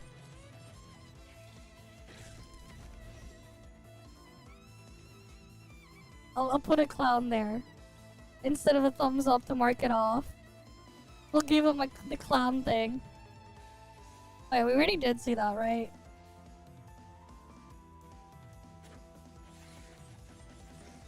Sure, you want to see what's inside a Switch 2 cartridge? Here you guys go. Game key cards have been a hot button topic online. People seem to love them. Actually, no, wait, that's the publisher. I'm sorry. The publishers really love like them. them. Yeah. Why wouldn't they? Because it does appear to save them money, and even for some, enables them to go to retail with these games that otherwise wouldn't go to the Switch 2 or would just be digital. Because let's face it, money makes the world go round, and if thanks for the follow as well. It's just not going to materialize on the game side. Still, though, people have been curious. I'm doing the about cabbage exactly event thing on the those side different at the Switch same 2 time. Cartridges, not only with the game key card, but also with things like Mario Kart, since it's supposed to be a 64GB cartridge. At least that's based on some of the reports going around. Well, thought it was finally time to cut these things open, and that's what we're gonna for do. me, I found the game pretty boring. It is what it is. I don't touch it. Yeah. Removing of the TV didn't change my opinion. Right? Like, I'm not gonna play it. But yeah, the Koo Dogs be Koo Dogs. Right? The Koo Dogs and Koo Bitches. They be what they are. Here today, we're gonna at least see what's going on inside of it, get a good picture of some of these different cartridges with the chips, and then kind of let the internet do its thing to figure out exactly what we're looking at here. So if you guys enjoyed this video, make sure to hit that like button and subscribe if you're new. Today's video is sponsored by Belkin and their new charging case. Nintendo's next generation hybrid system. I do wonder though how many of them actually like Kuro and Wua, or how much they've gaslighted themselves into liking it just to spite Hoyo. I actually really do wonder. Do they actually genuinely like it? Or did they gaslight themselves into thinking they like it just so they can attack Hoyo? Like, I really wonder, man, how much of them actually genuinely like it, and how much of them gaslighted themselves into thinking they like it. Also, they can shit on Hoyo. Right? Like, I really do wonder.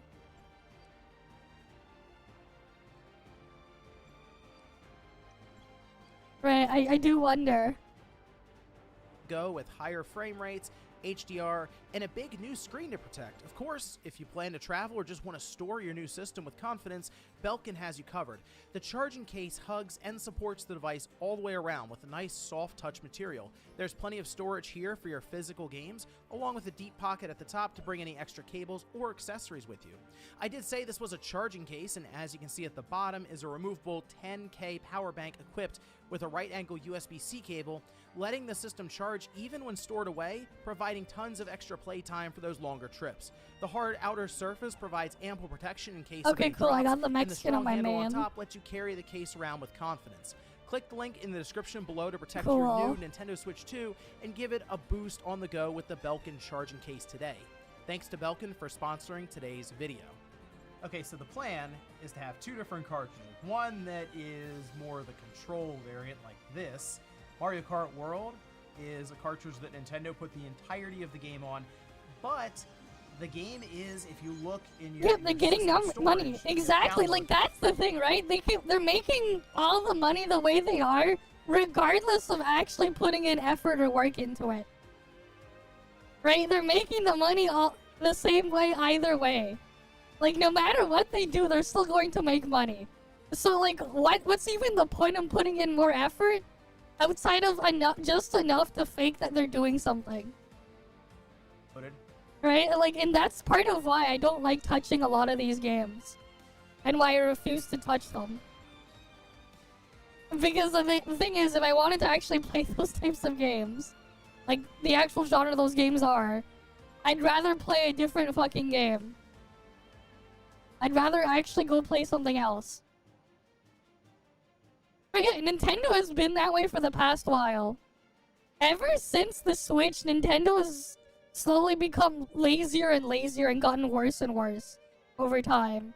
Like they've always been slowly progressing there, but like, it's exploded just how much worse things have been getting ever since the Switch. Yeah, they're literally just, it's just all nostalgia for them that they're farming at this point. Reselling games at like 4 times the price they were when they were originally released, with like less shit at times and stuff, like less functionality or whatever. Some cases performing worse than the originals, despite the graphical upgrade or whatever. Or like other weird changes in them too. But like, yeah, it is what it is, man. It's 22 gigabytes, I believe, so it's nowhere near the Mario Kart needed Mario Kart MMO, you want that? Cartridge that apparently they're using here. So I figured, okay, this will tell us if there is a 32 gigabyte maybe that's out there. Oh, welcome back. I feel like they would have used that then. Yeah, in this case. it's gonna be 4 a.m. in 5 minutes. Card, which is Street Fighter 6. Welcome back. It's the one that I could find at the midnight release that I did. I was looking for maybe you on Crossworld? Well, we have the... Oh, you should try to get the, you have Shadow Gens and Frontiers, right?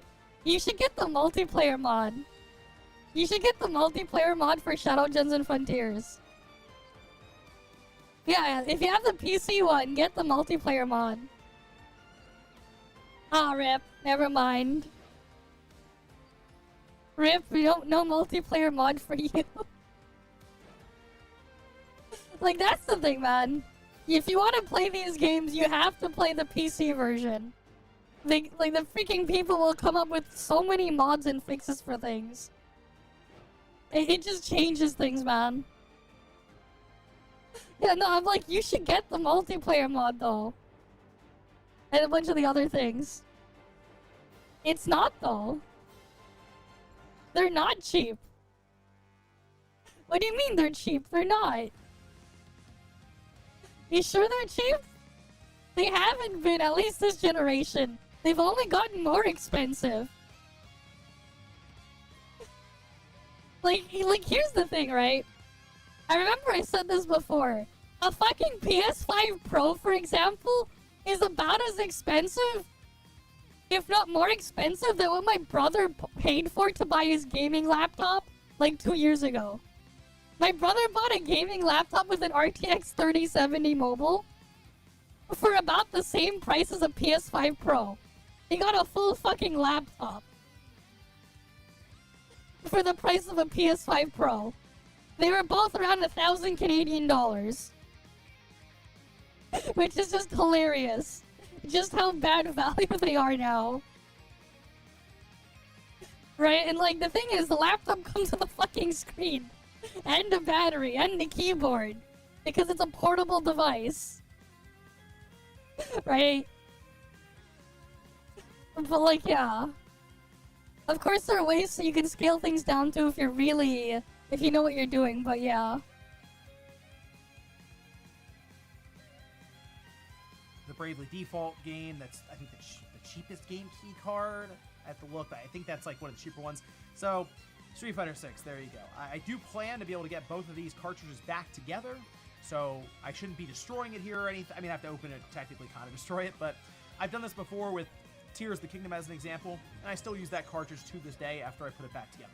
You might be wondering how exactly do you get these cartridges apart. Honestly, it's kind of guesswork in general, but for the most part, I look around the corners at the top, and usually there's like a little bit of plastic that's not there. It's almost like a, you can see right there, a little notch. The idea is to get some kind of straight edge or something there, and then slowly wedge it apart. Now, these are pressed closed here, you can see, but they usually line up pretty well, and I've even glued a couple of these back together again, and they worked fine. So let's see if we can get this guy apart. So there we go, we have some separation right there. I just want to get a peek inside just to see if there is a board that I could potentially be hitting. And now it looks like the top is... completely hollow for Mario Kart World. So let me work around the side here. So if you have to open it, these for whatever reason, start at the top, I guess, and then work your way down. You can see it's coming apart pretty clean, actually. So see if I can separate down here, and should be like just one clean pull. And there we go. Oh, those are virtual blossoms. Don't need those. No real problems there. Should be able to glue this one back together very easily since it's just two pieces. There's the Discord. Street Fighter 6 fault me a little more, but it also came across there as one. Oh damn it! Game Alive.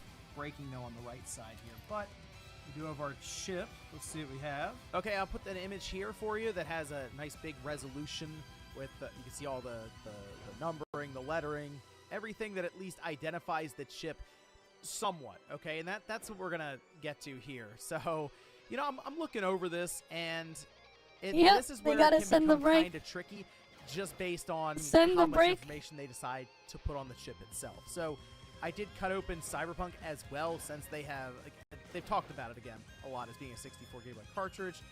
But unfortunately, you know what? That's the one where it doesn't really indicate much as to it being a 64 gigabyte cartridge. Now, at the top, they do indicate with the markings here. As you can see, it lines up. And I started to look over some of this to try to get an idea as to what we could take from it in terms of just... Yeah, they're flash chips. There's not a board. There's just a chip. These are just flash NAND chips with some pins at the bottom. Idea of what exactly these cartridges are. So, for example... They're not really a full-on board either. With the indication here in the center. Honestly, it's just the NAND chip. Going over that, we've seen R20RG before. That has popped up with previous Switch games, like the cartridge itself, so identifier or just manufacturing identifiers, say at the factory level, where they'll at least be able to have things in assembly line and know what things, like what speeds they are or what class they are. And then typically when it came to Micronics, as we've identified previously with something like Tears of the Kingdom, you usually have some kind of indicator in gigabits. So in this case, you know, I do see 512. It's right below here. So my mind immediately was like, oh, okay, well, if this is a 64 gigabyte cartridge for Mario Kart World,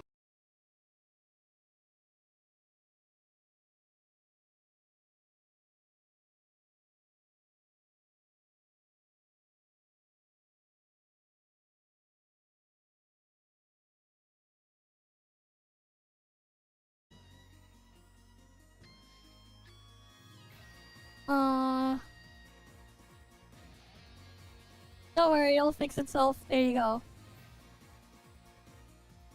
Now we're fine, see? 512 gigabits divided by That's how I 8. fix There it. you go. You get that 64 screen. gigabytes.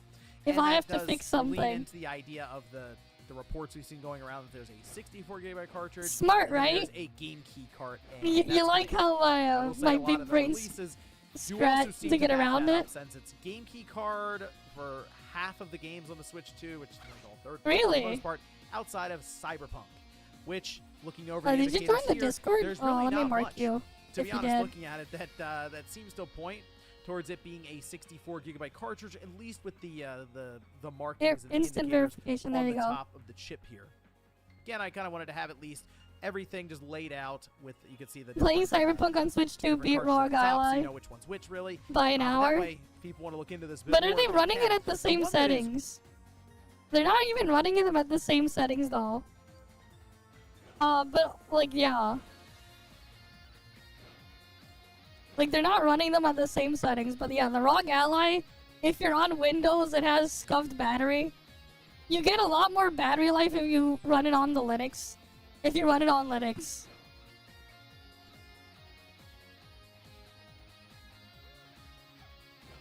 Yeah, like it's not great, the battery life. You can get more battery life on the Steam Deck out of it. Really, still a mystery, is this game key card. So this tells us nothing. I mean, I am looking over TSL, and it almost looks like it's kind of like TSL, then C7700-5. I mean, nothing. Nothing's coming up for that at all, right? And then there's also this indicator here. It looks almost like a QR code. Usually you have those, again, at the factory level. So when it's going through like a more automated process, you can scan. It's for tracking inventory in their systems. So it's, again, I have the numbering here. I figured a lot of people didn't want to cut open their cartridges to see this stuff, so it's just like, here it is. And we're also kind of working with somewhat of a limited number of games, of course, and the ones that I had access to here at midnight. Now, I could probably go out and find another game key card and then another game key card and keep trying to go until I find one that has more indicators on it, but this is just kind of what I had here with Street Fighter 6. So that is kind of unfortunate there. Now, there's still speculation that we're looking at like MRAM or something, because it does seem to have a warning attached to it with magnets that apparently can maybe erase the game. Maybe we could try that. I don't know. Do that in a video. Hey, can we erase Street Fighter 6? I'd like to keep the game if That'd possible, be funny. but, They erase it. For science, I guess. But for me, looking at this, we know. I wonder if they worked with the big dumping tool. Also appears if to you be can put it in the big dumper. So there you go. It does seem like that's kind of what we're working with here. These are the two chips, I guess. Game key card or 64 gigabyte.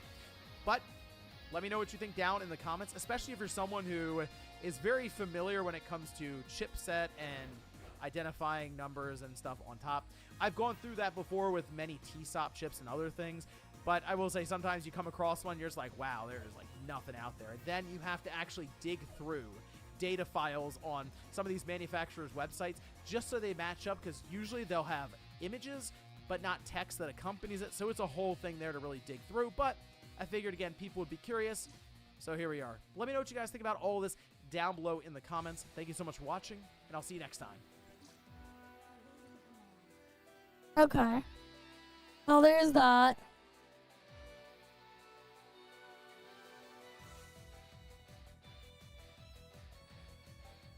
Did we watch this one? I forget. Did we watch these three? I don't think we did.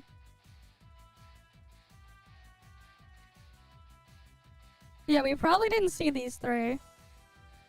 Alright, let's see how Hoyo first changed it forever. I think we did. Hello there. This is a bit more of a personal video. I don't really do those that much anymore. Usually like to stick to the more analytical content, which means, lucky you, we're doing this video without an editor today. So if you're trying to watch this video while you eat, I know who you are, I see the analytics. Maybe listen to this while you're drawing or something, or you're at work. It'll be a lot better for you that way, I assure you. Because this is something a little more personal. I don't feel like created doing insecure super analytical gacha gamers, things, so maybe I won't make a lot of sense, but insecure parasocial gacha gamers. I play a lot of gacha games. I know a majority of you heavily believe I only play Star Rail and Genshin, but believe it or not, I do play a lot. I play Dokkan Battle, I play Wuthering Waves, I play Puni Puni, I play Japanese gacha games you've never heard of, like Monster Strike, because they're fun, and I enjoy them. And at this point, I've been playing these games for about 18 years. And so I don't I'm enjoy never gonna them. Stop until I eventually perish from this earth or something crazy like that. Yet despite that, a majority of the hours that I've spent in these games have been in the MiHoYo franchise, and that really shouldn't be surprising. If you take a look at just the player numbers, the profit margins, His poor MiHoYo's got wallet pretty much time, I everything know. else beat, and they have ever since the release of Genshin. And I know there's been a lot of people that picked up the game in the past like 3 years, but they don't really understand just how massive Genshin was on release. Like, you could not escape it. It was all over Twitter, it was all over YouTube, it was all over Facebook. Like, people were getting millions of subscribers overnight for making Genshin content. Things have obviously since petered out from that point, and it's now more of a monotone game that you'll pick up and play from time to time. But or never. They're just not. I mean, like, yeah, because, like, here's the thing, right? It's not that gachas aren't for you, it's just the gachas that they keep putting out are complete dog shit. They're missing the whole point of the game. They're too focused on the monetization platform that they forget the game. For example, they're less of a game and more of a monetization platform. We don't know is the pity system that Genshin has and Star Rail has and a lot of the more modern games have. That's a relatively new thing. For the longest time, and a majority because that's the thing, they forget to put the fucking game in the game. There was no such thing as a pity system. They just fake that they have something. I can remember when there's absolutely nothing in them. They had a stamp system where if you spent 150 pulls, one of the ranks was guaranteed. So like it'd be like, oh yeah, you get a 5-star after you do 150 pulls, but there's no guarantee it'll be the limit. You'll just get one of them. That's what they did. I don't really count that. There was no way to actually guarantee the new limited time character. And lots of older ones like that. Genshin has that really popular system that a lot of you know of where, oh, X character comes out and you really want them. Well, if you lose 50-50 after 90 pulls, do 90 more pulls, and then it's a guaranteed get the character. The idea behind this is simple. While you will have less whales spending an absurd amount of money to get multiple copies of a character to fully max them out, you'll see a lot more low spender players willing to spend an X amount of currency because they understand that they can 100% guarantee this character because now there is a physical price tag attached to their head, whereas previously that didn't exist. I used to play this funny game called Fate. I know. Give me your condolences in the comment section. I clearly need it. That game was infamous for its complete and total lack of a pity system. I even made the joke with somebody that, hey, to celebrate the Fate collab in Star Rail, we have removed the pity system. Hell, the devs of Fate even went on record saying, hey, guys, we're not going to release a pity system. It's never going to happen. It's not in our plans. Quit asking for it. But then the pity system in Genshin got really popular. And 2 years later, there's now a pity system in Fate. We see the same thing happen. You know, Star Rail comes out. Star Rail has the same pity system. A lot of modern games that are of the gacha genre that come out follow this trend. You know, look at games like Wuwa. Look at those new Arknight games. Look at Tower Fantasy. Like, these games pretty much beat for beat copied the Genshin Impact pity system now. Obviously, some of them are, you know, less generous, some of them are more generous, but the pity system is still there. MiHoYo has gotten to the point where they are so massive, it makes like no sense on the surface to most people. Like, oh, you know, whatever. Pity is one example. It is a lot better, but it also is very confusing. For the longest time, in a lot of gacha games, features really weren't that massive. I mean, obviously, if you play games like Dokkan Battle had feature creep. I know I'm really letting my weeb shine out here. But what Dokkan did was more like adding additional multipliers to pre-existing mechanics. And, you know, there's another game I played that did this. Puni Puni did this. No, I do not. I do not drink energy drinks. Once you get 13 points of a character, you're going to release a really powerful attack. I don't drink canned diabetes. They released a new feature called the G-Sultimate. And the G-Sultimate is the exact same thing, except you need 18 points, and it's just honestly, a lot stronger. Sometimes I have no idea. That's just power creep. Feature creep is something that I've been seeing a lot. I think it depends on what I'm doing, man. It depends. But I drink a lot of water, though. Yes. I have a mini fridge next to me with water. It's just full of water. I have a mini fridge full of water right next to me. Exactly, there's that too. Expect character kits locked behind them. in a lot of more recent video games. And it started off... No, here's what happened actually. When I got the mini fridge last year, I was just looking around looking to buy one because I'm like, I wanted to get one. And then I was like looking around, then I saw this one from Hisense. They listed on Amazon for the wrong price. It was $80 on Amazon plus tax Canadian. So I spent just under $100 to get the Hisense mini fridge. Anyways, I bought the thing. I checked back at the page listing a couple hours later. They updated the price to be $199 Canadian. I basically paid less than half price for the fridge because the seller listed it for the wrong price. But yeah. So I got that. But yeah, it's been great to have one. They're great to have. Don't ever buy one of those shitty Peltier chillers for drinks. Those things are really loud. They also draw way more power to do the cooling than a fucking mini fridge with a compressor. If you ever wanted something to keep your drinks cool, make sure it has like an actual compressor. If it doesn't have a compressor, it's actually going to consume way more power over time. Because Peltier chillers are not efficient at all. They're not.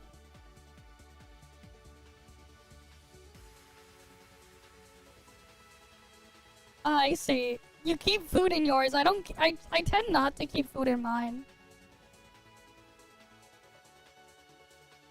At Best Buy one time, an employee got very angry at you. And, Let me see. And he wanted to punch you. I see, because the cashier, you told him the scanner you wanted to buy shouldn't be this expensive, and then there's a price tag there. You went to him, to the price tag to see the lower price, right? He still got angry, damn. Yeah, your parents got annoyed about putting food in the fridge? Yeah. I mean, sometimes I put food in there, but most of the time, no. Damn, he ripped it off? That's crazy. Starrail, ironically enough, where Starrail initially came out and it was like Dokkan and Genshin, where it was just a numbers game. You wanted to assemble your team to be as strong as it could, so it can do very high numbers. And that was it. That was the end of your mechanic. Well, then DOT came out. And don't be wrong, DOT was in the game on release. Like, it's an alternative play style. That's fine. But then they released Super Break, and Super Break did not exist in the game on release. Break existed, and Break was alright. Like, it wasn't insane. But Super Break was an entirely new mechanic with an entirely specific set of characters that wanted to exploit it in order to do massive damage. It's not something that existed in the game on release. And the reason why they added it to the game was because this mechanic allowed them to make more characters to then sell them to make more money. Because there was no way to pull one of these characters that you really like and then put them on a pre-existing team comp and they'd work well because there was no previous foundation for these characters Create to a build problem upon to sell the have a proper solution. Team comp. And it's obviously not with Super Break. We see this with the newer resonance and the pathways that you can follow in Starrail for the AoE teams, which is very, very, very predatory, but that's a whole nother video. And as we all know, MiHoYo is the biggest, so when they do something and it makes a lot of money, other companies see it and they start following the trend. I like Wuwa. I used to, at least, but I had to drop it just like I did Starrail because, unfortunately, they started doing the exact same thing that I quit Starrail for.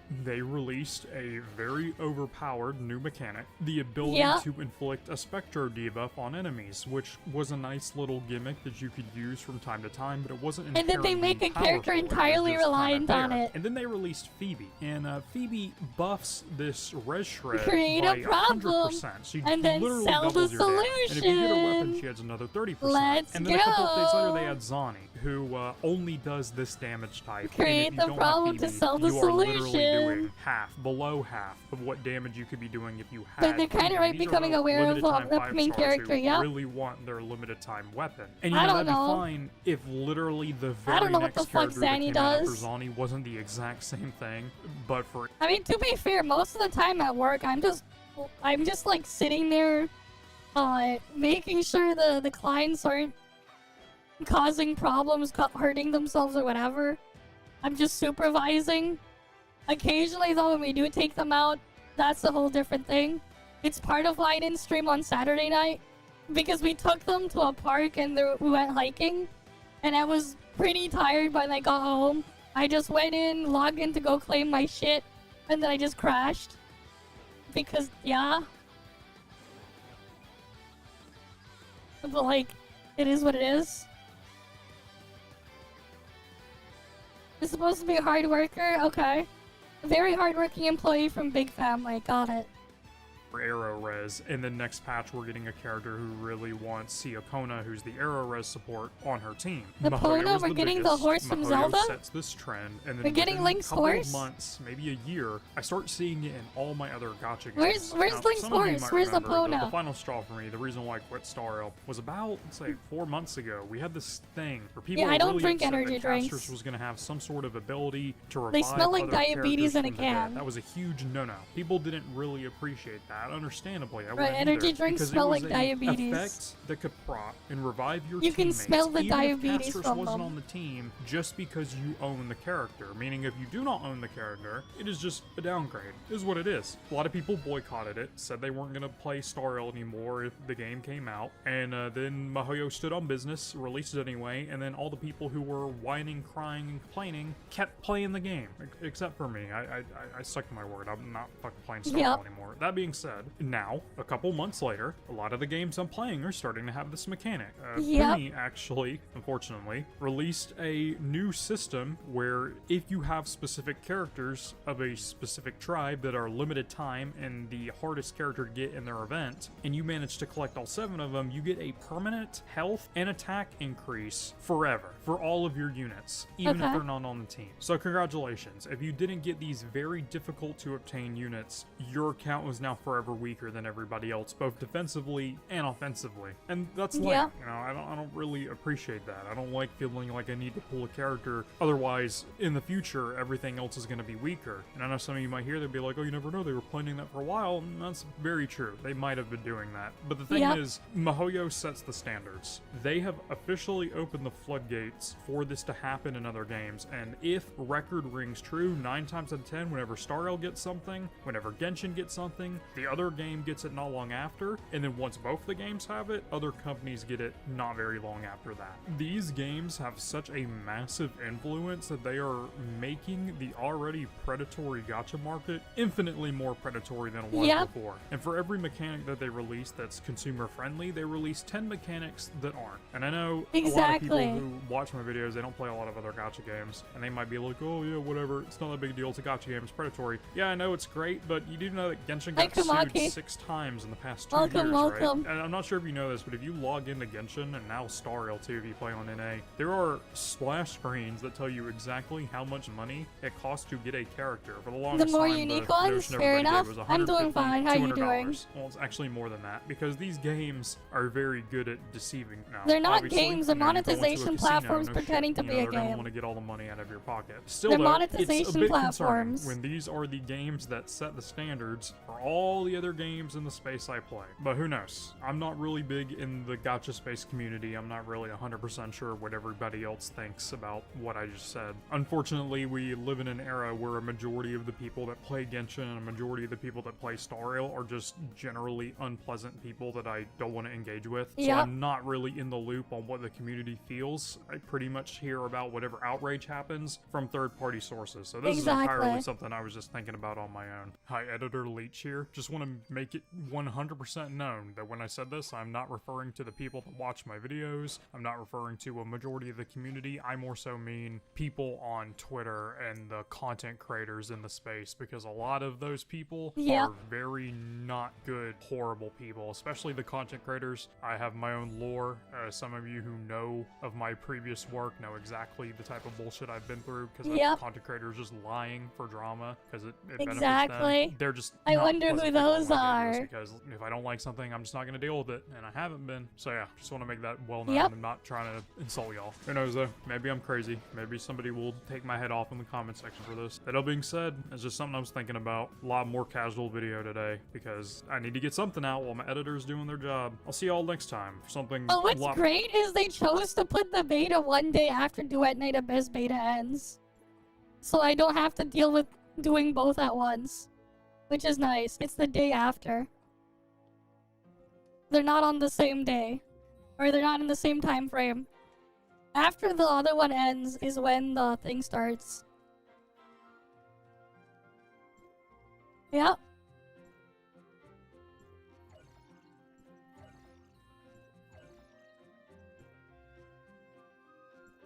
Hey man, it is what it is, man.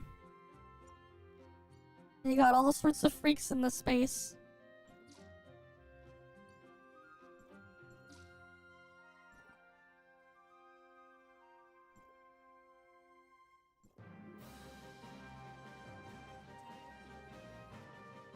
Alright, we'll mark this one off. There's this one now. How to destroy your extremely successful game in one day.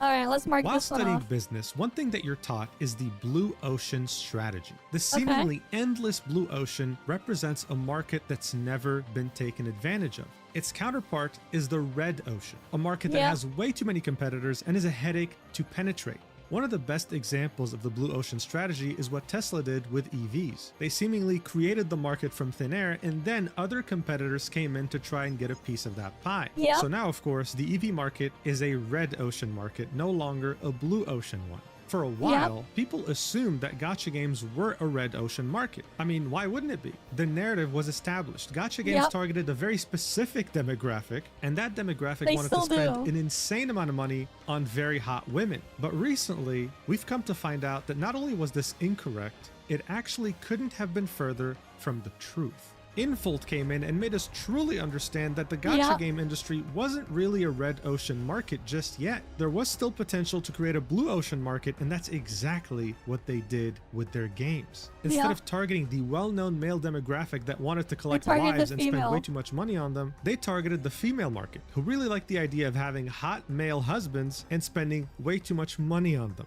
But targeting the female demographic didn't just end there. EnVtuber saw very lucrative opportunities that other studios were not taking advantage of and proceeded to release their newest title, Infinity Nikki, which was a gacha game, but at its core was a dress-up game. It was an open world game with the goal of dressing up your character in different outfits that you loved, and they were onto something. When the game released, it received immediate success, reaching 10 million downloads on all platforms, PC, mobile, and even PS5. This is extremely impressive even for a free-to-play game. It's ridiculous. It truly showed that there was a demographic in gacha games that was ignored for years, and EnVtuber was finally able to give them what they wanted. So how the hell did they manage to go from a rating of 4.2 stars out of 5 on release when it came to the Google Play Store to now finding themselves at 1.8? With their other games like Love in Deep Space also being affected by the crossfire, sitting at 3.3 stars out of 5 on the Google Play Store, as opposed to 4.2 just a couple of months prior. And let's not forget the fact that Infinity Nikki released on Steam and is now sitting at a mostly negative review. How could such a successful game that truly created a new segment in gacha, a genre that's existed for over a decade, fall from grace so quickly and so violently? Well, there are actually many reasons. That's and their we're own gonna go over problem. them together. So, yeah, hope you're ready. Let's do this. Do you know what's more rare than a double rainbow? Finding a gacha game that doesn't have a 50-50 system. You just get the character you want. Isn't that crazy? After player feedback, this is exactly what Ethereum Restart did. I know. I don't care about Ethereum Restart. I'm sorry. Unless they pay me, I'm not gonna touch it ever. Alright, so EnVtuber has actually been around for over I'd a rather decade play a now. better The first turn-based game game they ever instead. released was in 2012, and it was called Nikki Up to If I'm You. gonna play a It was the turn-based first game, I'm entry not in gonna the play Ethereum Restart. I'm not gonna play a gacha series turn-based of game. Nikki, and it was also a dress-up game, although still not very well known at the time.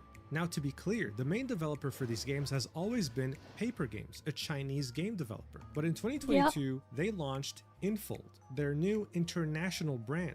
2024 was a very big year for EnVtuber because they released 2 titles that truly revolutionized gacha. One of those games is, of course, Love in Deep Space. This game truly showed us, once and for all, that females are not only as horny as men when it comes to their gacha games, but they make men look like rookies in comparison. Listen, bro, I'm not making this up, okay? Once upon a time, I streamed this game, and let me tell you, dude, you literally get pounded.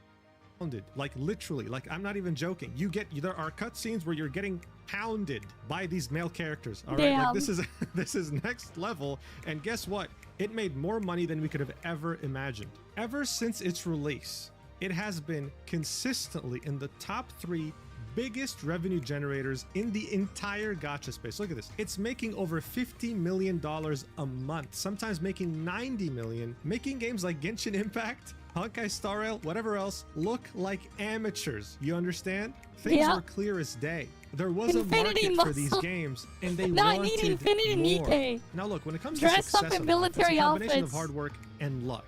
In 2024, the Roblox game Dress to Impress was absolutely blowing up. And people, whether it be male or female, were having a lot of fun dressing up their character in this goofy-ass game. All of a sudden, dress-up games became very mainstream. So of course, when Infinity Nikki launched in December 2024, the idea of a dress-up game went from niche to mainstream, and people were very excited about it, resulting in its massive success. Yes, even though their website got hacked with this wonderful, wholesome message telling people to evaporate their soul out of their body, it still managed to do great. I mean, this was it. A cute, wholesome game in which you could just sit there and make up these awesome outfits in an open world setting, and hey, it's free! What else is there to ask for? And the gacha aspect of this game wasn't related to characters, it was related to outfits, or at least outfit pieces. And these were some of the outfits that you could earn through gacha pulls. The community absolutely fell in love with them. And not all of them were from gacha. They quickly took on the reputation showed one of the miracle outfits in there. Their positivity was seen as a beacon of hope in the midst of all the gacha drama that goes on 24/7 with people comparing their favorite game versus someone else's favorite game. At this point, it was hard to think that anything could go wrong. Infold was on a roll until they weren't.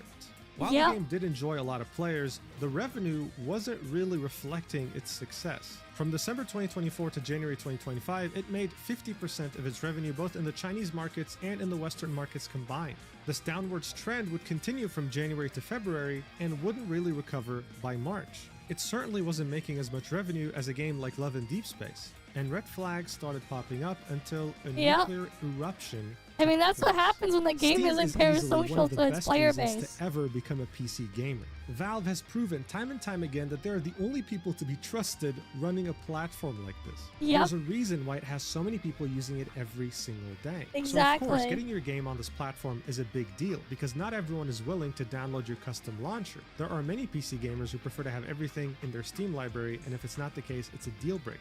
Seeing that revenue was on the downwards trend, Infinity Nikki was on the hunt for new players. So launching on Steam was an easy way to do that. Now look, usually paid games before releasing have pre-orders. That helps a company understand how much demand there is for the game, if the marketing's effective, and brings in some much needed cash before the game's release date. With gacha games though, seeing that they're free to play, they have something called pre-registration. If you make an account on their website, you pre-register. And if they meet pre-registration goals, as you can see here, you get rewards for each tier. Every single gacha game does this because it helps drive hype in anticipation of its release date. But there's no such thing as pre-registering on Steam. What there is, though, is the ability to wishlist a game. Exactly, wishlisting. And you can do that for games that haven't released yet. So Infinity Nikki went ahead and set goals like they would in a pre-registration, but this time they'd be tied to the Steam wishlists. And as you can see, there was 4 different tiers here. The first one being 10,000 wishlists and it gives you a live wallpaper. The second one being 50,000 wishlists and it gives you concept art. The third goal is 100,000 wishlists and gives you a bunch of resonance crystals. Now, what are resonance crystals? Well, this is the gacha currency you need to wish or gamble and get new outfit pieces. There are 2 types of banners that you can wish on in the game. The first one being a limited banner. This only comes in for like 2 to 3 weeks and you need revelation crystals for it. The other banner is a permanent banner. It never leaves. And for this, you need resonance crystals. So 100,000 wishlist was showing resonance crystals. Awesome. But the fourth and final goal, being at 200,000 wishlists, was the final surprise, showing a shape of a gacha currency. People assumed that this one would be the revelation crystal, what you need to pull on the limited banner, which is probably the most important currency in the game. This only made sense because 200,000 was double the last goal, and the last goal was going to give you resonite crystals anyway. So of course, seeing that this community is very wholesome and tight-knit, they went ahead and wishlisted the hell out of this game on Steam, even though many of them already had the launcher. They reached 100,000, and then they managed to reach 200,000. But then they noticed something weird. the official Infinity Nikki account completely changed the image. It went from this, with the fourth and final image potentially looking like a revelation crystal, to it just being a chest of resonite crystals like the third one. So in the first image, the 100,000 wishlist goal had 11 resonite crystals in the chest. And people were assuming they were either going to get more resonite crystals on the fourth wishlist goal or revelation crystals. The image completely changed that, and instead of having 11 resonite crystals in the third goal, they switched it to 2, which is exactly what they ended up getting. Time to gamble? We're not gambling. The 200,000 wishlist goal contained a chest of 8 crystals. So in total, they got 10 resonite crystals, when in reality, they should have gotten 11 just for the third goal. People were obviously outraged here. Like, what?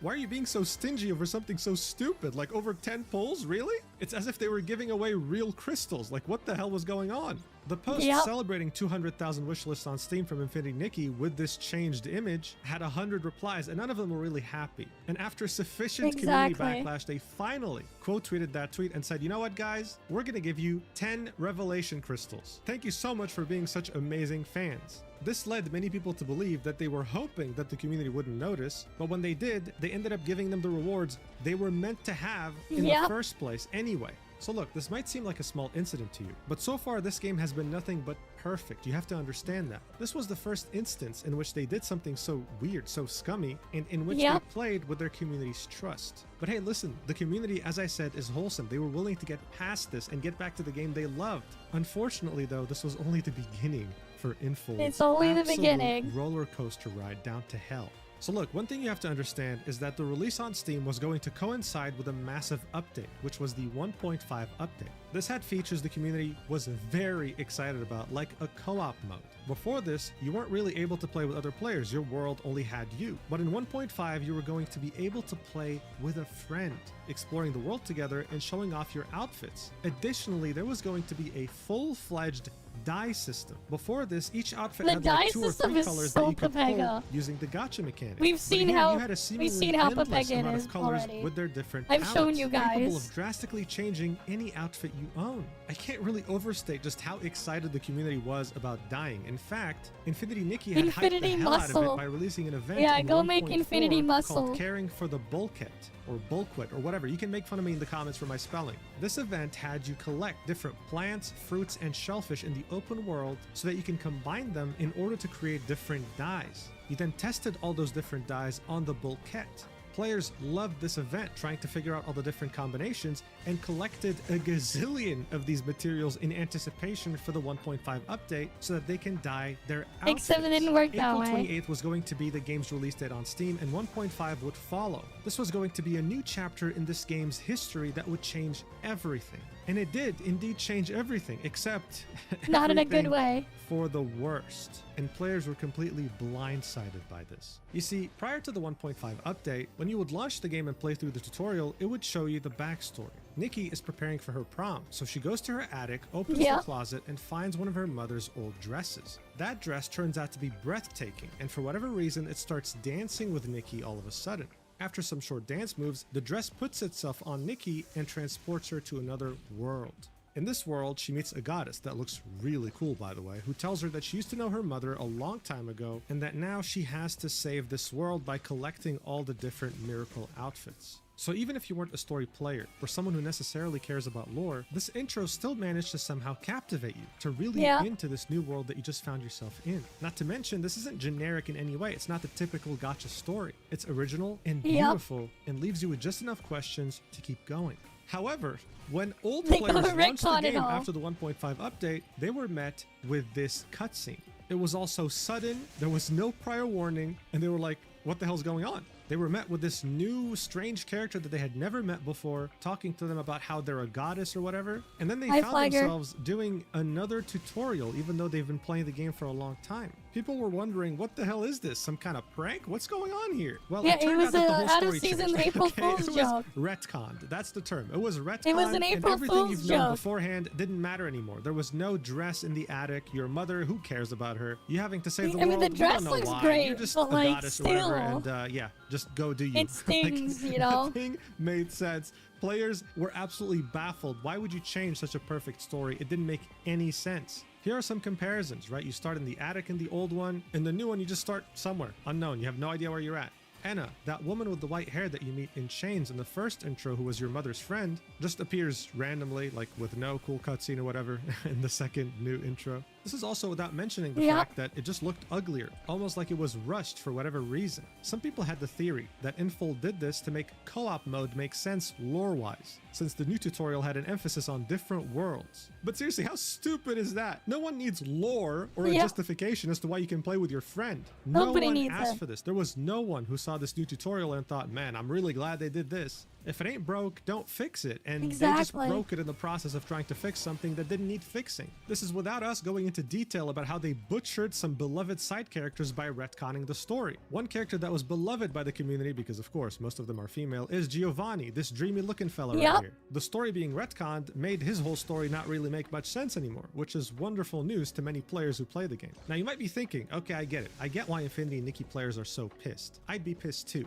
But buddy, we're not even halfway through this mess yet, so hold your horses. Things are about to get way worse. Look, if you play gacha games, you know how the gacha it gets system worse. works. You pull on the banner of a character you want, using either the currency you earn in-game or one that you buy in the store. You can get really lucky initially and get what you want, or you can get really unlucky, but not too unlucky because there's a pity system that limits how unlucky you can get before giving you what you want. If you want to go the extra mile, or if you're rich or just irresponsible with your money, you can usually pull for the same character multiple times and their copies would give them more abilities, making them OP as hell. Now, based on how lucky or unlucky you are, and if we're going to assume that you're only buying the currency, not earning it in-game, prices have always varied. But recently, because of pressure from the United States, Genshin was forced to show exactly how much a character would cost if you were to be lucky or the unluckiest possible. And as you can see here, it's $1.98 to 475.2. So if you bought all your currency from the store in Genshin Impact and got extremely unlucky, reaching heart pity at 90 wishes, you would have paid $475.2. Keep that in mind.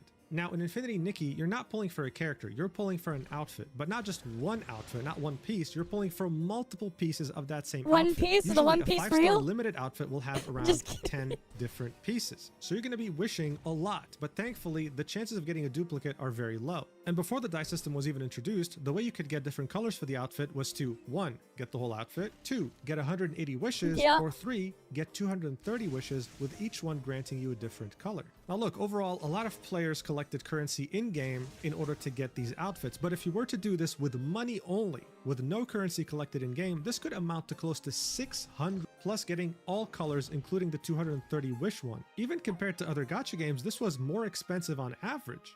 That's to get all of it, though. That is not more expensive on average to get one full set. That's to get the entire thing multiple times. That's technically not true.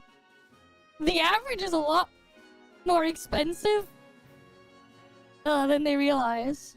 So it comes as no surprise that when 1.5 dropped and the very hyped up limited outfit banners came out, people couldn't believe the fact that instead of having 10 pieces, these outfits had 11 pieces, which meant that you had to pull an average of 20 more times in order to get that 11th piece, making the overall banner or outfit acquisition even more expensive than it used to be. This, just like the story getting retconned, came out of nowhere with no prior communication. And speaking of no prior communication, things would only get worse in that regard. You see, the endgame content for Infinity Nikki is called Mira Crown.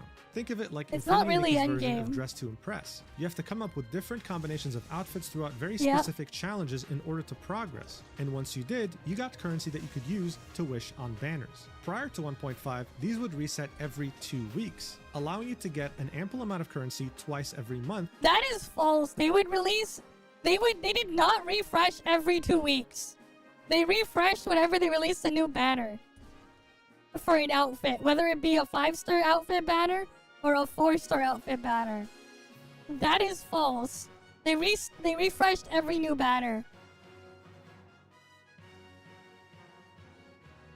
From the endgame content. When 1.5 released, though, people found out that it would take 3 weeks for it to reset as opposed to 2 weeks, making it even harder to get currency without spending money, and you're over here dealing with the fact that there's an 11th piece on an outfit you want. Yeah, it's just been punch after punch to the face, but we're far from being done. The die system that was so incredibly long awaited was a massive disappointment. Those materials that people spent a very long time farming in preparation for this system were now deemed useless. You now needed a new kind of currency that costs money in order to unlock the colors. And just as you thought that this already sucks, well, it sucks even more because you have to unlock the color you want on each individual piece of clothing, which means you need to unlock it 11 times. 11 times! So unless you were willing to cough out hundreds of dollars on currency packs, you could kiss that sweet dream of having a functioning dye system goodbye.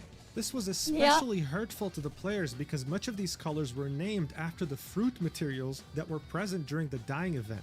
Player trust was being squandered at every second, and it was obvious much of these changes were last second. What was going on at Infold for this to happen? Well, a lot of incompetence, but also potentially illegal activities. Someone had made a lengthy post on the Infinity Nikki Reddit highlighting the illegal practices that Infold was committing in their game. For example, someone looked into the game files and found that the drop rates for different items in an outfit were not the same, with the most wanted aspects of an outfit, like the hairstyle and the dress itself, being lower than shoes, socks, and accessories. This is not in any way, shape, or form specified in-game, going against European gambling laws and also American FTC laws. At the same time, the game had these ridiculous discounts on items that didn't make any sense. For example, one item you could buy in 1.5 was a bathtub. I have no idea. Here, there's a discount, with the original price being 49 euros and it being sold for 10 euros. Dubious discounts like this are illegal by the FTC and European consumer laws. This wasn't just present in Europe, this was present in all regions, and dubious discounts go against all consumer laws, period. People complained heavily about this and threatened legal action, so Infold gave in. They removed the discount, and miraculously, it seems that the final price is $14. Wow. But listen, all these things suck so much, but they've been mostly tied to game features and monetization, right? Well, yeah, that's because we haven't talked about one of the biggest issues with 1.5, and that's the fact that it made the game almost unplayable because of bugs. Like this one right here. Like, what the hell? This was not present in the game before 1.5. What happened? Or how about this one right here? The floating bike. Like, come on, how does this happen? The floating bike Someone is pretty funny, insane. Another retcon. Nikki now literally a bodiless, no-clip entity. Hey, I like that one, though. I should mention, though, that not all bugs were funny. Some people genuinely couldn't log into the game, and if they did, it would immediately just crash. But there really were a lot of funny bugs. Oh, Nikki's opening a door. Oh, the door teleported. There was even a bug in which the new character that shows up in the new intro doesn't even appear. And the person who posted it said, maybe the best bug in 1.5 version. Dude, people hated this new story. Actually, I think it was safe to say that people hated every single aspect of 1.5 and were hoping to go back to 1.4 at this point. It got so bad that they started threatening boycotts on the Infinity Nikki official subreddit, and then they got girl as well cutting as the instead. official Infinity Nikki Discord. They Don't worry, they're girl cutting instead. To their surprise, though, Infold revealed their true colors and started banning or muting anyone that would say the word boycott. So what did the community do? They started using the word girl cot. This movement started quickly spreading even outside of Infinity Nikki, reaching other games from Infold like Levin Deep Space. It even got reported on by Vice and other publications because the community was doing everything they could to let the world know our game is going through the shitter. But if you thought that only Western players were participating in this girl cot, then you'd be mistaken. Because this even reached the Chinese community, who went all the way to Steam forums to warn new players not to download the game, as you can see from all these posts over here. Bad, bad, bad, everybody don't play. Do not get in, this game makes you unfortunate. This was now a global movement, and they were pissed. And it forced Infinity Nikki to make some sort of a statement. And they came out with this apology at the end of April, shortly after 1.5 had released. They forgot the ukulele, though. Apology letter regarding version 1.5. They forgot the ukulele. The devs needed to have the ukulele. Hope this message finds you well. First and foremost, we would like to extend our sincerest apologies. They forgot their ukulele. We are truly sorry that we were unable to provide you with a stable experience upon the release of the new version. We understand that every stylist's love and trust in Infinity Nikki is something we must cherish. They gotta have Nikki holding a ukulele and strumming it. With the desire to offer Nikki and all of you a more vibrant and colorful journey, we had planned various new content for this update, designing outfits in diverse styles, creating fun and engaging gameplay, and crafting unique landscapes. We hoped Nikki could embark on thrilling adventures across parallel worlds, discovering endless surprises and joy in Mirrorland.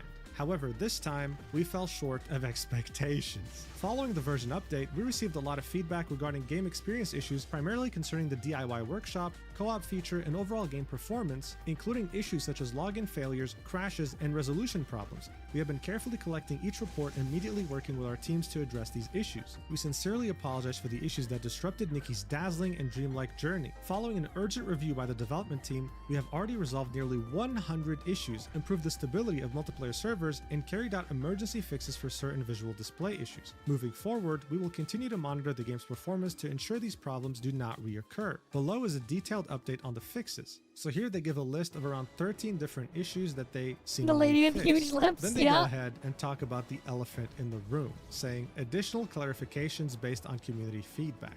Number 1. Number of pieces in the 5-star outfits, Snowy Ballad, and Crimson Feather. In version 1.5, the Bubble Season update introduced multiplayer gameplay to create a richer, more engaging adventure for Nikki and all stylists. This idea also shaped the design direction of the new outfits. From the early design stage, we intended the 5-star outfits to embody themes of collaboration and companionship, symbolized you ever by the wonder story what of some the of the channel ever-blazing player bird names are sacrificing for? herself to save the iceborne mermaid. Thus, we Just introduced noticed. dedicated dynamic effects, transformation animations, the and unique music bathtub. compositions for these outfits. In Snowy Ballad, we introduced highly dynamic special effects for the pieces and special aurora effects for the hair. The Just Crimson think Feather about outfit was designed around the core concept of rebirth, featuring a unique ash form appearance and different transformation effects depending on whether Nikki is in the air or on the ground. In addition, to align with the theme of the new version, we introduced multiplayer features in the design of both the decoration item and dance move. The Eternal Snowdew decoration now features a special co-op interaction, and for the Everlasting Hope dance It gives mode, you the we attempted to create a VIP co-op thing. dance mode based on the I original reset it dance every mode. couple Both months. the versions were developed with dedicated custom music compositions.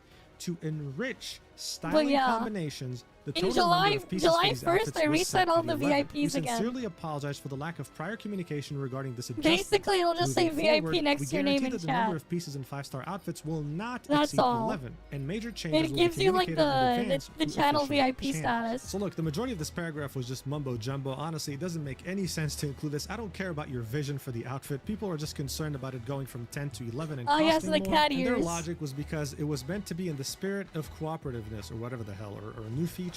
But you have to keep in mind, in one of the outfits, there are 11 pieces, and you can't even see one of the pieces, which are the socks. It's hidden behind the dress. I don't You literally think so. cannot see it. So what's the point? In any case, this was them saying that 11 There's not really much perks to VIP. I don't know if I can set more. I have to like dig into it. Swap Nikki with a muscle guy. Ah yes, Infinity Muscle.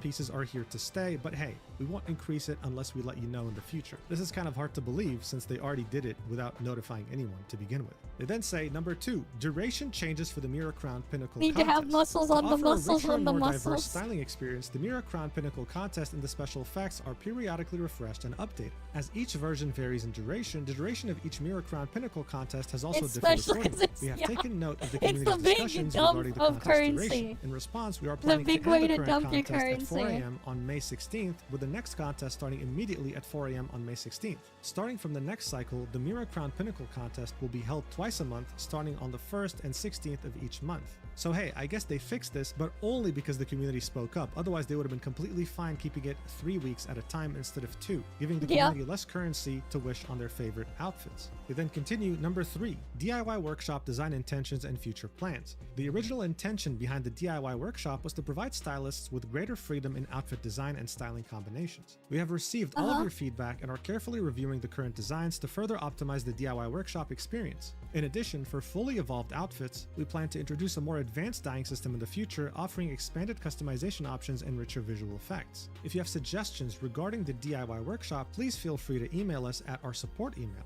Every piece of feedback from you is a driving force for us. Your voices guide Infinity Nikki's path forward. In the future, we will conduct thorough reviews, strengthen our QA processes, and approach every update to prevent such issues from happening again. As an expression of our heartfelt apologies, we will be distributing the following compensation to all players via in-game mail, which are 10 Revelation Crystals, 10 Resonite Crystals, and 1,200 Diamonds. So 10 wishes on the limited banner, 10 wishes on the permanent banner, and 1,200 Diamonds for you to buy 10 wishes on whichever banner you want. They They then end this by saying, "Finally, we would like to speak from the heart. Version 1.5 marks a major milestone for Infinity Nikki. In this version, we took a bold step forward, introducing co-op gameplay for the first time. We hope Nikki's journey can now stretch even further across the vast sea of stars, where every heart longing for warmth can find connection and companionship. Every member of our team shares the same deep love for the Nikki IP, and treats every version update with the utmost care and commitment. We stand together with all our stylists. We may have yet to build a world that fully lives up to your expectations, but we have never stopped running forward because to us, Infinity Nikki has always been more than just a game. It is a dream built over 5 years from thousands of sketches and endless passion. Like many of you, we adjust the camera angles again and again to capture Nikki's performance combination of all this shit going on, the shitstorm. Each new outfit. These are not just empty words. We have always held tightly to the original dream and passion, which is to make Infinity Nikki a world worth Things have been a shitstorm there for a while. Always will be our reason for loving this world.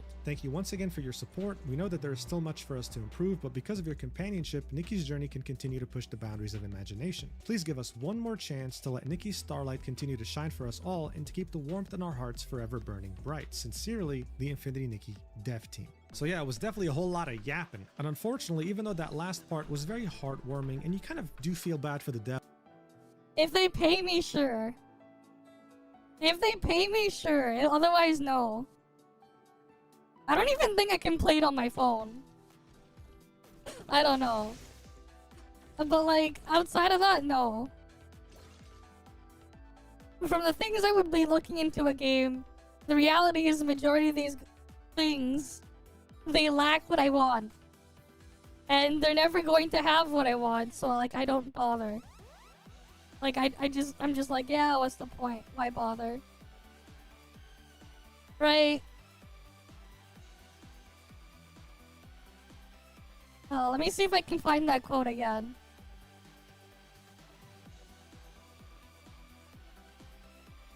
Oh, this one sounds like it'd be interesting to watch.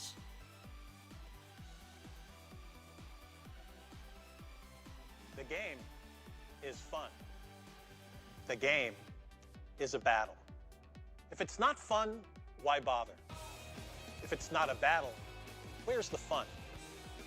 It's a test that you pass, or a quest. Or a quest that you fail. Right? The Reggie quote. Right? It goes back to that Reggie quote, man. The game is fun. The game is a battle. If it's not fun, he's retired, why whatever. Bother? Let him enjoy his retirement. Where's the fun? Right, let him enjoy his retirement.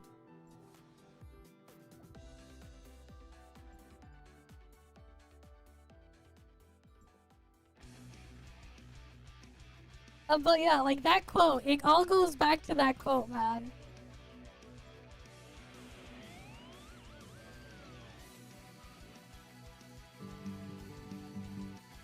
I kind of want to see this after. It seems like it'd be funny.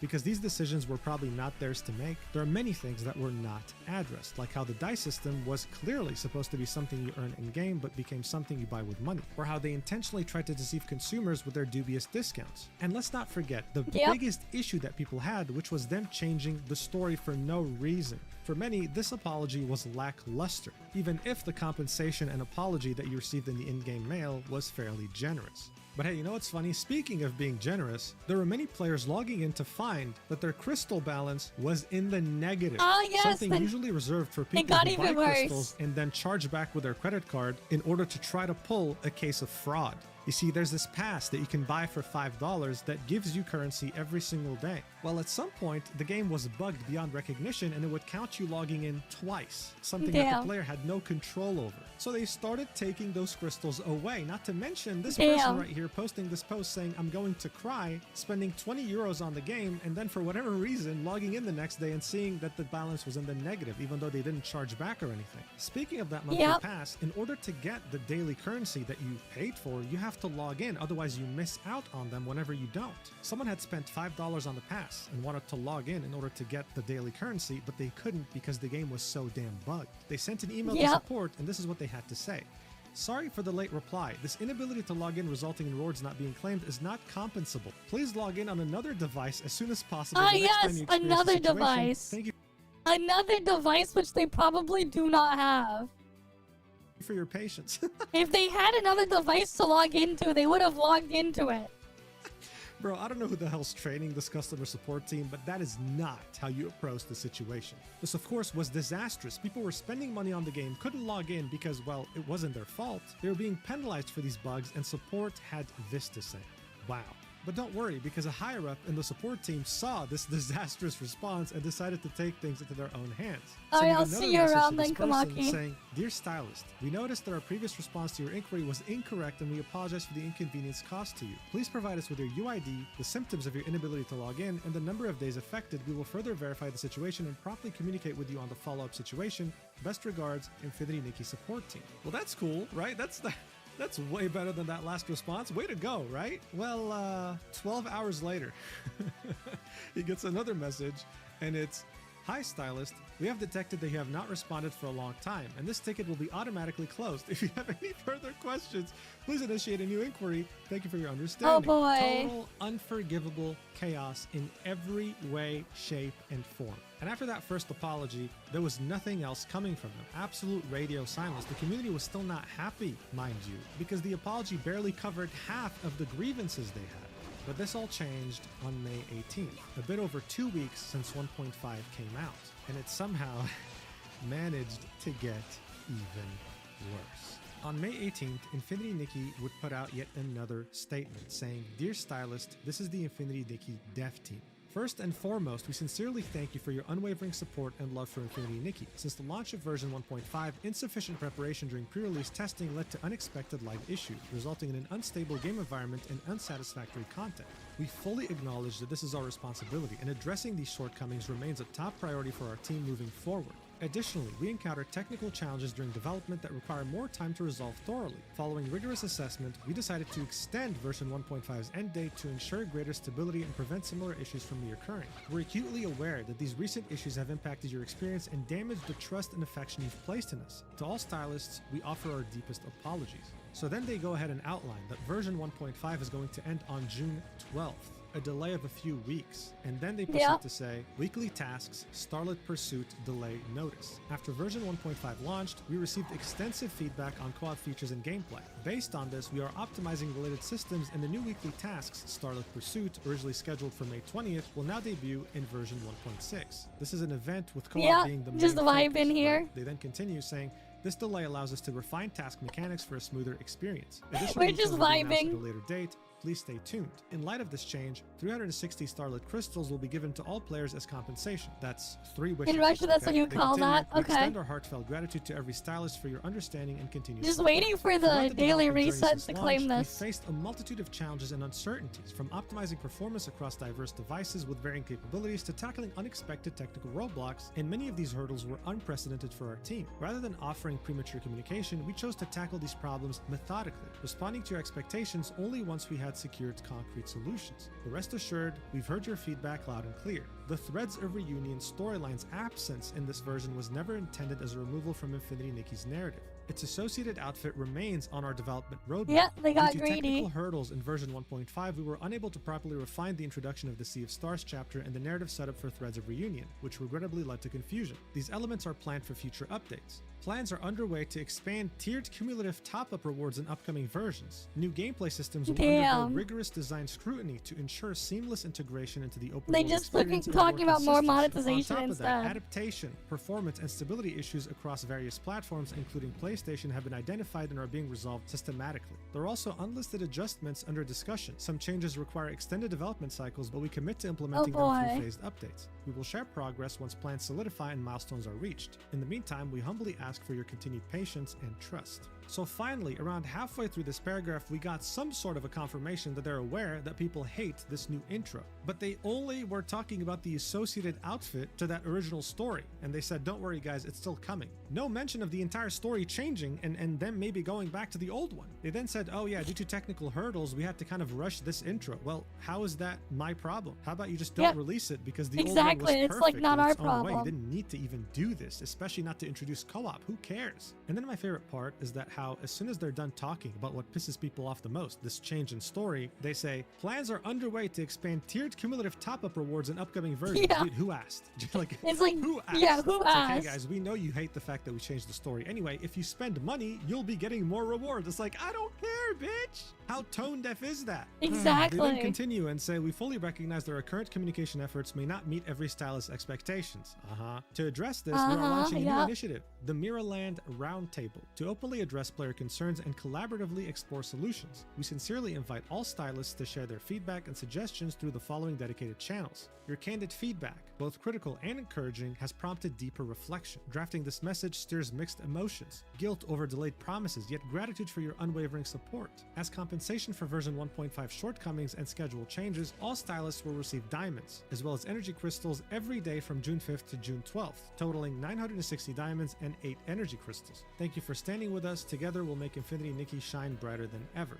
So, yeah, another non-apology. Pretty much not reassuring players in any way, shape, or form. This whole Mirrorland Roundtable is too little too late. You've already implemented changes that are ridiculous in scope and size without even notifying the community. How are they supposed to trust you with this roundtable now? There are 444 replies to this tweet, and let me tell you, most of them are furious. Because as this comment right here points out, 220 pity not being lowered, barely addressing Retcon's story, no addressing the horrible dying system, no addressing the Mirror Crown changes, but hey, we got 8 pulls. That was it's the Mirror Clown, not Mirror Crown. Both global and Chinese. So it's the Mirror Clown now. Who are very big fans of the game. They say Mirror Crown, it's Mirror after seeing Clown. just how tone deaf the dev team was. And this once wholesome community, this once very positive and contagiously nice community was just riddled with people who had lost all hope, who were depressed at the fact that this game was never going to be the game they loved just one update ago. It was very sad to see because, as I said in the beginning, in the gacha community, this was seen as the beacon of hope. The one game that was immune to the very stupid gacha drama that plagues other games every single day online. And some people were getting tired of people telling them that they uninstalled because the posts were getting that much common on the Infinity Nikki unofficial Reddit as well as other places online. But why did this happen? Why did this developer shoot themselves in the foot with a goddamn shotgun? This is the worst song to be played in the background. There are a few theories. On the playlist. As I pointed out before, the revenue for this game has just been going down every single month fairly consistently. Before the game released, the CEO of the studio revealed that Infinity Nikki was being developed by over 1,000 people. Okay, this over 1,000 people. God damn. Not everyone actually works at Infold, but you get the point. This cost a lot of money to make. So look, like this post on Reddit explains it, there are many theories here, but if you worked a corporate job before and everything was going well until one of your bosses was replaced with some idiot, this might seem very familiar to you. It happens too often, unfortunately. Maybe a new boss comes in, they have ego issues, they're insecure, they have imposter syndrome, they want people to think that they're smart, so they make these crazy major changes that no one ends up liking and they end up screwing up the whole company. This is maybe what's happening at Infold. But interestingly enough, this hasn't stopped them from aggressively recruiting in their Shanghai office. And you gotta wonder why. Maybe it's for their money printer Love in Deep Space, or maybe because they laid off a lot of Infinity Nikki devs that were originally on the game and are replacing them with cheaper labor. Who knows? What I do know for certain though is that this game was a breath of fresh air in the gacha community. It was, until it's not. Feel like they're finally validated with a game that meant something for them. Are they going to be able to get a game like that again? Well, I hope so, because they deserve it. But that's not to say that there aren't any Infinity Nikki players hoping that the game will redeem itself. Those still exist, and you know what? For their sake, I hope that that will be the case. But if you ask my opinion, I don't think it's going to happen anytime soon. Yeah, I don't think so anyway, either. Thanks so much for watching the video until the end. I really, really appreciate it, and I'll see you in the next video whenever that is, which should be in a few days from now. I love you so much, and yeah, take care. Mwah.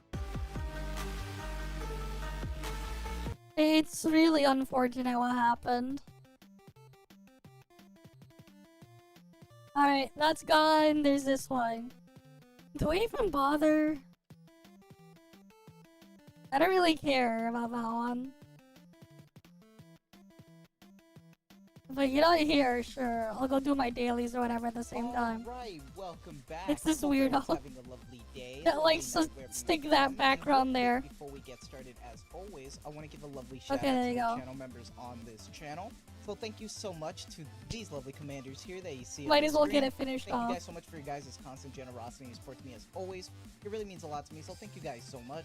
If If you guys are actually interested in becoming a lovely commander yourself, if you are interested in any of these cute and lovely emotes, the loyalty crown badges, you want a special role in the Discord, make sure to join the Discord. But as always, if you choose to do so, thank you so much. Just remember, that's not the only way that you can support me.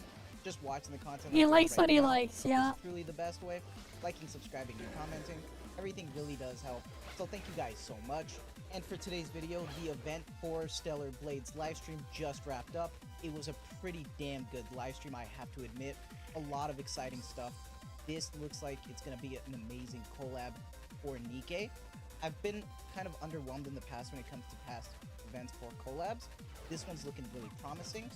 As always, there are timestamps down below for whatever you're interested in down below. But for now, that's enough yapping. So let me Too many cooks spoiled the broth, exactly. Let's put it on screen right here.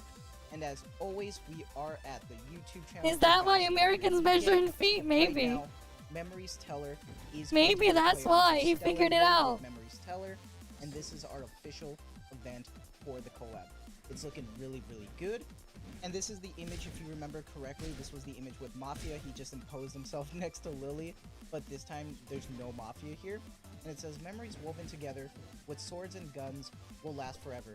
Coming on June 12th. But I know you guys are excited, so let's talk about some characters, because right now, Eve from the Airborne Squad looks so good. Eve, AR Drone 2.0, so she does have an AR. And look at, God damn! Okay, I don't play Nikke. It looks so good. That MLB wallpaper looks fire. The JPS looks so good. She is getting 3 outfits. She is getting the keyhole dress, which is free when you obtain the character. Which I still don't get the daily first clear award. You're getting Neuralink Interesting. suit, which is an event pass, and her gacha skin, which is her skin suit, which looks fire. It looks so good. And He's I'm good, really and excited yeah. for it. Obviously, it's gonna be censored right now because of this advertising, but it looks so good. I can't wait to get it. Obviously, I'm sweeping the shop. I mean, like, I'm obviously not playing it, sweeping. so It looks fire. it doesn't mean Member of the anything to 7th me. Airborne Squad. Like other Airborne Squad members, she possesses outstanding physical abilities.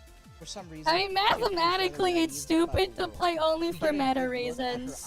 I've told you before, it's mathematically stupid if that's the only reason why you're doing it. Right? It is not cope or anything, it's mathematically stupid.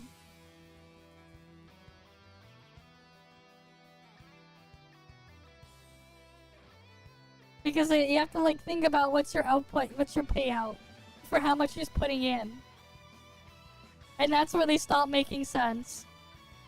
The cover pose and her shooting pose, I love it a lot. It reminds me of a mixture of Scarlet Black Shadow and Crown. I really like that shooting pose. The assets are crazy, by the way. Looking really, really good. Really excited for it. They cooked a lot. As for the kit for Eve, this is always a little preview, a tease to what's to come. We could get a good idea here. She is an attacker burst 3 code Iron, which is great. We love to see Iron coming back. Obviously, they wanted to cook with this event, so they did. She's an AR. Skill 1, Impact type Exospine. Skill 2, Eagle Eye type Exospine. Her skill Counter Chain. Her skill effects for the preview is Eve is an attacker who performs additional attacks when landing critical hits and inflicts debuffs based on the opponent's element. Her burst skill enhances her skills and attack power, allowing her to unleash powerful additional attacks. So right now, we really don't know the full kit. We'll have to wait for that when the motion demonstration comes out like always. But for now, we just get a little taste of what's to come. So let me know what your guys' thoughts are on that. Now, Eve wasn't the only one to be getting TLC in this event. I know a lot of people are looking forward to see what they cook with Raven, and obviously, they did cook a lot. I'm really excited. Like, honestly, with how they showed off Raven, they did such a great job with her. Raven looks so good. Rocket Launcher, Cryo Blade, and they did a great job. I will say it is a little interesting seeing the MLB, but also that shooting pose. Like, it's weird seeing the shooting. It's like almost like this like phantom version of herself. She's getting the Planet Diving Suit, 6th V2. This one you get for free for getting the character, and then this one, Midsummer Alice, is going to be her event pass. Like I said, I'm sweeping. Looks fire. The guy's basically telling you he's gonna buy everything. Got it. Her cover shooting pose and then her shooting pose looks fire. They did a great job with the fan service and the base models alone. Really solid job from them. And just like Eve, we are getting the kit info, and right now she is an Attacker Burst 3. Also Iron, Rocket Launcher. Skill 1 is Shockwave, Skill 2 is Blue Blade, first skill is Tempest. Raven is an attacker whose attack power grows stronger whenever she destroys enemy parts. Her burst skill allows her to unleash AoE attacks, further enhancing her own offensive capabilities. This is literally A2. So if this is just a better A2, we'll have to see how the kit looks when it comes out. Now, it's no surprise to anybody, but it I guess they had a near collab or something at one point. He got the baby oil and paper towels ready. Wait, why does he need all that? So damn cute. She's an SMG. The shooting pose is whatever. I think I can understand maybe what they're doing with the towel, but those cargo pants, a cute little goddamn, paper, which is just fine. Why does he need oil? She has her idol, her cover. I don't know how you guys do things. Fire, but obviously this is, you know, an SR. So when we're talking about the right, kit, I don't know how you guys do things, man. I'll explain it for you guys, even though it's just a preview. She is a burst skill supporter 2, code WIN with an SMG, precise adjustment for her skill 1, emergency repair skill 2, first skill. I'm gonna go kill Zeno. She's a supporter who strengthens her allies and restores their cover. Her burst skill repairs her allies' damage cover. A2 has had the risk of no rewards in terms of damage. They always never turn out that great, but we'll see. Maybe there'll be a surprise, but I highly doubt it. So we'll see when the kit comes out, but I don't really expect much. Now, getting into the actual story event for what we can see, I was really, really impressed with how big this is looking for this collab. Obviously, they want to glaze this because this is their own game, their own IP. They really want to do it good. The story event for Memories Teller is looking really promising. Okay, well, I don't know. It's fun to know. For the city of artists. Yeah, I mean, fair enough. I'm just like confused. They try to make it really interactive. I'm really gonna like it a lot, based on seeing all the small stuff just from Stellar Blade. It's looking great. It's looking really cute. Seeing Snow White over there. You get the little vending machine, passcodes for the storage machine from like Stellar Blade. Looks really, really awesome. The UI. We are getting the collab boss Providence. Now, I'm glad they add this just for people to understand, you know, the context. Lily's exosuit Providence appears as a boss, showcasing its fully overwhelming combat power.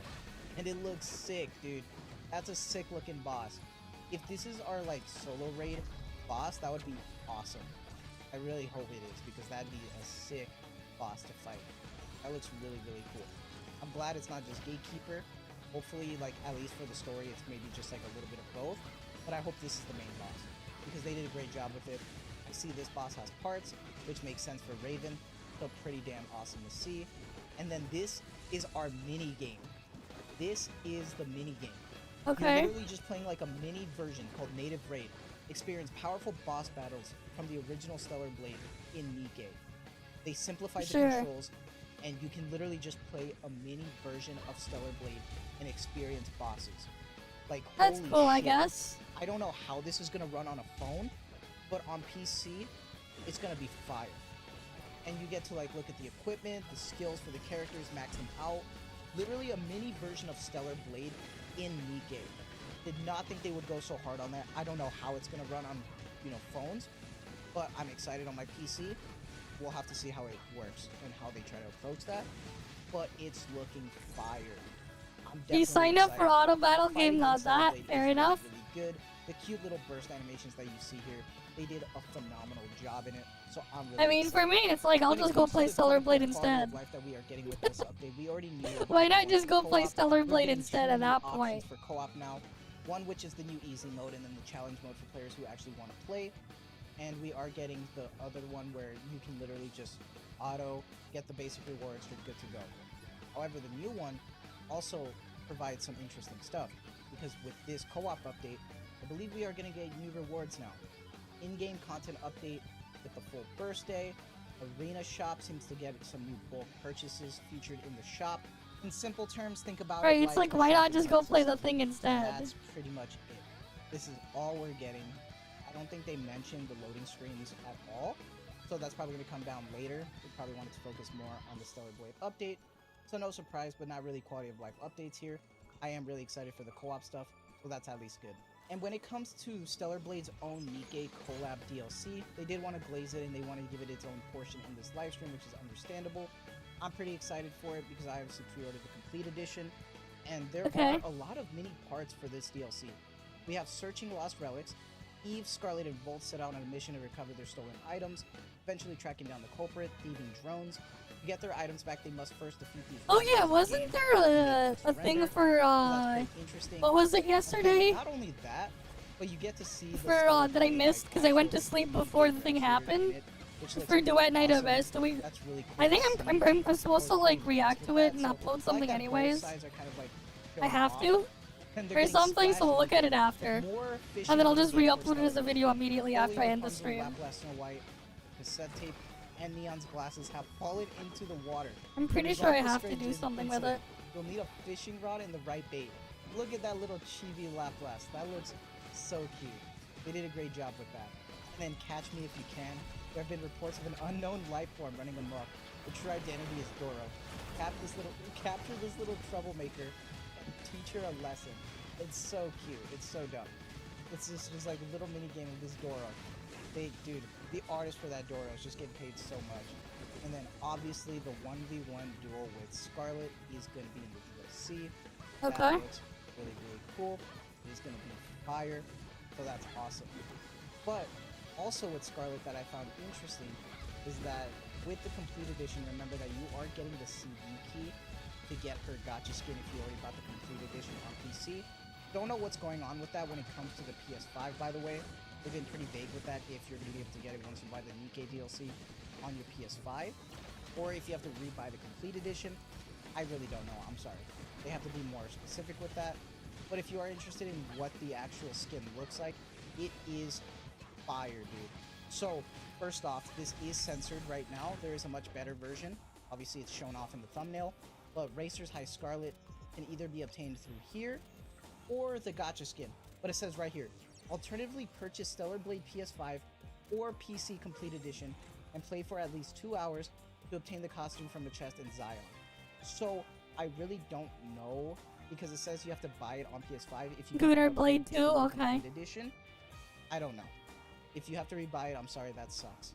Now, there's something that I wanted to talk with you guys about, and there's this new thing that we are going to be getting right here. It's this Stellar Blade X Nikkei X Nier Automata. It's a producer's creative dialogue crossover. Okay. And obviously Yoko Toro's going to be here. Director of Nikkei and Stellar Blade are going to be here. The producer of the Nier series. That's cool, I guess. I don't know what they're trying to do with this. If this is just going to be a collab dev discussion. Sure. 10, or if this is hinting at a Nier rerun in the future for this year, seeing that CN is getting the Nier collab, if we are getting a rerun. We don't know. We will have to see for sure when this comes out. And if it is, I'll make a video on it. And if it's just a dev discussion, you won't see anything going further. But just keep it in mind. And lastly, when we're talking about freebies, honestly, this event was just kind of a little bit lackluster when it came down to freebies. There really wasn't much. Unfortunately, all you got really was this code, Advanced Recruit Voucher ×5, Road Set, Darling for a Day ×3, Ultra Boost modules, use the CD key in Nikkei Stellar Blade. Overall, that is everything that happened in this live stream. Please let me know what your guys' thoughts are on everything. What are your thoughts on the characters, the actual event itself, whether you're getting anything, let me know. For me, you already know my thoughts. I'm really excited. But that is going to be it for me. So I hope you guys have a lovely day, lovely night wherever you're from. And as always, thank you so much for the constant support. Take care and have a good one. Okay, I don't know why I was sent this shit. Oh, look at this one. The movie community's a mess. Let's see that one. This one looks like it'd be funny. So, I mean, it's pretty safe to say that the Wuwa community is a little bit of a mess right now. It's always been a mess. I mean, well, just imagine a bar fight, except the bar in question is Twitter. We got the Wuwa purists, the gacha gods, the male enthusiasts, the Genshin apologists, the hyper feminists, the giga misogynists. Okay. And it just goes on and on. Dragon Roll Day, sure. And to be honest, it's not just Wuwa. It really feels like a ton of gachas are imploding. With Infinity Nikkei's horrible response to their player base, Tribe9 ELSing PGR players suddenly hating women. Where the fuck did this even come from? While I am gonna focus mainly on Wuwa, I feel like I'd be dishonest if I said Wuwa is the only one having problems here. So, where do we even begin? I suppose the best time to start would probably be at the beginning of the anniversary with the whole rewards debacle. Uh-huh. We had people begging for more rewards. We had a whole region saying that we're greedy and stupid, and people on the next continent over saying that we're the same. So that means they're better? Rewards are trash, but we get hella updates for the game. Yo, how does it feel? How does it feel? How does it feel? Oh. Okay, I guess. I think it's fair to say that overall, most people expected a little more. That's not to say the rewards were awful. I mean, we got like 57 raw pulls alongside the typical asteroid through quest events and such and so forth. That's a lot of pulls. Not really. The only issue is 57 pulls and some more is a little bit on the smaller side when we're comparing them to, wow, 24 banners, including the weapon banners. Yeah. Of course, it's unrealistic to pull on every single banner as a free-to-play. That's natural. But even across 4 banners, that amount of pulls is kind of rough. Yeah, they copied Let it in alone spirit. more than quadruple that number. Then there's the whole, the events suck. And I mean, I'm not gonna lie, it's definitely more on the mid side. But that's a conversation for another Yeah, video. I mean, Needless to say, yeah, they the suck. events, while are supposed to be celebratory, I heard they were shit. It doesn't really let us celebrate that much. And while I do think the hate is more than warranted, seriously, you'd think Kuro took their children and offered them to be extras in a Final Destination movie. There are criticisms to be made, and they are pretty valid. But honestly, Annie's its own topic, and moving on to 2.4, it's a little bit redundant to keep talking about it. We'll cover that in another video. Let's have a change of scenery, and I hope you get used to it because, well, the real cesspool of nonsense is here. Let's start with something a little more basic, like, is that right? Oh, gender inequality. Oh boy. We're still talking about a gacha game, right? Okay, let's talk about the more literal sense, because of course my action RPG gacha game has political issues. People want more men. It's pretty much everywhere. To be honest, don't really I'll care. never complain about the lack of men in WoW because I love women more, but the game needs to add more men, I guess. I can't believe I'm saying this, but I want more men in WoW. And Sure. you'll find more tweets like Oh no, they want more so they can skip them. Gives them time to save. Big brain. this the more you scroll on Twitter. It's Big like brain. everywhere. Layman's terms, people aren't happy that we got one pair of balls in the sea of women. Some people think less testosterone is better. Some people say more women equal more goonerism. And then other people say I want an actual game to be in the fake game. Nah, That's what I because want. The length that people will go to, But it's just never to gonna justify happen, having so who less cares? men in a video game is kind of insane. It's a mess. Like, take a look at these tweets. WoW is a game made for men. It is, Bro, yeah. The only difference between this guy and some 70-year-old I mean, it boomer in is. Alabama That the is fact exactly what their 70-year-old target is talking about demographic the is. military. Or It is made for men in boss mind. and a job. That is their target sports. demographic. Or something else that completely doesn't matter. You're talking about tapping a couple buttons on your phone. To be honest, I think Mua should have just had 0 male banners since the start because it sets up for false expectations. Honestly, ZZZ yeah. had like 5 woman limited banners before a male character came around, so people's expectations were low. Are we justifying he's not having low expectations? I'm sorry, your parents might have had low expectations, but if my kid is fucking up in class, I want that kid to do better. I don't care how stupid he is. Just saw a man's justifying the lack of males in WoW by, they give us more females in WoW to give us another chance to protect them after we failed to in PG. That is actually good. Yo, this cannot be real. That This is is the good. most incel That shit is I've gold. ever heard. That I is really gold. hope this was a joke. I tried to find this original tweet they quoted. That is gold. This is real. Brother, man, I don't know. You need help. It's because the game is made from... come on, Tactone. Listen, we all know Techie. The man is a retired masturbator and now a full-fledged rage baiter. If you really believe this, he wouldn't have literally went out of his way to pull for Brand and pulled for specifically Gion during the anniversary banner of WoW. Okay. Gian, I want him. Let me get him, If you don't believe it, well, there you go. I know it's a catch 50-50 with Tectone tweets. We all know he likes to goof around. But come on. Let's use that noggin, guys. Bro's favorite character is Guts from Berserk. Like, I think Tectone is okay with having guy characters. So, yeah. I don't know why suddenly the whole "Whoa, is made for men and that means we only want women characters" logic came from. Yes, the gacha genre definitely Sunset Heights has now? a trend of catering to men. But what isn't a lads and it isn't a Nikkei. So people wanting the original Sunset expecting Heights. guy characters to Not at the least Shadow General barely somewhat offset that the I hear. majority female characters is a normal response. Fuck. I love all the women in this game, and even I want some more guys, because, one, listen, sometimes I just want to be a badass fucking guy, like, what? It's the same reason I make a guy in an MMO with sick-ass armor, and two, WoWa has some really cool fucking guy characters. Okay. Bro, if WoWa made shit like, oh, I don't know, Venti, or, I don't know, Bennett, or whatever the fuck this thing is, I'd be on board with dropping the guys.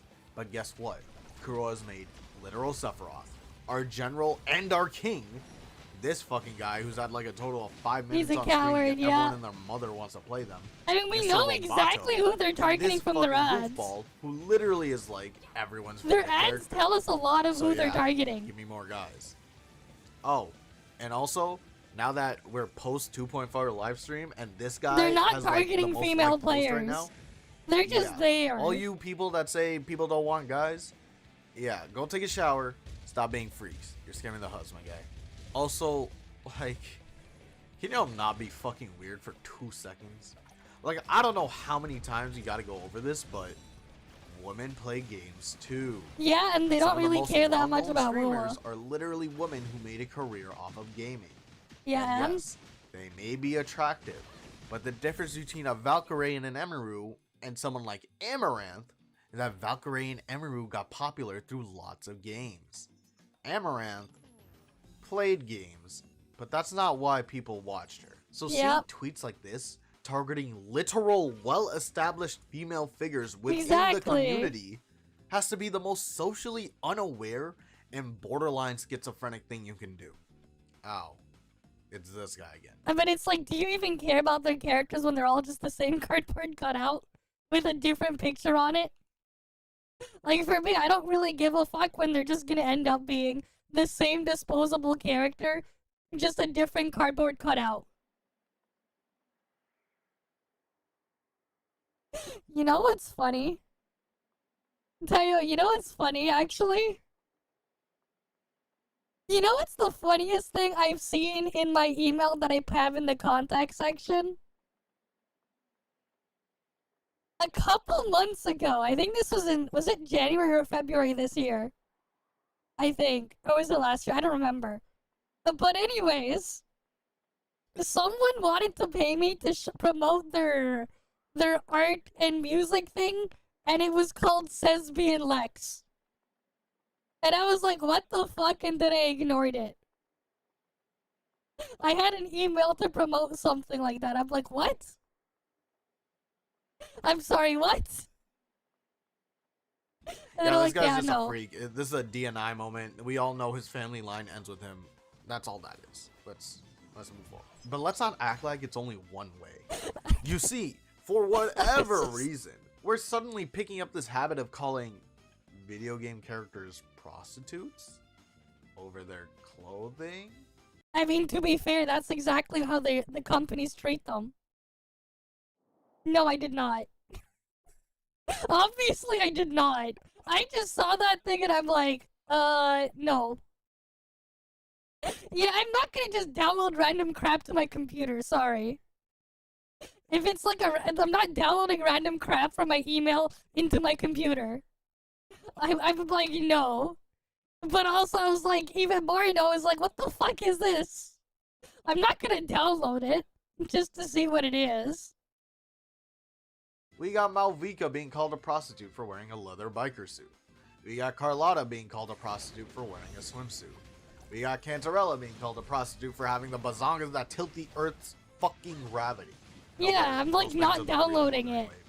I'm sorry, did Did these fictional characters hurt you? Did Carlotta somehow offend you by having a One Piece? Did Malvika having whatever fucking zipper this is steal your boy or girlfriend?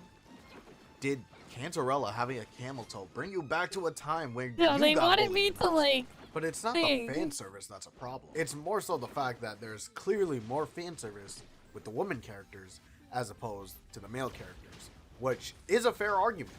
But let's not be on this high pedestal. Let's not act like we're better than everyone else, because at the end of the day, we all just want something to It's all about I've never selling seen them. an audience that will both actively slut shame and want the horniest thing possible. And from what I've seen, a lot of these comments are coming from angry women who are upset regarding the sexualization of these make-believe characters. And yes, that is a valid argument.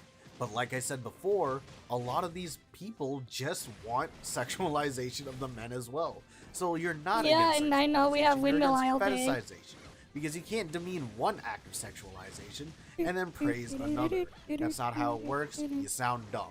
Let's stop being hypocritical for a second and understand the truth of the matter. Sex sells. It doesn't matter where you are. It doesn't matter what customs you believe in. At the end of the day, if you want to make easy money, you make a hot character.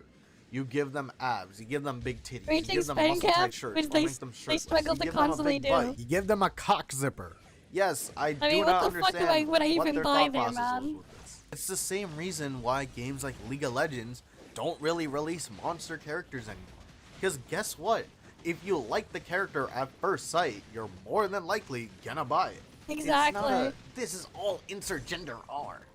It's a please buy our product. And y'all need to stop getting so emotionally invested in something that does not really need it.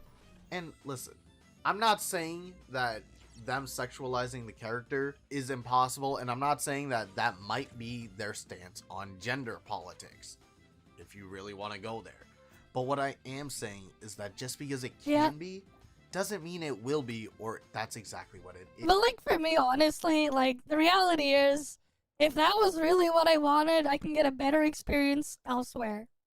For that exact thing. So I would, for me personally, I would just go to this elsewhere to get the better experience if that's what I wanted. Right? For some of these things, it's like I could get a better experience elsewhere. So why don't I just go to this elsewhere instead and get said better experience? I'm not gonna mention where.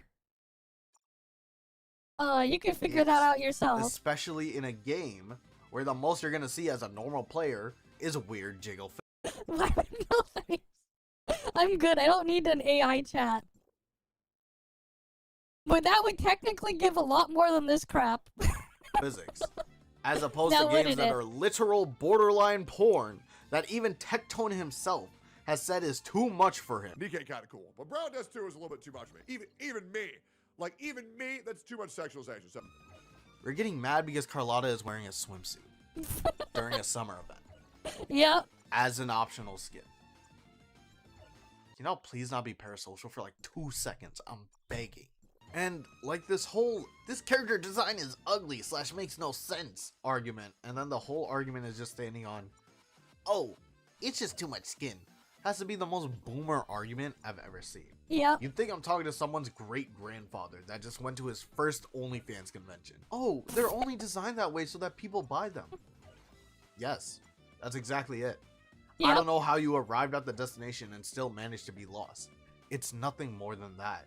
And if your argument is that it supports the fetishization of tropes / women / men, and you want to revolutionize the gacha space with the accolades of having 2 banger tweets, well, I'm sorry to tell you, trying to be the Ganda of gacha games isn't gonna make the impact that you think it's gonna make. And it's also not gonna up your social credit, at least in the gacha community. I'm not discouraging you gotta go get your social credit. But you have to understand, gacha games. You gotta farm your social credit, guys. You gotta make sure you got enough social credit.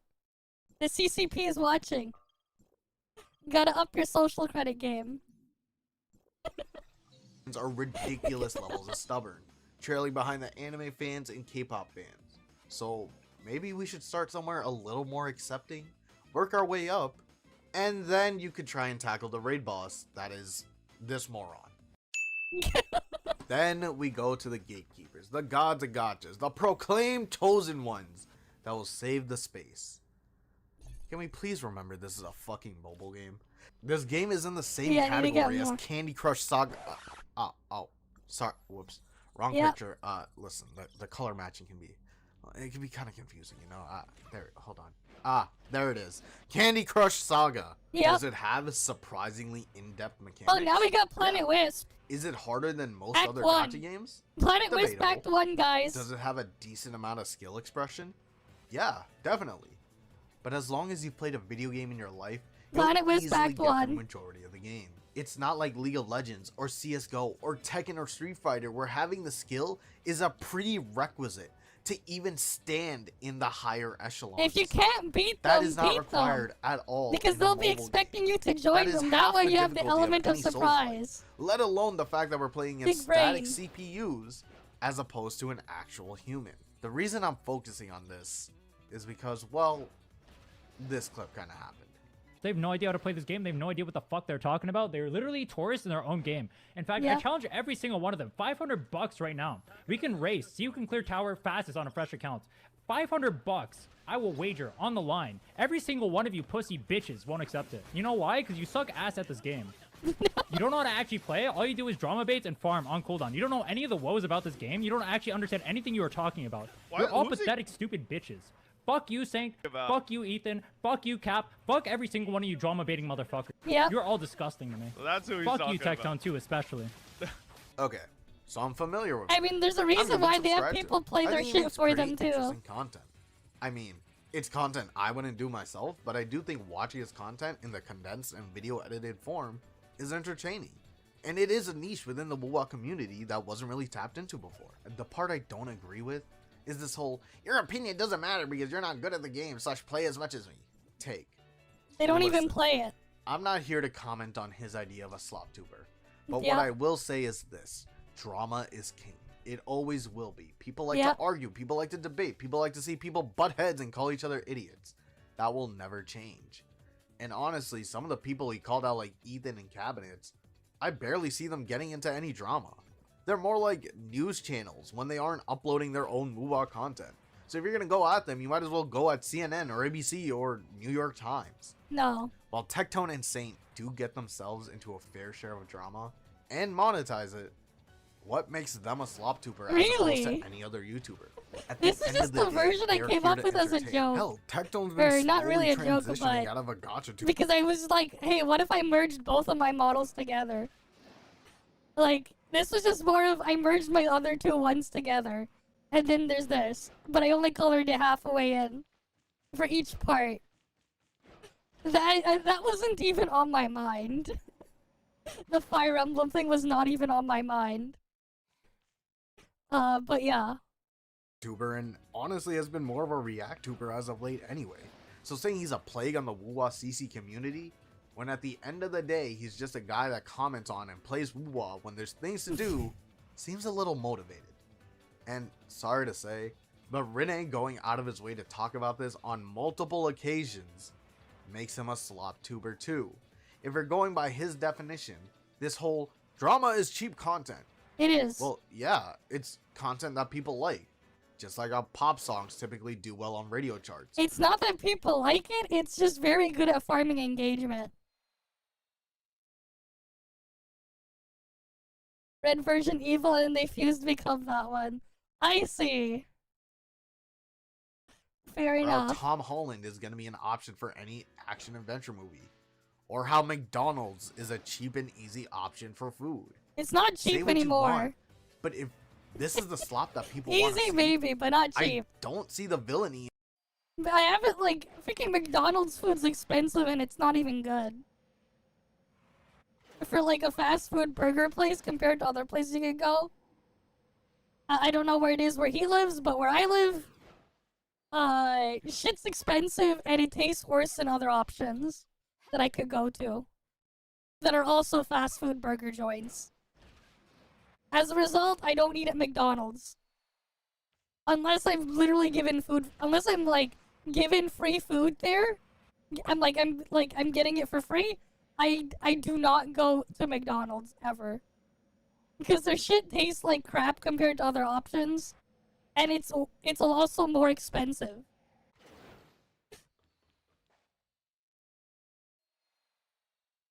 I've never had In-N-Out. I live in Canada, right? So like, the two, like, here's the other thing too. McDonald's is also further from where I live.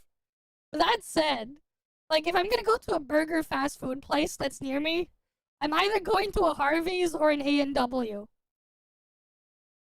It also so conveniently happens to have them both next to each other. Well, not exactly next to each other, in the same area that's close by if I was to go and eat at either one. And then, like, actually, here's a big brain thing I do. It's okay, yeah. No, Harvey's, there's a funny thing you can do, actually.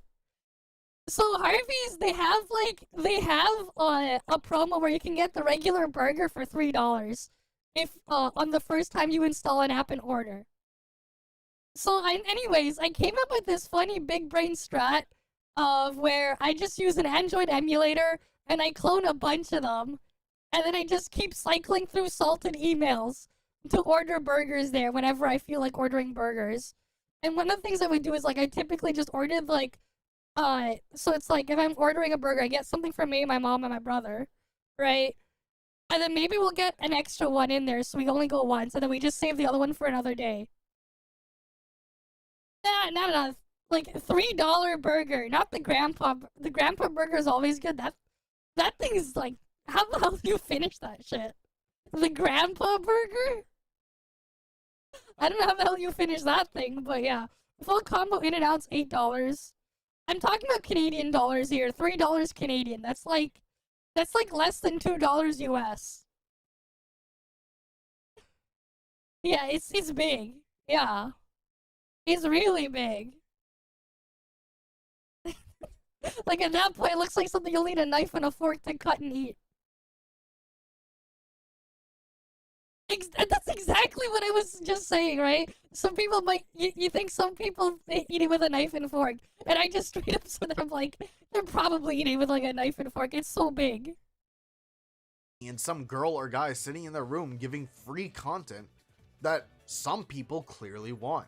Different forms of content can coexist. If you like the drama and the more update-centric and news-relation content, you go to the Saints, the Ethans, and the Cabinets. If you want more game-related content and lore expansions, you could go to Comfy Rini, Gojira Kai, Life Lessons Gaming, Rate Up Radio, Powberry, or Blazion, who's even up and coming. And if you want the challenge content, go to Wallenstein or Rene. You can dislike a particular category, but you need to understand a community needs to have all these different options. I don't know what he's yapping about, man. Elitism takes many forms, and just like how people talking about how great WoWa is compared to game X, Y, and Z, for a while. Doesn't make the community more fun. I've been checked out for a while and just trying to see what Sonic track he's playing next. So far we got Dragon Road Day. We also got Windwheel Isle Day, and then now we have Planet Wisp Act 1. I don't think I missed any. Fun to be around. Neither does. If you can't speedrun this game in X, Y, and Z conditions, you don't know what you're talking about, and you can't inform anybody about anything in this game. Guys, it doesn't take a NASA scientist giga brain, whoever the fuck, to tell you that the fire character will probably use the fire set the best. Yeah. Now that being said, on top of that, I do not see the point in arguing with other content creators, especially as a viewer. Listen, if they have different views and you guys have they want you to argue with them. That's the point. They want you to argue with them because it gives them more engagement. Any engagement is good engagement at the end of the day. It helps them out. They want tried to see each other's views and it's just not working. Guess what? You could choose to not interact with them, and you could choose to interact with whatever other content creator or except people are too stupid to realize that. People that I just mentioned beforehand. Like, guys, you have free will. We're sentient out here. Come on. But if we really want to talk about comparing, listen, man, you have to compare. for all the little kids typing about, oh, just enjoy your own game, blah blah blah. We can enjoy different things, blah blah blah. Just because this does that doesn't mean. And I this game compare has to do everything this. to everything. All right, Elmo. And that's why I don't touch a lot of these games. Unless they pay me. I have not seen the Code Vein 2 trailer. We'll look at it after. I should replay Code Vein at one point. I haven't played it in a long time. But we need to find time for that. Maybe in August. I don't know. Double Buddy Burger. I just get one of those. It's the best value on the A&W menu is the Double Buddy Burger. It's about the same as the Mama Burger, except it's like half the price. Put the Yoo-hoo away and at least. But like, yeah, like Code Vein 2, that's like another game I would play instead. Over a lot of this crap. I would play Code Vein 2 instead. It's like, why would I play this shit when I could go play one of those? Yeah. I never finished it either. I've had it for years as well. Attempt to be an adult. If you don't compete, you don't improve. It's that simple. If Wuthering Waves wasn't at least trying to be better than Genshin, then Wuthering Waves would, well, I'm gonna have to ask what combination of opioids you took to make a game less intuitive or about as intuitive as Genshin, but also no game would ever be a better option than Genshin. And I know that the Hoyo shows don't want that, but I personally actually paid attention to all those tormented games of Monopoly to understand that yes, a Monopoly is not fun. Yeah, it's not fun in neither of these games. But yeah, Grandpa Burger, enough protein for a whole day. But you're eating that in one sitting. It's like, what the fuck? Oh, you got every trophy for it? Oh, nice. I never finished a bunch of other shit that I wanted to start as well. You know, like, originally when I started, like, doing shit on, like, streaming and stuff like that, I meant to play a lot more games. But somehow we just... That's just not where things have ended up. Like, I remember one of the things I was, like, trying to play at this when I started, when I did the first one. One of the things was, like, Scarlet Nexus and East 9. It took me a while to eventually play through all of East 9 on stream. I had to, like, restart it a couple of times because of how things got sidetracked and distracted. I never went back and finished, Scarlet Nexus and a couple of other things. Have I played? I played Persona 4 on the PS Vita. But that's about it. That one was pretty good. I played that a long time ago, but I played that on the Vita. Right? Imagine that. Someone play a game on the Vita. How many people have a PS Vita? The only reason why I haven't bothered with Persona 5 is because it has de novo. And typically where I would play those things would be on a portable device anyways. And a lot of the time I would sometimes forget to connect the thing to the internet to refone home to de novo, whatever. Seriously, someone should drop a nuke on de novo.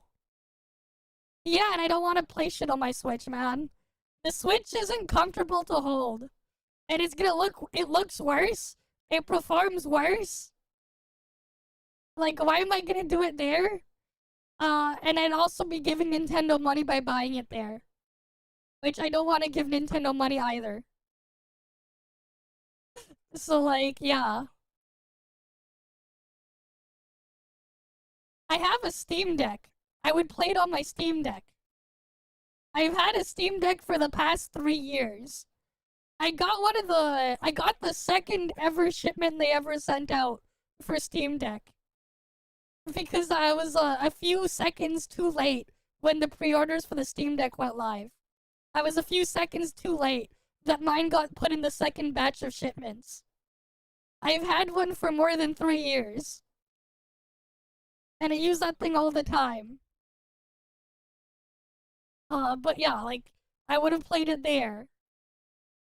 But de novo, piece of shit, don't want to deal with it. Maybe if some pirate comes away, and cracks it, or, they remove de novo from it, then I'll buy it. To play it. Never was fun, never has been fun, and never will be fun. Yeah. So yeah. Never has been fun, never will be fun. Yeah, that's how I feel about a lot of these gotchas as well. That's why I don't play them. While I'm sure it hurts that your precious little slot machine isn't the God-given gift that it never was, yep. Let's not glorify pledging allegiance to a company that just wants you to spend more money on half-baked products. Exactly. And yes, I am shooting at Genshin, but guess what? The second WoWa starts doing that constantly, they already have been doing that. Stop gaslighting yourself to thinking they haven't been. They've been doing it for a while. The guy's gaslighting himself into thinking they're not doing the same shit too. Meanwhile, they've been doing it for a while. and shows zero signs of improvement, I mean, they haven't improved what's actually the problem. So, like, yeah. He has a lot of bias to the WoWa season shit too, yeah. He does. And, like, again, there's a reason why me as an outsider won't give a, like, won't actually bother with this shit. There's a reason why. I'm gonna say the same exact thing about Wuthering Waves and Kuro Games. Unless they sponsor me, please sub so I have a chance of being sponsored by Kuro Games. 2.4 is gonna run my wallet, please. Apple didn't become one of the most popular brands of all time it'd be by nice. not comparing themselves to Samsung or Microsoft. If gotchas stop with the generic fantasy and or cyberpunk generic or cyberpunk generic genre, can one of them please make a superhero or a horror gacha? Or a gacha tone? Honestly, there's so many things they could do, but they just don't. A superhero themed one could be interesting, actually. Yeah, too bad they're not gonna bother. I think if they really want a superhero one to work, they cannot keep doing the 2-button rotation slot gameplay. They can't. They have to do something else. They'd have to make it so your entire control scheme is changed on a per character basis. They can't keep doing the same 2-button rotation character swap thing for it to work. They can't keep doing like the same thing where they just change the animation and the character model and call it a day. And because of that, we're probably never gonna get that. Let's be real. These are minimum viable products. Right? They are the MVP of gaming. The most minimal of the viable products that they can make. So the reality is you're probably never gonna get what you want. I think a superhero type genre could be really cool, actually. Like, they could get super creative with how they do things, right? Like, you could have, let's say, a guy, like a guy or a girl, female character, whatever, superhero. Maybe they have, like, stretchy arms or whatever. And they have, like, things where they have to grab onto things to clear stuff. Where they can use it to, like, reach to the top of something and then slingshot or catapult themselves to the top to get to areas or whatever. Right? They could do things like that. You could have a really fast character. You know, they could be like racing through things or whatever to try to get through things and and have their entire gameplay around avoiding things and evading everything to run past stuff. Right? You could have a big muscle character going around just destroying everything like the Hulk. Right? Can you imagine just going through things? You're just this giant Hulk-like character and you're just smashing everything. I don't know, you pick up like a car to just go smack something else with.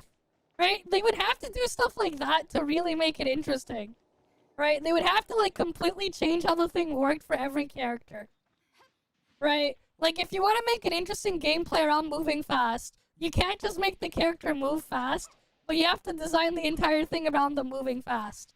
And make it so the gameplay loop is around them trying to keep their speed. And not stop. Or trying to avoid stopping as much as possible. While also trying to evaluate the danger and everything. Right? They would have to figure that out. But then they would have to figure out how they would balance that around other types of characters to do different things. Right? At the same time, you look at WoWa's flight. It's like the laziest shit ever, right? There's like no physics or anything involved there. Right? Like, you freaking look at WoWa's flight. Go compare it to fucking Super Mario 64. Which one is a lot more interesting and a lot better? Right? Which one is a lot more fun to use? Obviously the Mario 64 flight. From like almost 30 years ago. Because like they actually designed the thing around it. where you could use the wing cap. And it's like, yeah, it's only for one area, and the one area you use it is shit. You use Wua Flight just as a skip button, but not really. It's just so you can skip through things faster, and that's it. There's no actual interesting gameplay or anything around it. Heck, the flight is just a glorified glider, but you can press a button to ascend higher. The flight in Wua has the same amount of gameplay as this jetpack. It's literally just this, and then you can press a button to ascend a little bit. That's it. Right? It's not like you go and play like the freaking Batman Arkham games and using the glide there, or you're playing like Mario 64 Flight. You don't have steering shit like you have here. You can't steer for shit. It's not like the mech gameplay here as well when you're flying around there, which even has things like barrel rolling and shit. And again, you can steer it.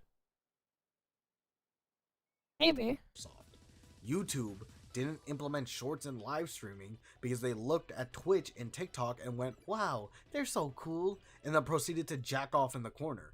And newsflash, Genshin wouldn't have existed if this didn't exist. No. Breath of the Wild is not, like, Genshin is very far from Breath of the Wild. Has this guy ever played Breath of the Wild? Because it's a completely different game.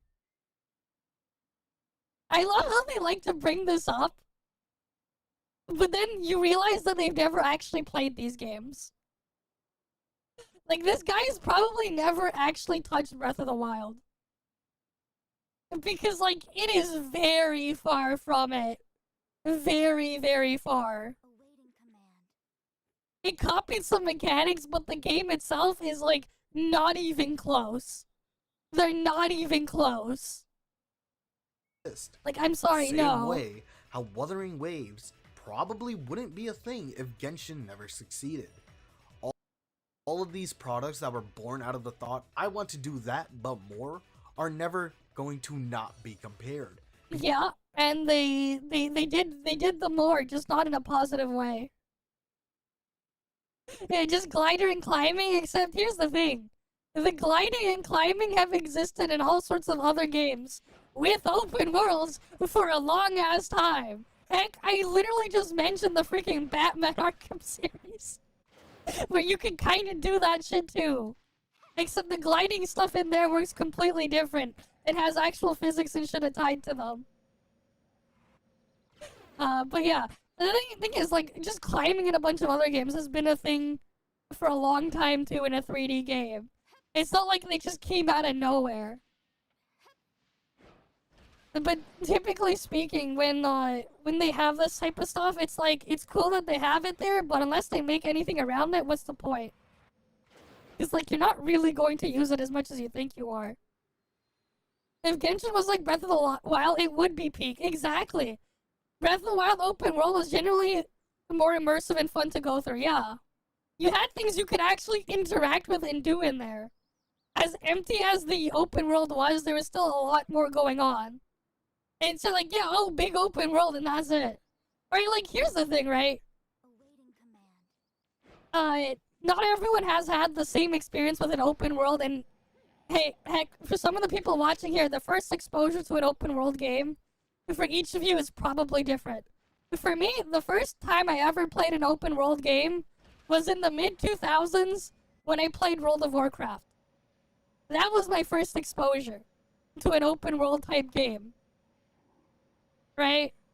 And Breath of the Wild, it was missing things. There were things that I missed from, like, the older Zeldas that Breath of the Wild kind of just forgot about.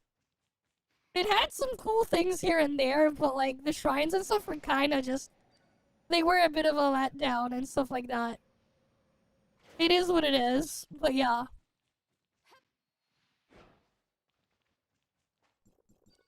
Was GTA 5 until this day, it's still the GOAT? Yeah.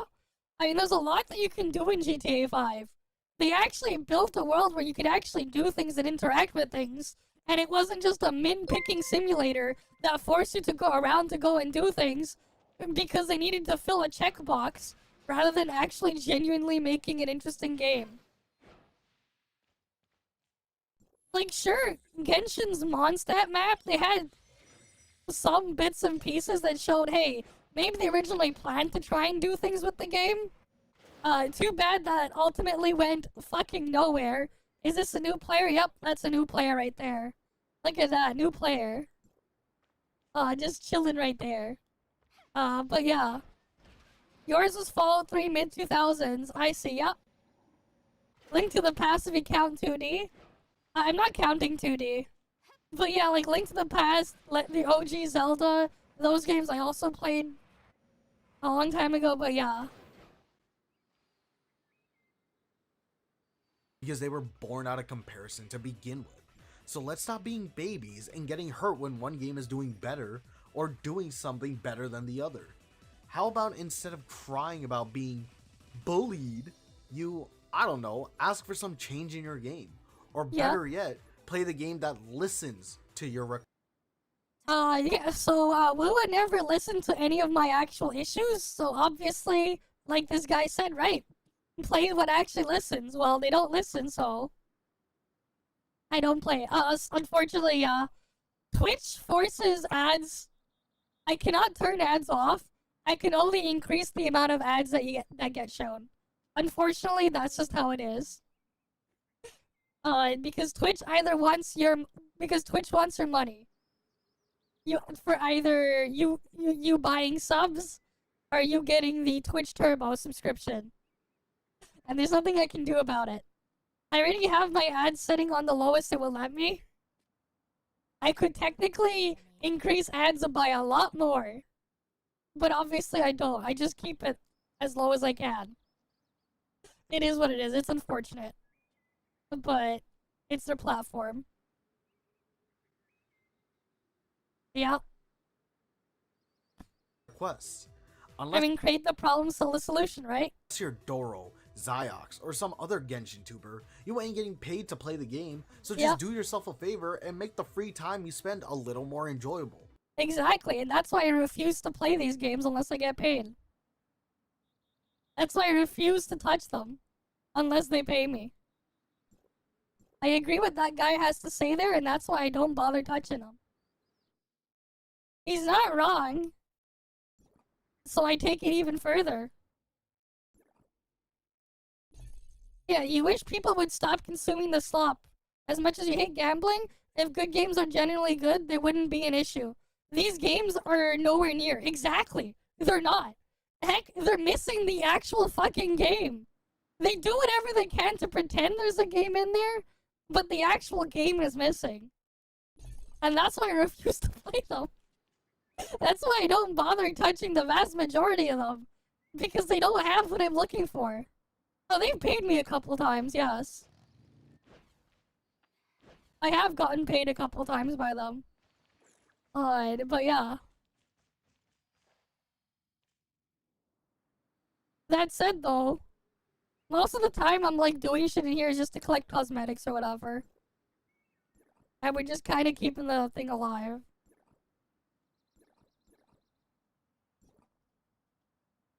But yeah. Nah, it's not propaganda, man.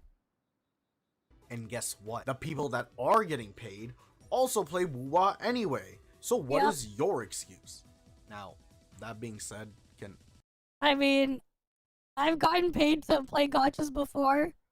And then you have like Snowbreak, which literally sends me merch.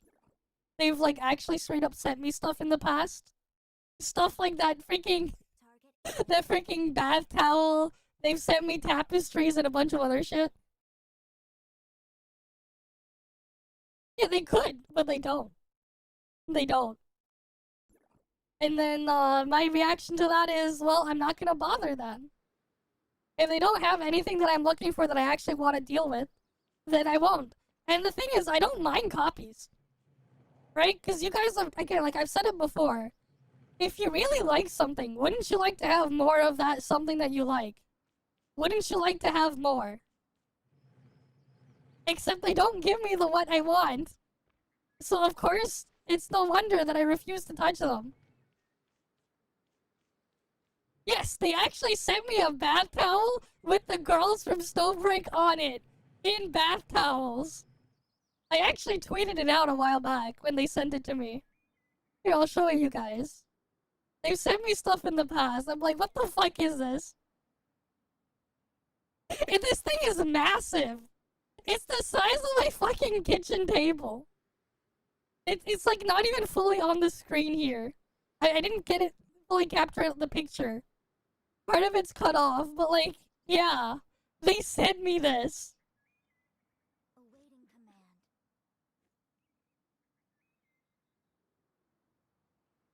Yeah, I mean, this is their merch. It's like cool. Why not?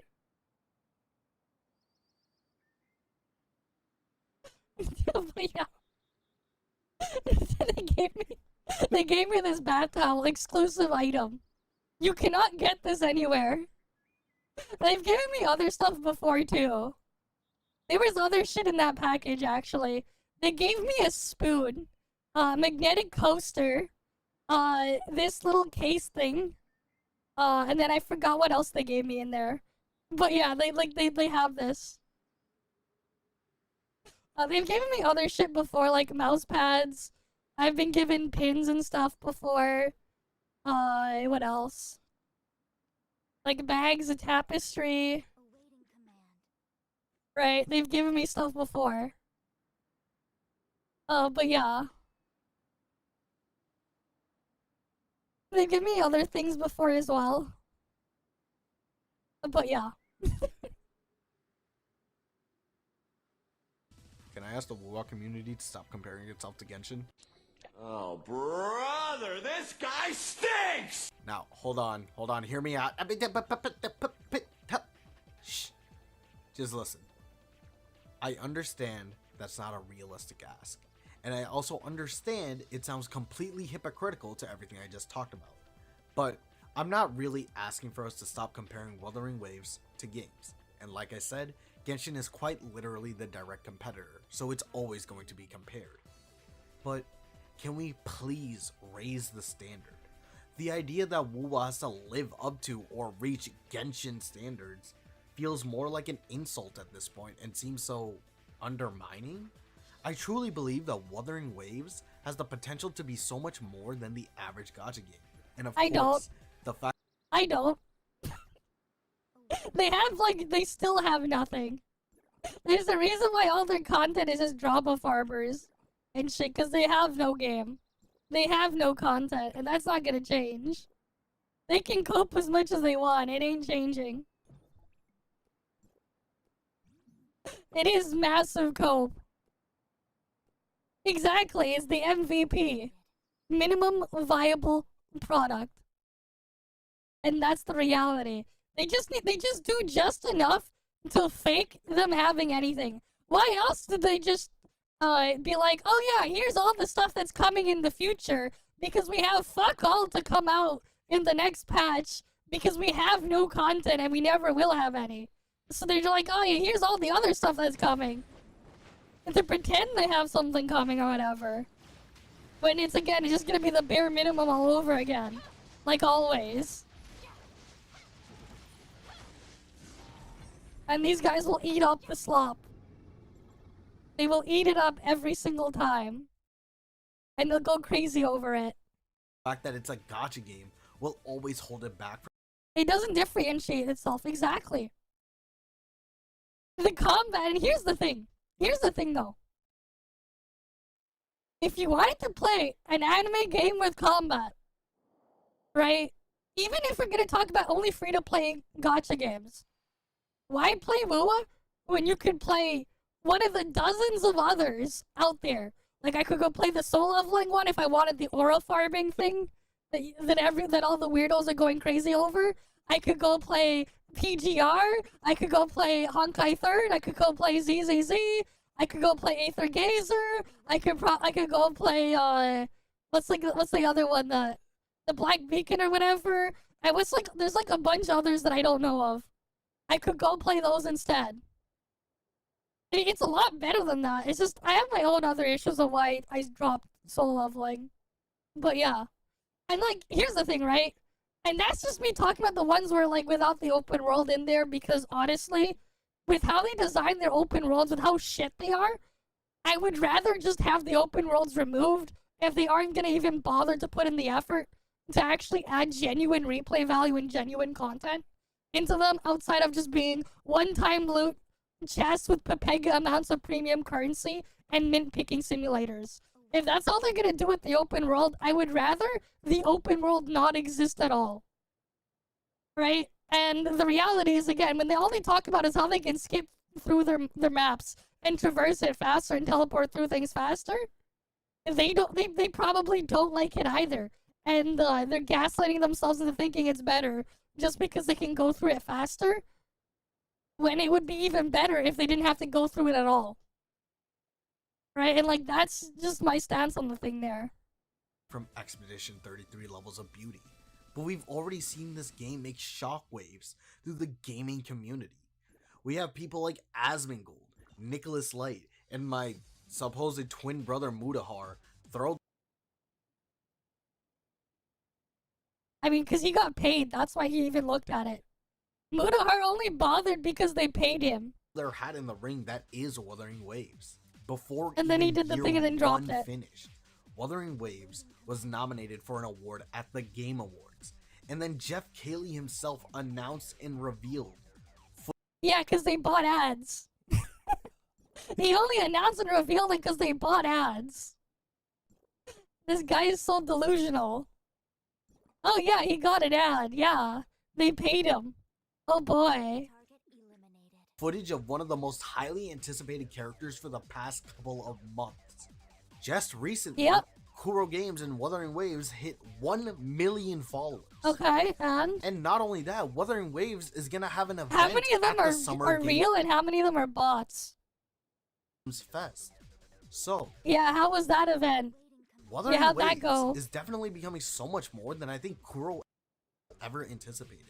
And honestly, more than that's what they announced it, yeah, so clearly. Why are we limiting ourselves? Let's compare Wuthering Waves to games of higher caliber and aim for the stars for what we want. Keep the developers hungry and ambitious and keep our expectations high so that they know that unless it's they a put minimum in viable 1000%, their game will never be finished or completed or enough, and that we will always be wanting more. So they need to put in that work. I want to one day say, yo, God of War story was crazy, but you know, Wuthering Waves also kind of blew me away. Yeah, it blew me away when how underwhelming it was. And how shit it was. Or hey, if you like Expedition 33 soundtrack, you'll love Wuthering Waves. The soundtrack's so terrible. Terrible, man. Like, bro, eh? No thanks. Yes. I mean, like, that's the thing too, right? The ToF is just weird with where it is. There's nothing like it. So, like, if you stop playing it, you just stop. There's no replacement. There's nothing else. It's just its own weird mess. It's its own weird, unique mess.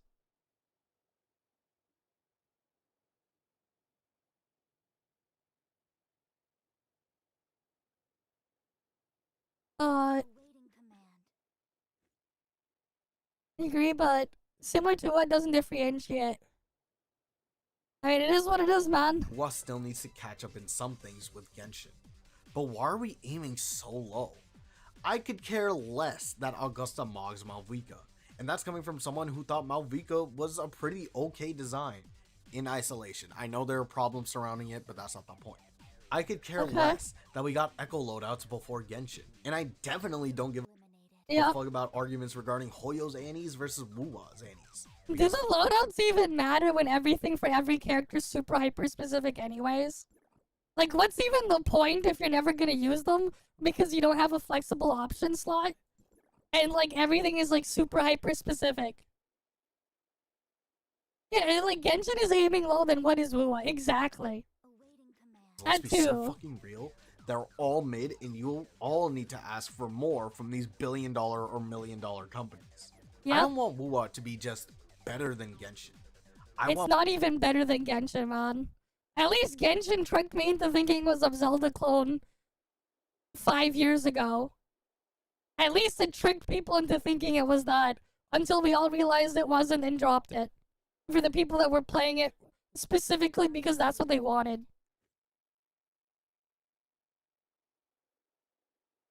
He's talking about loadouts like you can't play these games with your eyes closed. Yep. Exactly, and they're stuck to being a Genshin clone. Like, I don't want to play a Genshin clone. It's like, I don't want to play Genshin. Why the hell would I want to play a clone of it? Right? Like, why the fuck would I want to play a clone of it if I don't even want to play the regular one?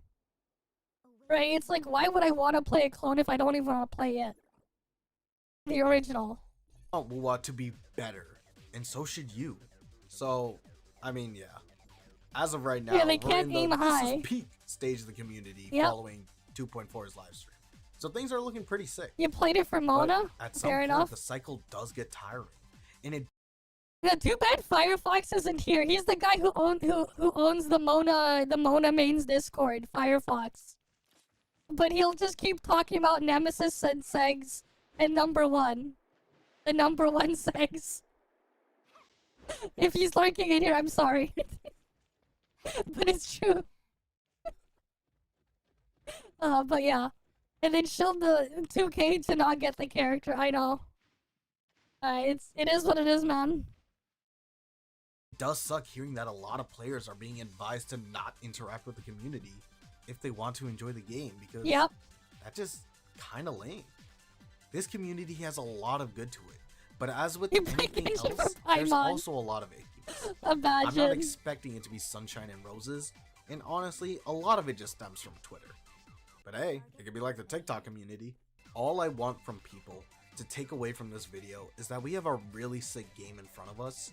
Yeah, it's sick as in it's ill. It needs treatment. It has an illness. And it would suck for something we like to be held back by a community. It wouldn't be my first rodeo. It's depression impact. Aim for more quality, not just quality over Genshin. Okay, now we have Mega Man Zero and let this game music flourish to a wider audience. And let's what not was it again? What was the title of the track called again? You have different views, and actually engage in productive conversation. And if that's such an issue for you, then just don't interact with those people. Because at the end of the day, I'm the only motherfucker that deserves. Okay. Hold on, we're done with that one. Oh yeah, I forgot to mark that off the list. Again, if you guys have reacts you want to send, just put it on the Discord. In the React to section. Right, you just come to the Discord React section. I got pinged in the ToF Discord. What's this about? Oh, okay, guys. Tomorrow. Tomorrow? Here's the plan for tomorrow, or rather tonight or whatever. Aster test server is gonna be tonight on stream. Yeah, Code Vein trailer time. Also, Aster test server soon. Yeah, the only good part about it is if you go on Rule 34, exactly. Code Vein 2, let's go. Oh wait, one sec, let me just put my thing in the spot where I can just auto.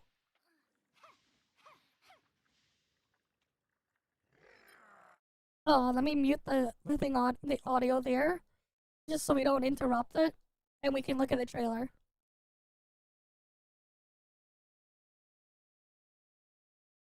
Okay, Code Vein 2 announcement.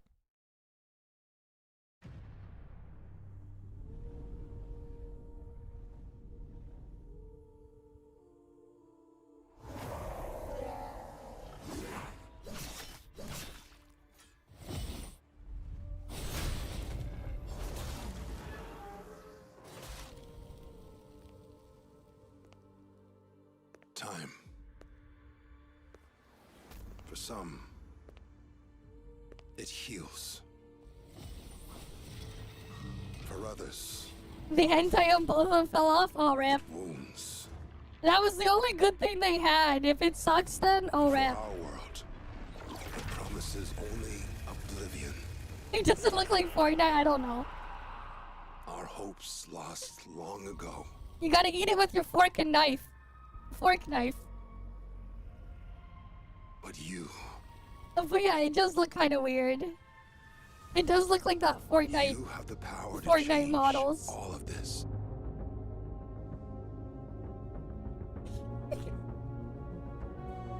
If time were a weapon to wield, could you undo the sins of ruin? In this time, or maybe the next, you'll find how to save us all.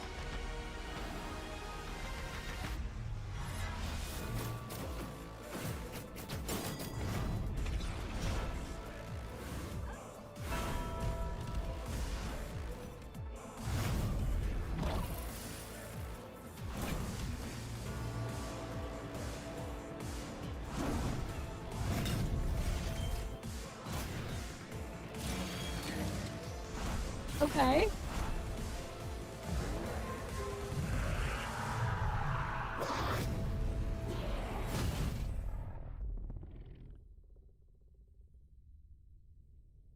Wait, it's just a short 2-minute trailer, a rep. That's cool though, coming 2026. That's next year. Cool. Maybe. Maybe no new, maybe just new characters, but yeah. Who knows, man? Who knows? That's still a ways away. We still got a year away. It's still a year's off. Right, that's still a year's off.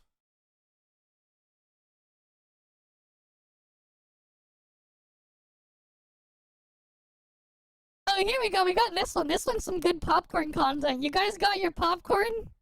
Xbox handheld kit and PlayStation exclusives and PS5 fanboys are losing it.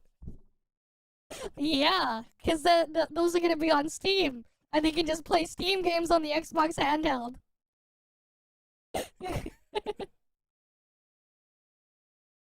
Alright, this one's gotta be some good popcorn content. El perro es mi corazón. El gato no es We'll see. Cilantro es cantar.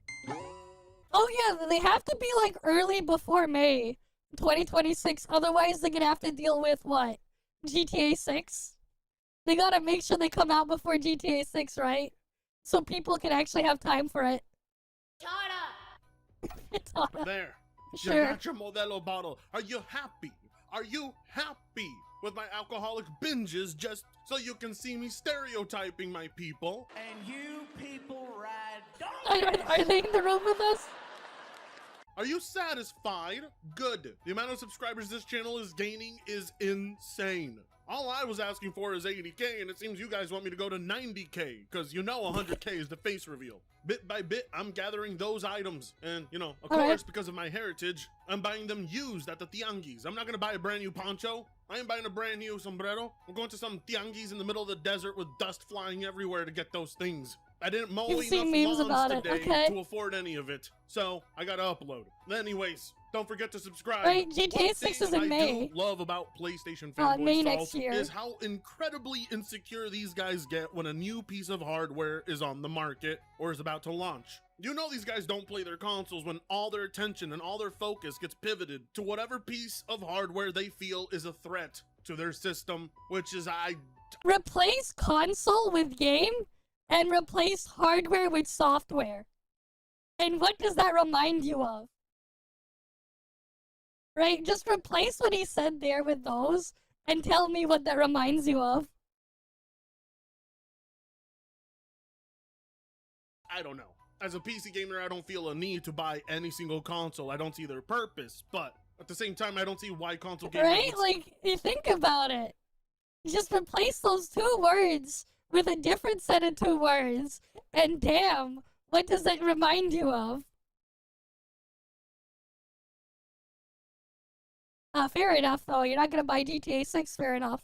Stick to one console, if they can afford all of them. The problem is, like, and why I barely played GTA 5, despite having it for years, is the Rockstar DRM shit is so atrocious, and it's so much of a pain just to try to get the game to work. Because they want you to log into this thing and that thing, and then there's this other bullshit you gotta deal with to get it to work. Because the Rockstar wanted to use their weird launcher crap, and I hate it. And it's like, well, I guess I'm not playing it. Alright, then I'll see you around then. Corporate branding has caused people to have cult-like behavior when it comes to which console flavor they want. As you know, Microsoft revealed the Xbox ROG Ally. Yes, Ally, not Ally. I get it. I said it wrong. Don't blame me. Blame my Mexican education system. Yeah. Okay. Did you just congratulate me for reading? Word. I already talked about the device. If you want to hear my opinions on it, I'll leave a link to the video doing so in the description below. Okay, you know what? I'm kind of curious on that one then. And my overall thoughts on the Xbox showcase. One thing I didn't get to mention, however, was pricing, because I can imagine this thing is going to be expensive, and if it's anywhere above 600 bucks, it's probably a no-go for me, which sucks because I like the concept of this device. I like that they improved the grips. Oh, I don't know why I say improve. I mean, they added grips. And the seamless swapping between different clients for different games and storefronts is a lot more useful than people want to give it credit for. Now, when it comes to credit, that's the funny thing. This device has PlayStation fanboys soaking their tampons right now. They hate seeing Microsoft do this. They hate that Microsoft isn't just isolating their system and only allowing Xbox games and Xbox gamers. The partnership here could create a potentially intriguing device. We'll see how it turns out. In the meantime, these guys have lost their collective minds because it was officially announced today that yes, you will be able to play PlayStation games on this Xbox branded device. PlayStation first-party games will appear on Xbox/Ace's handheld hardware, says Microsoft. Because these handhelds run Windows, you have access to all the games you can play on Windows PCs. When Stefan Totilo quizzed about PlayStation games, oh my god! You can't do that. What's going on? It's actually happening. Oh no! Oh no!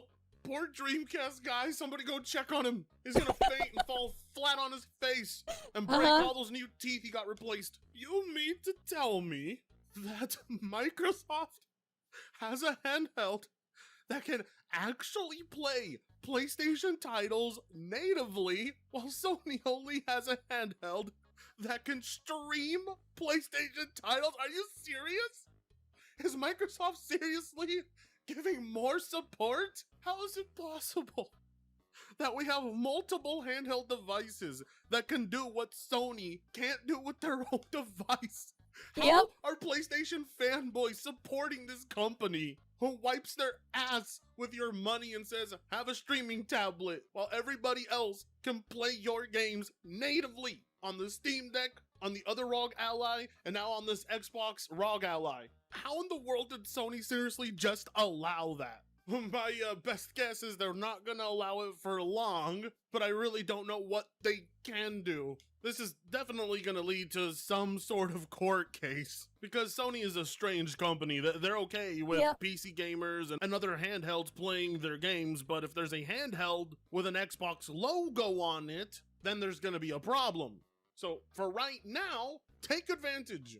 It's quite literally called the ROG Xbox Ally. It's literally built to instantly access the Xbox Game Bar, which is also built into Windows. This is less than one step away from being completely against what Sony would like, which is why I'm wondering if they are tolerating it because of a technicality, or if soon they plan to put an end to it like they did with NVIDIA. It's like 1 year, but does it matter? It's not like their games are interesting. Again, like the last time I cared about a PlayStation game that was made by PlayStation, that wasn't third-party timed exclusive thing, was fucking Gravity Rush. That was a Vita game. That was more than 10 years ago at this point. I don't really care much about whatever they release. Viewer asked a Microsoft representative when I asked Microsoft if that means that PlayStation's recent God of War games, which have been released on PC, could run on these new Xbox branded devices, a device with a big Xbox button and logo on it, a rep replied, because these handhelds run Windows, you have access to all the games you can play on Windows PCs.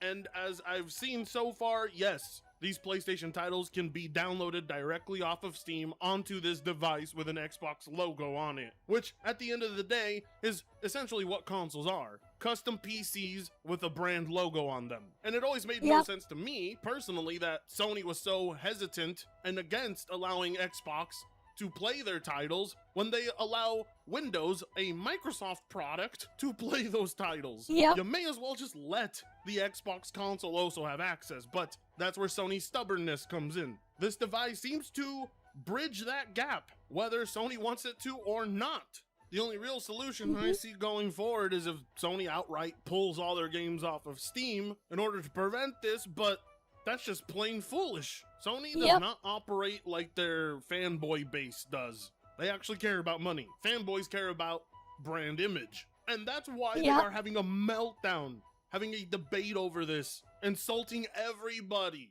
There are some tweets I can't show you because I think they legitimately would violate YouTube's guidelines if I even splashed them on screen. Crazy shit being thrown at me just for daring to point out that the Xbox branded handheld can actually do what the PS quote-unquote handheld can't do, and that's play its own games natively. Ouch. No wonder they got pissed at me.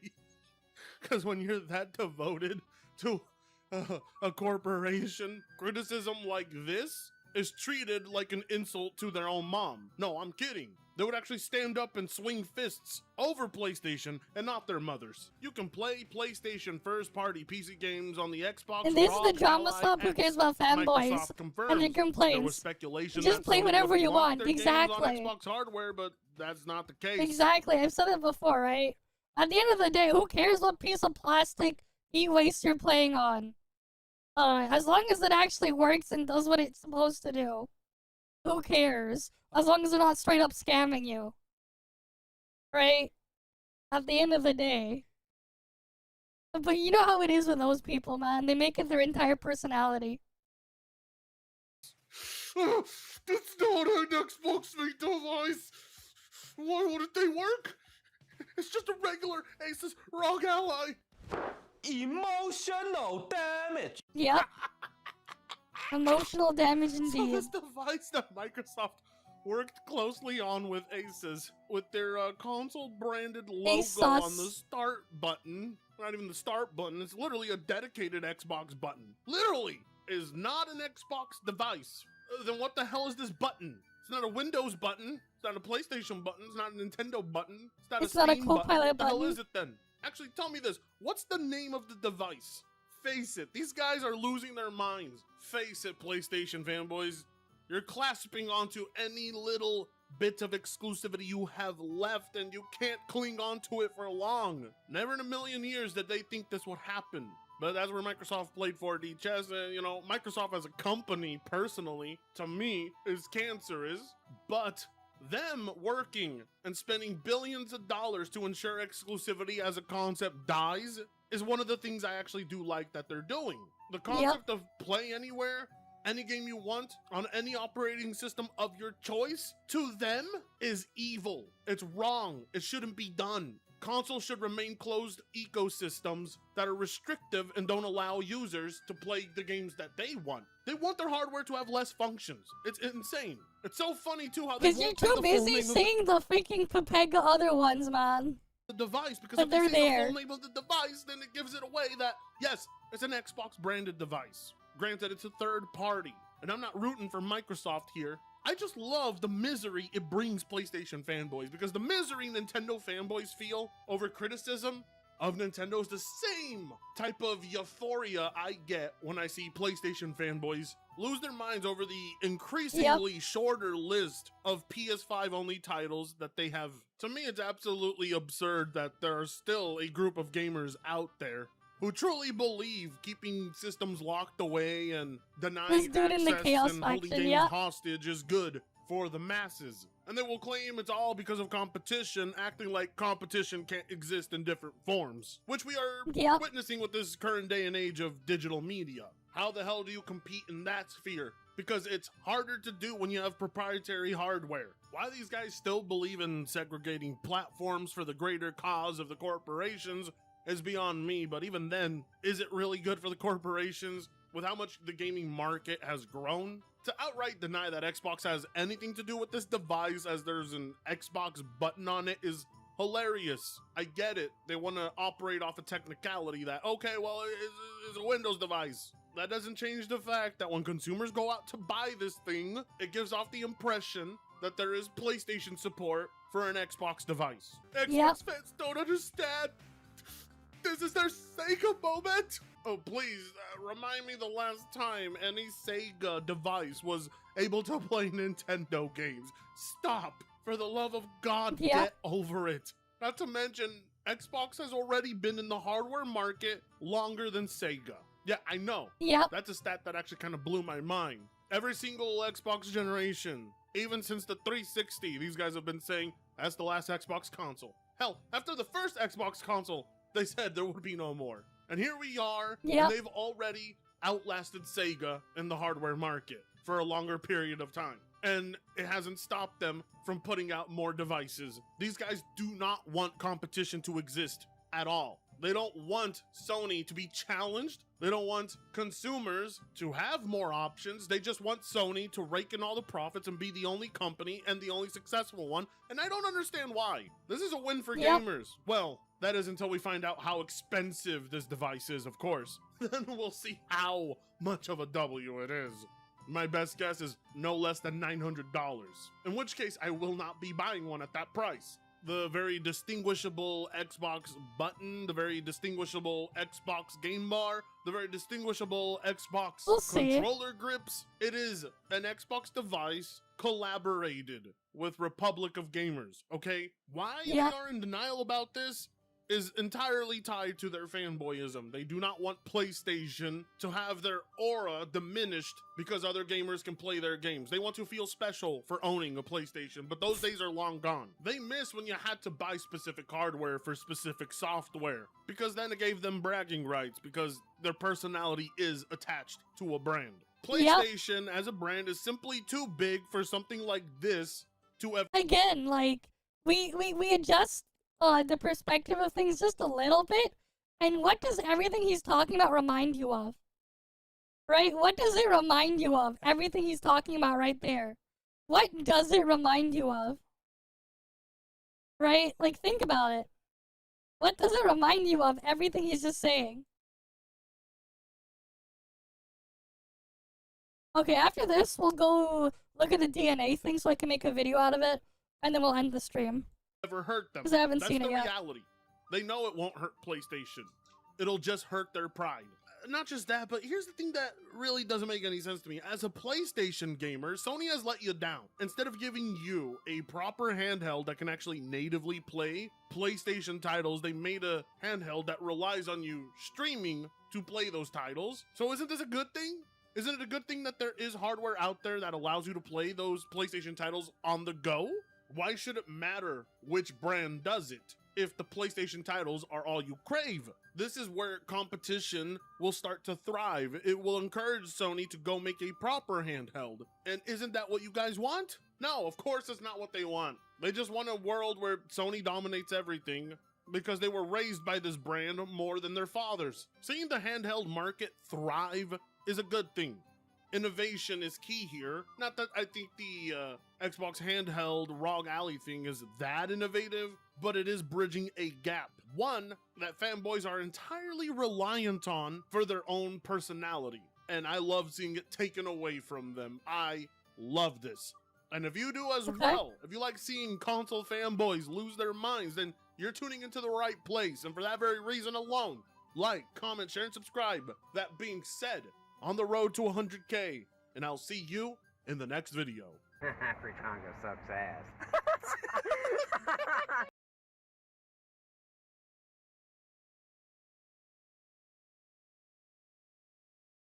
Okay. But yeah, there's that thing. Tribalism never changes. Doesn't matter where it is. It doesn't matter. Okay.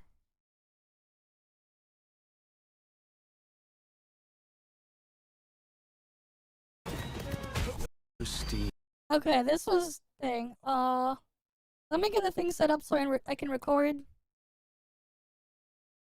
I probably shouldn't upload it with me in the bathtub though.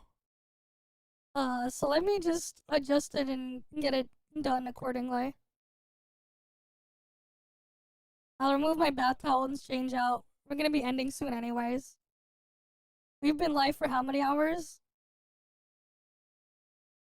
This will just be the last thing we do the reacts to today. I mean, I might as well, right? I have to like deal with my end of the thing there too.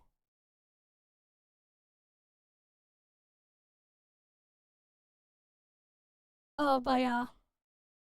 I missed work. Oh boy. I've been live for 50 hours. Okay. Sure. No, I've been live for almost 7 hours. Okay, here we go. Right. Duet Night Abyss, CBT2, right. Duet Night Abyss, CBT2, special preview program, Luno Spotlight. Okay, let's give this a go as the last thing for the day. Pristine Sandrealm. Oh, did it play through something? Pristine Sandrealm. Okay, no, I didn't. There lies the beginning of the story. Okay.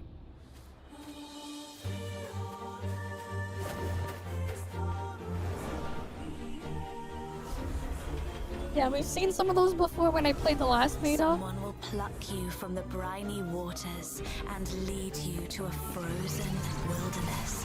I don't remember that character. That's a new one. Test. Go forth and commence the long, strenuous journey. For those as insignificant as we, to exchange what little we have for what we desire. Is that not, in itself, a stroke of fortune? Okay. I'm curious if a naive fool can actually make a difference. Even a little.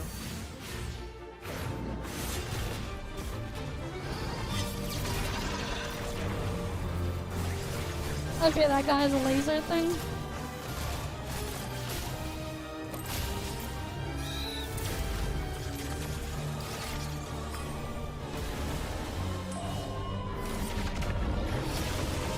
If you wish to save all this,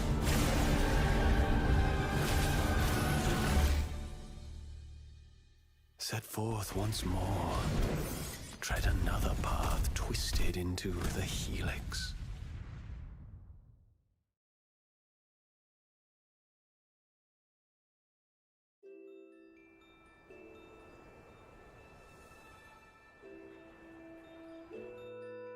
Music giving Nier vibes, yeah.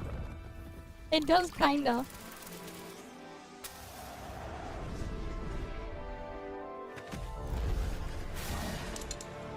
Okay.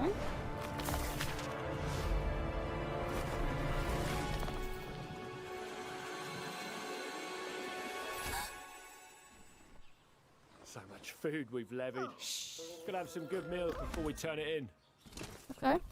Be careful. Alright, she has like an attack where she can ride the piglet, right?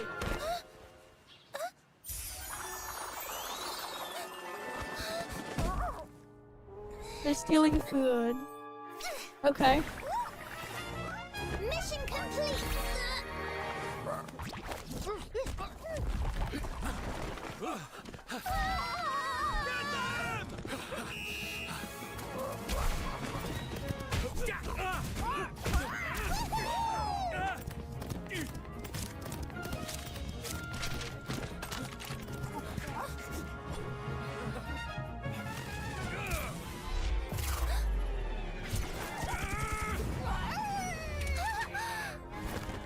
Keep in mind, that was an old character design.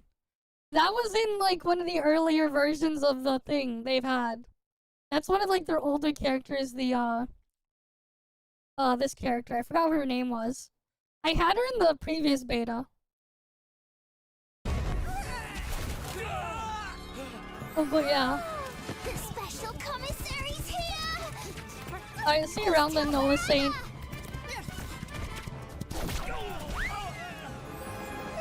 The commissary's coming. Bid farewell to your hunger. Hi,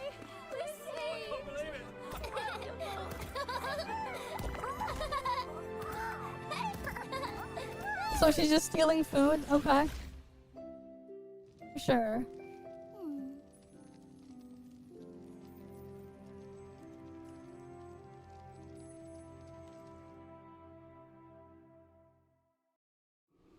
Sand ropes weave the path beneath. Shouldst thou dream of a pristine sand realm, there lies the beginning of the story.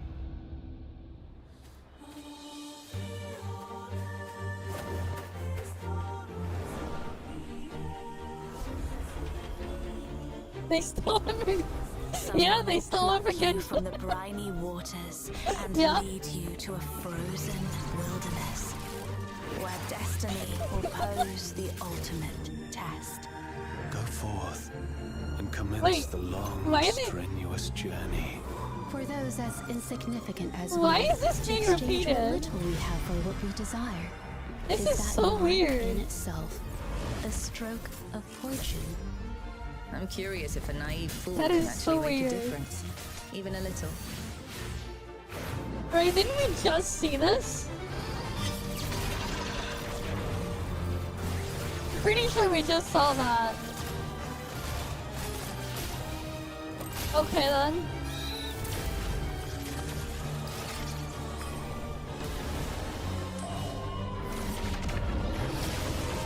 If you wish to save all this,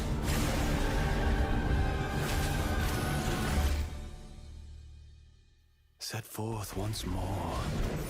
Tread another path twisted into the helix.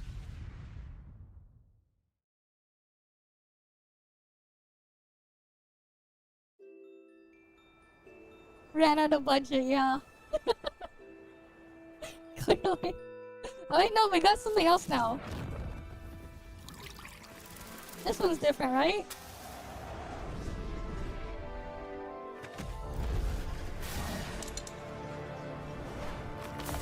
Oh wait, no.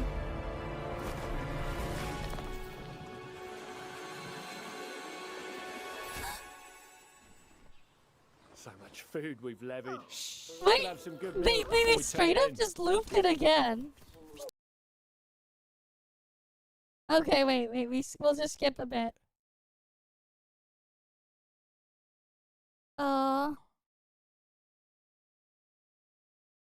No one put a timestamp on when it starts? God damn it.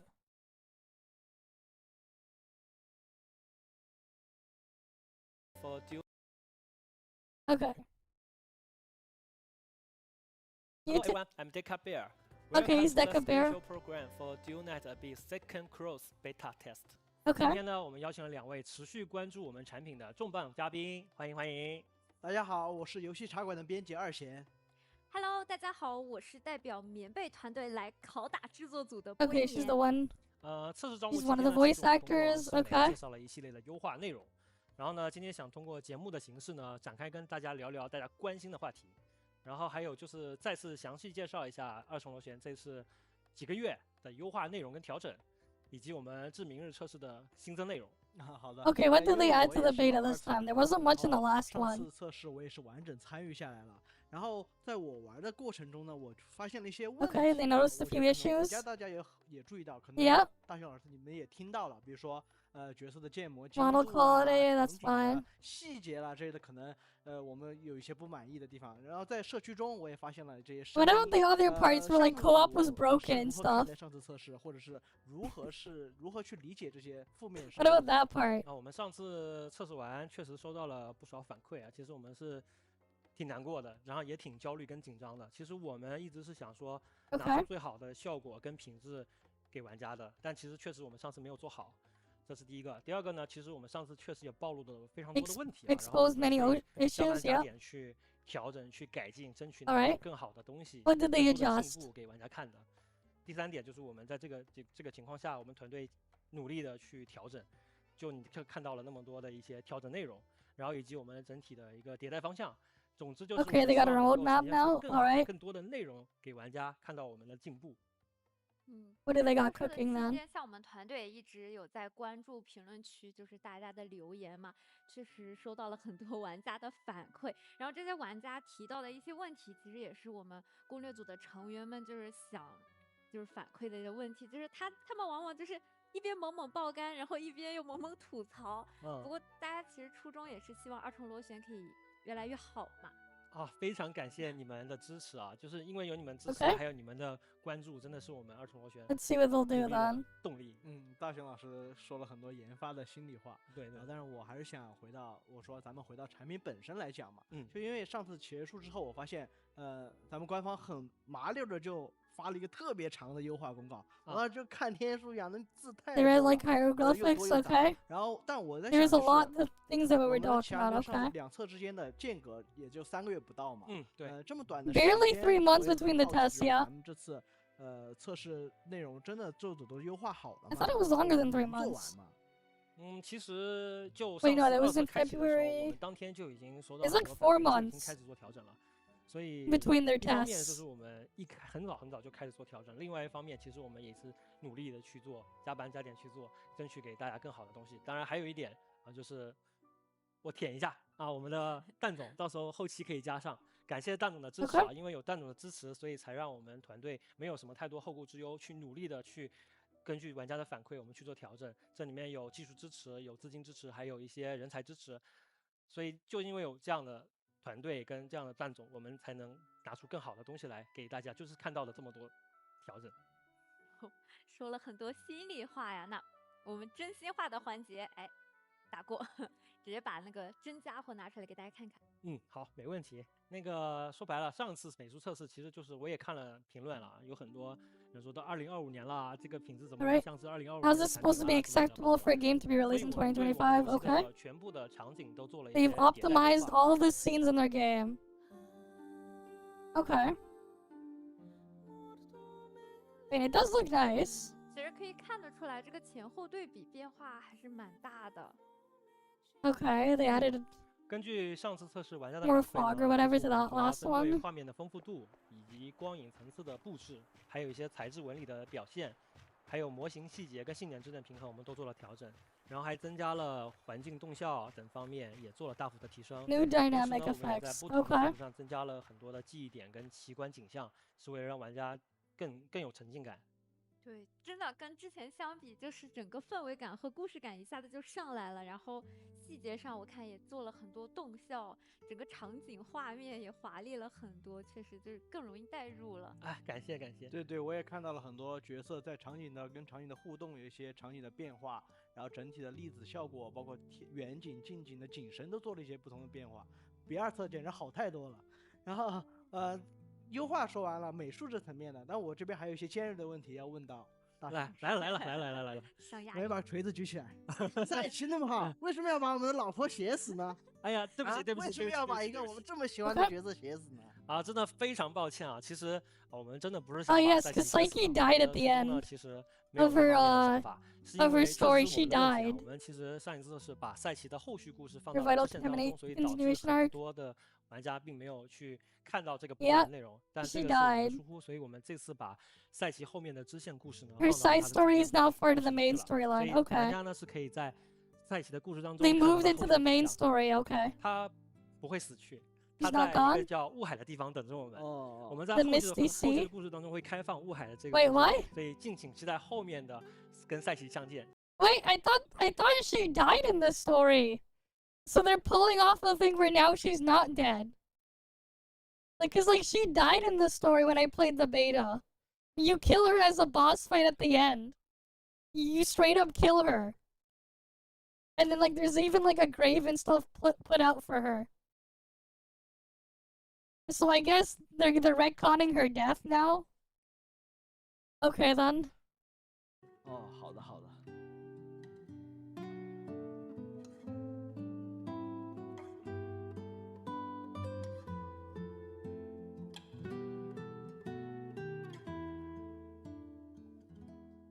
然后当然以上种种的问题啊，都是我们确实没能做好，所以给大家带来非常不好的游戏体验。所以呢，我们在此深表歉意，给大家抱歉了。当然，我们肯定是也看到我们的努力了，我们一定会按照玩家的反馈，把我们能做的都做到最好，呈现出更好的东西给大家。感谢。好。其实我经常看到我们现在的一个产品的定位还是一个多维战斗爽游，不过根据我参加上一次测试的体验来说，其实好像感觉爽度上还差了一点。不知道就是经过这次的优化之后，我们在爽度这块还会有什么提升吗？爽这个词其实是我们一直以来追求的游戏核心嘛。但其实确实我们上次收到很多反馈啊，就是不够爽，或者是跑的时间比战斗还长啊等等的之类的各种问题。Spend more time running than fighting, yeah. 做好，所以我们一直在做调整。第一件事情呢，就是我们增加了同屏怪物的 Increase the spawn rate of what? 之前的怪物上其实都零零散散的。Oh, you're talking about that mode where you have to like farm shit, yeah. 特别少，然后我们就跑过去打半天，但其实没有打得很爽的感觉。所以我们这次呢，从25只左右。提升到了50只左右的同屏怪物数量，让大家 Okay, they made it so you can see more enemies at once. 其实我们也做了调整了，除了一些特效啊、跳姿啊等等，其实我们都做了细节的调整跟提升。希望调整之后的战斗可以让大家感受到爽的感觉。听上去好像确实是比上一次要爽一点，但不知道这个怎么爽？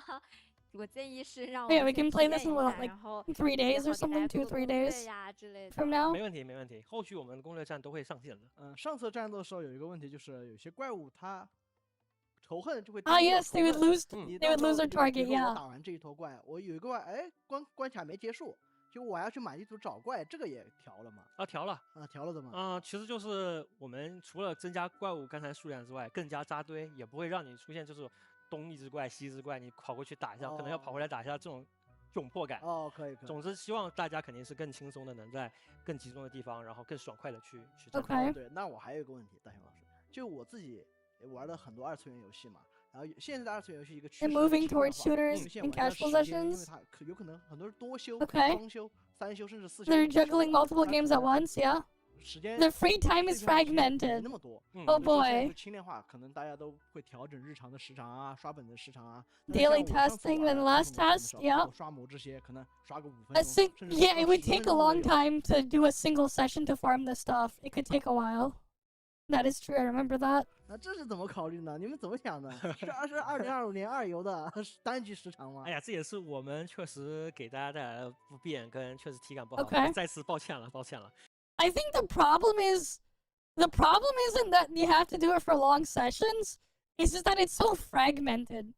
Because it's not like you can be like, okay, fine, let me just go do it for like, instead of it being like, it's like 2 hours a week or something. 2-3 hours a week. But instead of it being like, okay, you do it all on one specific day, one time, you figure everything out, and you do it all at once. It's not like that. Instead, it's like, okay, log in like 20 minutes today, come back tomorrow, 20-30 minutes again, and then again, and then again, and then again, instead of all at once. You're hoping for, yeah, it's like, it's impossible for anime Warframe, but you're hoping for some form of player trade, yeah. That could be nice. 确实是我们的问题。其实对上一次确实有一些关卡，它5分钟，甚至有一些长达8分钟、10分钟这么长的体验，确实不是。The expert ones would take like 10 minutes, yeah. 其中呢，我们其实对于关卡的基础精力跟消耗 improve AI behaviors, okay. 是我们的角色印记 of combat sigils. 确实我们在战斗中，我们角色本身自己我们要做很多的事 They 情。have to handle too many tasks themselves, okay. 我们的印记角色呢，能承载更多的东西，所以导致我们其实，在游戏当中可以更放松的去做更多的事情。然后第3点，其实对于刚才说的缩短游戏时长，也是我们的重点。Shortening play sessions is actually one of their key focuses. 总之来讲。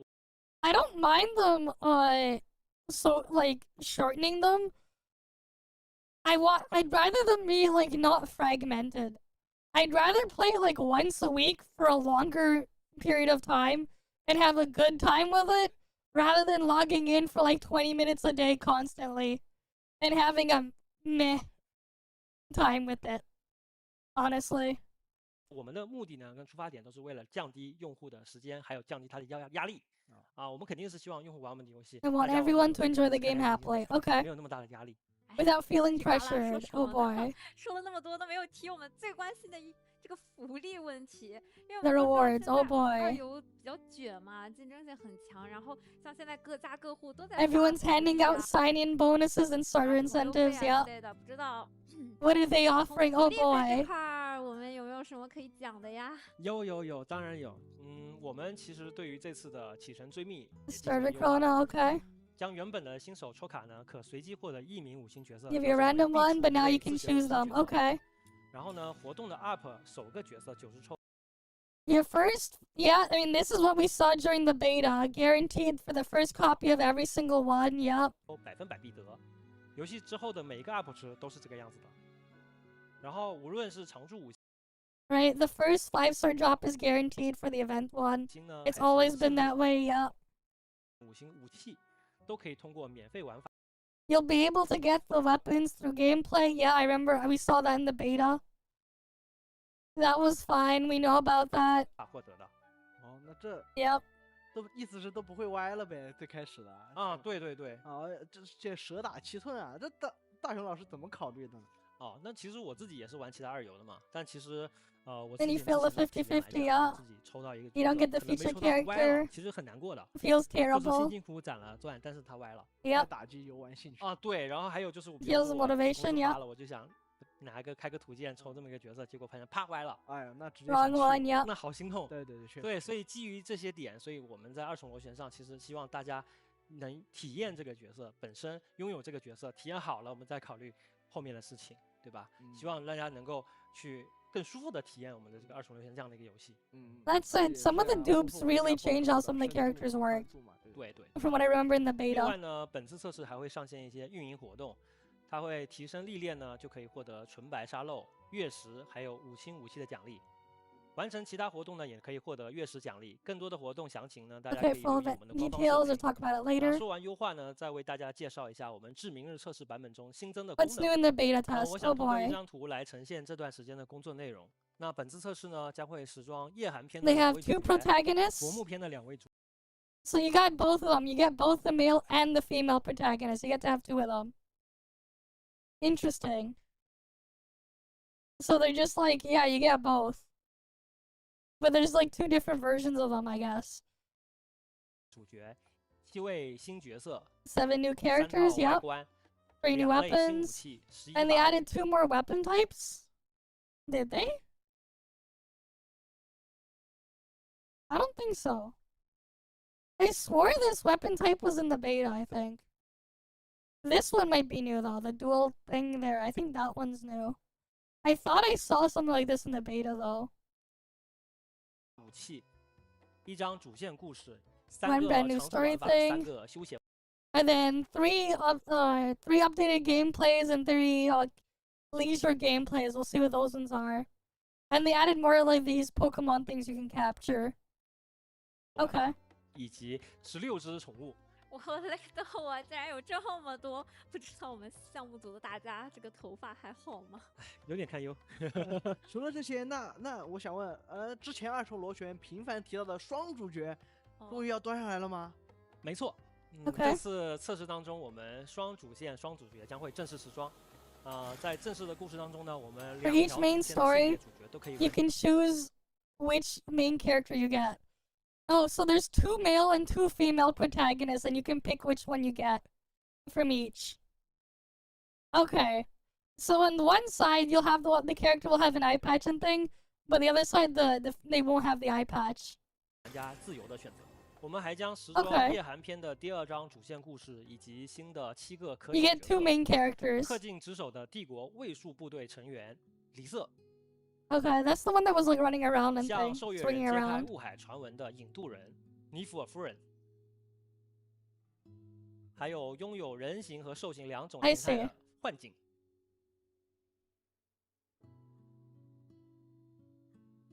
那完成主线剧情呢，就可以免费领取跟受月人一起勇闯修普诺斯之家的奥特赛德。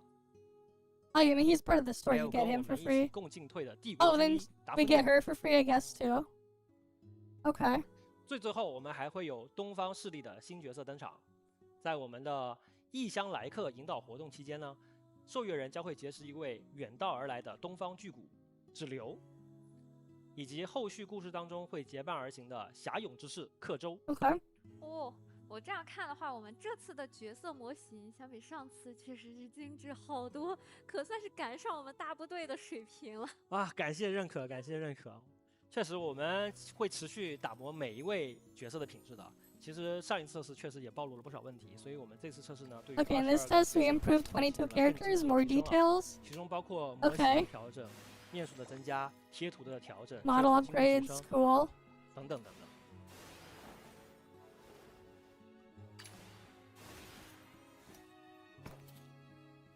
哎，角色之外，我们一直因为我们强调多维爽游嘛。 The multi-dimensional action gameplay, okay? We see more new weapons. 还有没有别的东西 Okay. 有。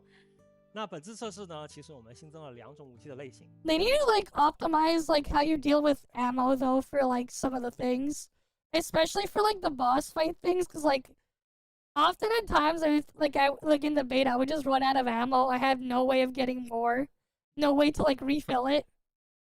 In like some of the longer boss fights, so like some of the characters just felt like they kind of didn't feel that great to use. Hopefully they do something about that. Outside of like the one that could fly, who had like her own special shooting mode, because that was like a weapon tied to her skill to shoot instead. It was kind of a bit weird. With like how like you'd end up with like these weird dead periods. Hopefully they fix that. 分别是双刀和手枪。此外呢，已有的武器 A 类型 dozen 之下， new 我们也 weapons, 新增了 okay. 11把武器。那接下来为大家展示一下比较有趣的2把远程武器。其中一把是英布拉花絮，还有一把是龟须的几轮。那装备英布拉花絮进行攻击的时候呢，怪物身上会出现被 Marks the target. Okay. 在释放攻击，箭矢就拥有 And it shoots homing arrows. Okay. 然后装备上龟须几轮呢，它每次攻击都会释放出巨大的 Fires the big spinning wheels. 而轮 Got 盘 it. 在遇到敌人之后会分裂成2枚相同大小的 Alright, then I'll see you around then, 再进 Tiro. 一步的造成大范围伤害，并且撞飞敌人。射爆。其他的武器就不多展示了，可以大家在测试当中进行体验。但除了强度方面，外观也是我们游戏的重点。哦，外观最关心的环节。对，那本次测试当中呢， We'll 我们商 see, 店 right? 会上架3套舞会主题的角色时装以及对应的染色功能。那其中是赛 Ball 奇 themed 对应的 outfits. 是 Okay. 梦中的舞会，松露对应的是阳光磨坊，丽贝卡对应的是沙漠与耳语。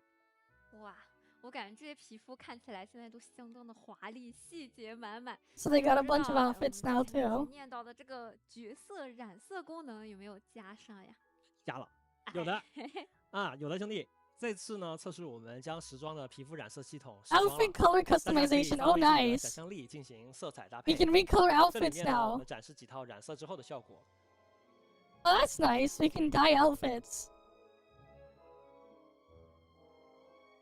Nice.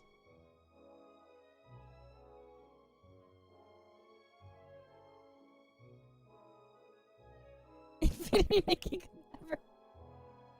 每个 Yeah. 皮肤呢都会提供8个可染 Okay. 后续呢，我们也 Oh, 会 can you 进行 do? 更多不 You 同 can 的 choose 染色 different 样 variants and 子供 stuff. 大家选择。让大 Oh, 家 you 可以 can do DIY different 出更多 parts. 不同的角色形象。 Nice. 染色材料目前都是可以通过任务扩展被 Nice. 获得的。 You get them for free through quests or game 套 events. 皮肤可以染8个部位。 Infinity Nikki could 通 never. 过就是 DIY， 然后打造属于自己的一个独一无二的专属角色。马上上线直接购买赛奇的。好。那我想问一下，除了角色和强度啊，当然强度 Okay, which are amazing. 非常厉害，染色你也很厉害。 Awesome 那 dye 我想问一下 system. 就之前大勇儿提到 Gameplay 玩好 feature 像有变 changes. Oh boy, 现 what 在 they 玩 got? 法是不是还有别的东西可以跟大家介绍一下呢？考虑到大家游玩需求上的不同呢，其实我们在 Okay. 原本的常驻玩法方面，我们还增加了不少。其中呢，我们对肉鸽玩法迷津呢进行了内容的拓展。 The roguelike 其次呢， mode, 还 yeah. 新增了一个叫沉浸式戏剧的 A 玩法。 theater gameplay 另 mode, 外 whatever 探索 that 模块 is. 呢，我们也增加了一些玩法，增加了野外可以收集的探险之证，以及神秘的潘神魔灵。 Oh yes, the Pokemon catching thing. You have to do puzzles to get 扩 them. 充了原本0秒试炼的关卡，所以希望大家在战斗之余呢，有更多的游玩选择。 Okay.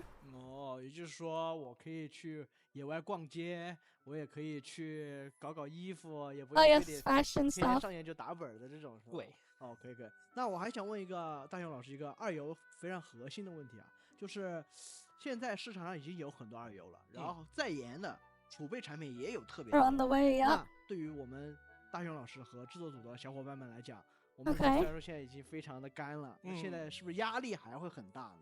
就我们的产能现在产能很厉害，那以后我们的产能会继续 Can 跟 they 上吗？ maintain their pace? Oh boy. 首先压力的问题啊，就是现在确实，大家情 Our 况都 market situation 压力很大的 shows 所以不管 everyone's 怎么 under 说 a lot of 都要抗住 pressure. 压力。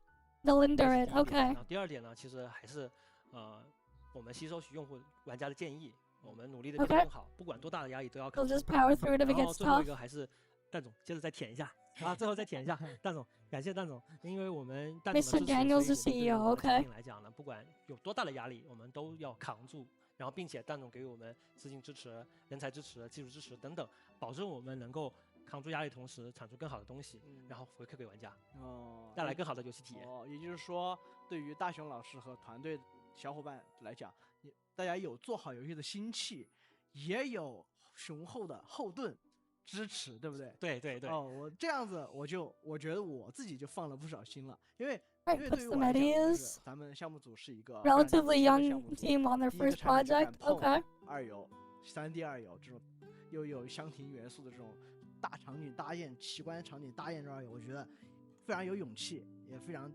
我也觉得非常不容易。然后，而且相当于二测，包括三测已经释放的这些信息来看，我觉得变化也特别大，就整体感觉就是脱胎换骨的那种感觉。就是虽然说我觉得可能跟头部产品，可能跟头部二游可能有一定的差距，但是我昨天也去了公司，咱们走到那个开发者中间，我发现就大家也满脸 Everyone 嫌 looks a 弃， bit haggard. 强 Okay. 度也拉得特别 Workload has 高 been pretty 我觉得还是 intense 非 lately. 常不容易的。就说 It's 到 not 这里， easy. 我 Okay. 还是比较感慨。我觉得现在做游戏，因为也不容易嘛，然后大家玩家的我还是非常希望玩家们能够喜欢上二重螺旋，因为我自己觉得确实它是有一定差异化表现的。我也希望在制作组的这个努力下吧，能和玩家一起，然后接受玩家建议嘛，玩家建议大家也不玻璃心，对不对？然后我们慢慢 No fragile egos there. 然后 Okay. 长久的作为一款长线的游戏去一直走下去，我觉得这样子最好，这是我的希望。哇，走到我心里去了，非常感谢。 Hopefully it lives up to whatever they're saying. 其实像我们二重螺旋 Right. 的测试嘛，从很早期的开始， Do they have more? 只有在参与，确实 There's like 10 more minutes 期待 left. 一款就是我可以下班回家放空大脑，然后就是爽爽割草的游戏。哎，这个也是我们就是一直在期待二重螺旋赶快端上来的原因呀，已经迫不及待的要开始，我们就刷了。感谢感谢。然后又一轮的新的测试要开始了，其实我自己确实心里也非常紧张跟忐忑，但真的非常感谢大家的支持啊！真心希望每一个玩到我们游戏或者关注我们的受阅人，能够在我们游戏里像你们说的体验到不一样的体验、不一样的快乐，以及感谢大家的陪伴。那期待大家给我们更多宝贵的建议跟意见。那也非常感谢今天2位嘉宾的到访。 Okay. 那各位受友人，让我们阿特拉西亚再见，拜拜。 Oh wait, that's it? Oh wait, no, maybe there's more. Okay, he's eating cup noodles? Because there's like, what, 9 minutes left? Okay. bug 那么多，咋整？是他吧？我感觉是他。 Oh, wait, they're gonna kidnap him? Oh no, he's gonna get kidnapped. Right, they got the rope and everything. 10倍大熊是吧？不是，你们认错人了。这是你吗？我觉得不是。弄他！ But the cup noodle! They wasted the cup noodle. Oh wait, no, he still has the cup noodles. He still has the cup noodles. 玩你游戏玩的来火呀！对不起，对不起，上次测试做成那样，打你一顿都是轻的。对不起，我错了。道歉有什么用？让你说话了吗？那我不说了，我不说了。上次测试做成那样，你还有脸了？也没那么烂吧？你一个高爽游就爽不起来，怎么不烂？我们也想爽的呀。想有啥用？那个我们贵潮加了1倍，我们加了1倍，包爽的，包爽的。 Double fun guaranteed. Okay. 爽你说了算。 When did you decide it was fun? 上来就把角色写死。 His story kills off beloved character. Oh boy. 怎么敢的？哎，赛琪没死。 She's not dead, sure. 伏笔看不出来叫什么伏笔。有你们这么写剧情的吗？会不会啊？啊会，我们二游肯定会把剧情打磨好的呀。你还有脸说二游？整个3件套就说二游是吧？速中之法不可变是吧？我让你抽卡，我让你3件套。 Let me teach you how to make a gacha. Oh boy. 大哥，我们已经尽力了。我们角色首次保底不歪，武器池子免费锻造，那3件套我们也没有，我们是固定词条，不是随机词条。 All stats are fixed, RNG, yeah. 长线游戏总要赚钱的嘛，那我们也想什么都干的吧，那我们也想什么都让利的吧 ，OK， 那我们也什么都优化的吧。哎，别激动，别激动，有话好好说，冷静一下。谢谢啊。吃，新的体育要半个小时的二游，你还好意思吃？ And they dropped the noodles on him. 不给他。 Well, it just said, okay, they'll fix it. Oh boy. 二游就应该踏踏实实做你的二游。你看看你现在这。Wait, I got an idea for the thumbnail now. Instead of Deb's listen meme, Deb's kidnapped. That'd be funny. I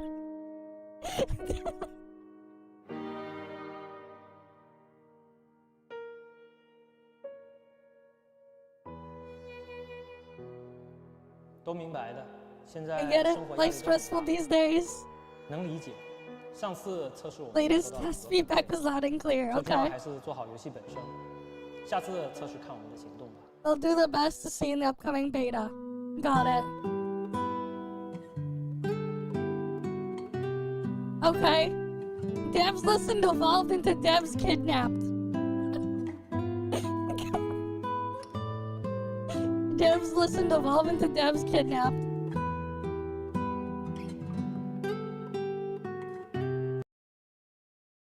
And that's it, I guess. Alright, cool. So that's that. Right. And I guess now this is where we'll end it off for the night or day or whatever. It's 7 in the morning. 7:18 in the morning. But yeah, as usual though, guys, thank you all for stopping by. Hopefully I can see you guys again next time. I'm gonna get that video uploaded later today or whatever. But yeah. Hopefully I can see you guys again next time. Thank you guys all for stopping by, and you guys have a good day or night or whatever it is where you guys are. I'm gonna go get some sleep. But yeah. See you guys. See ya.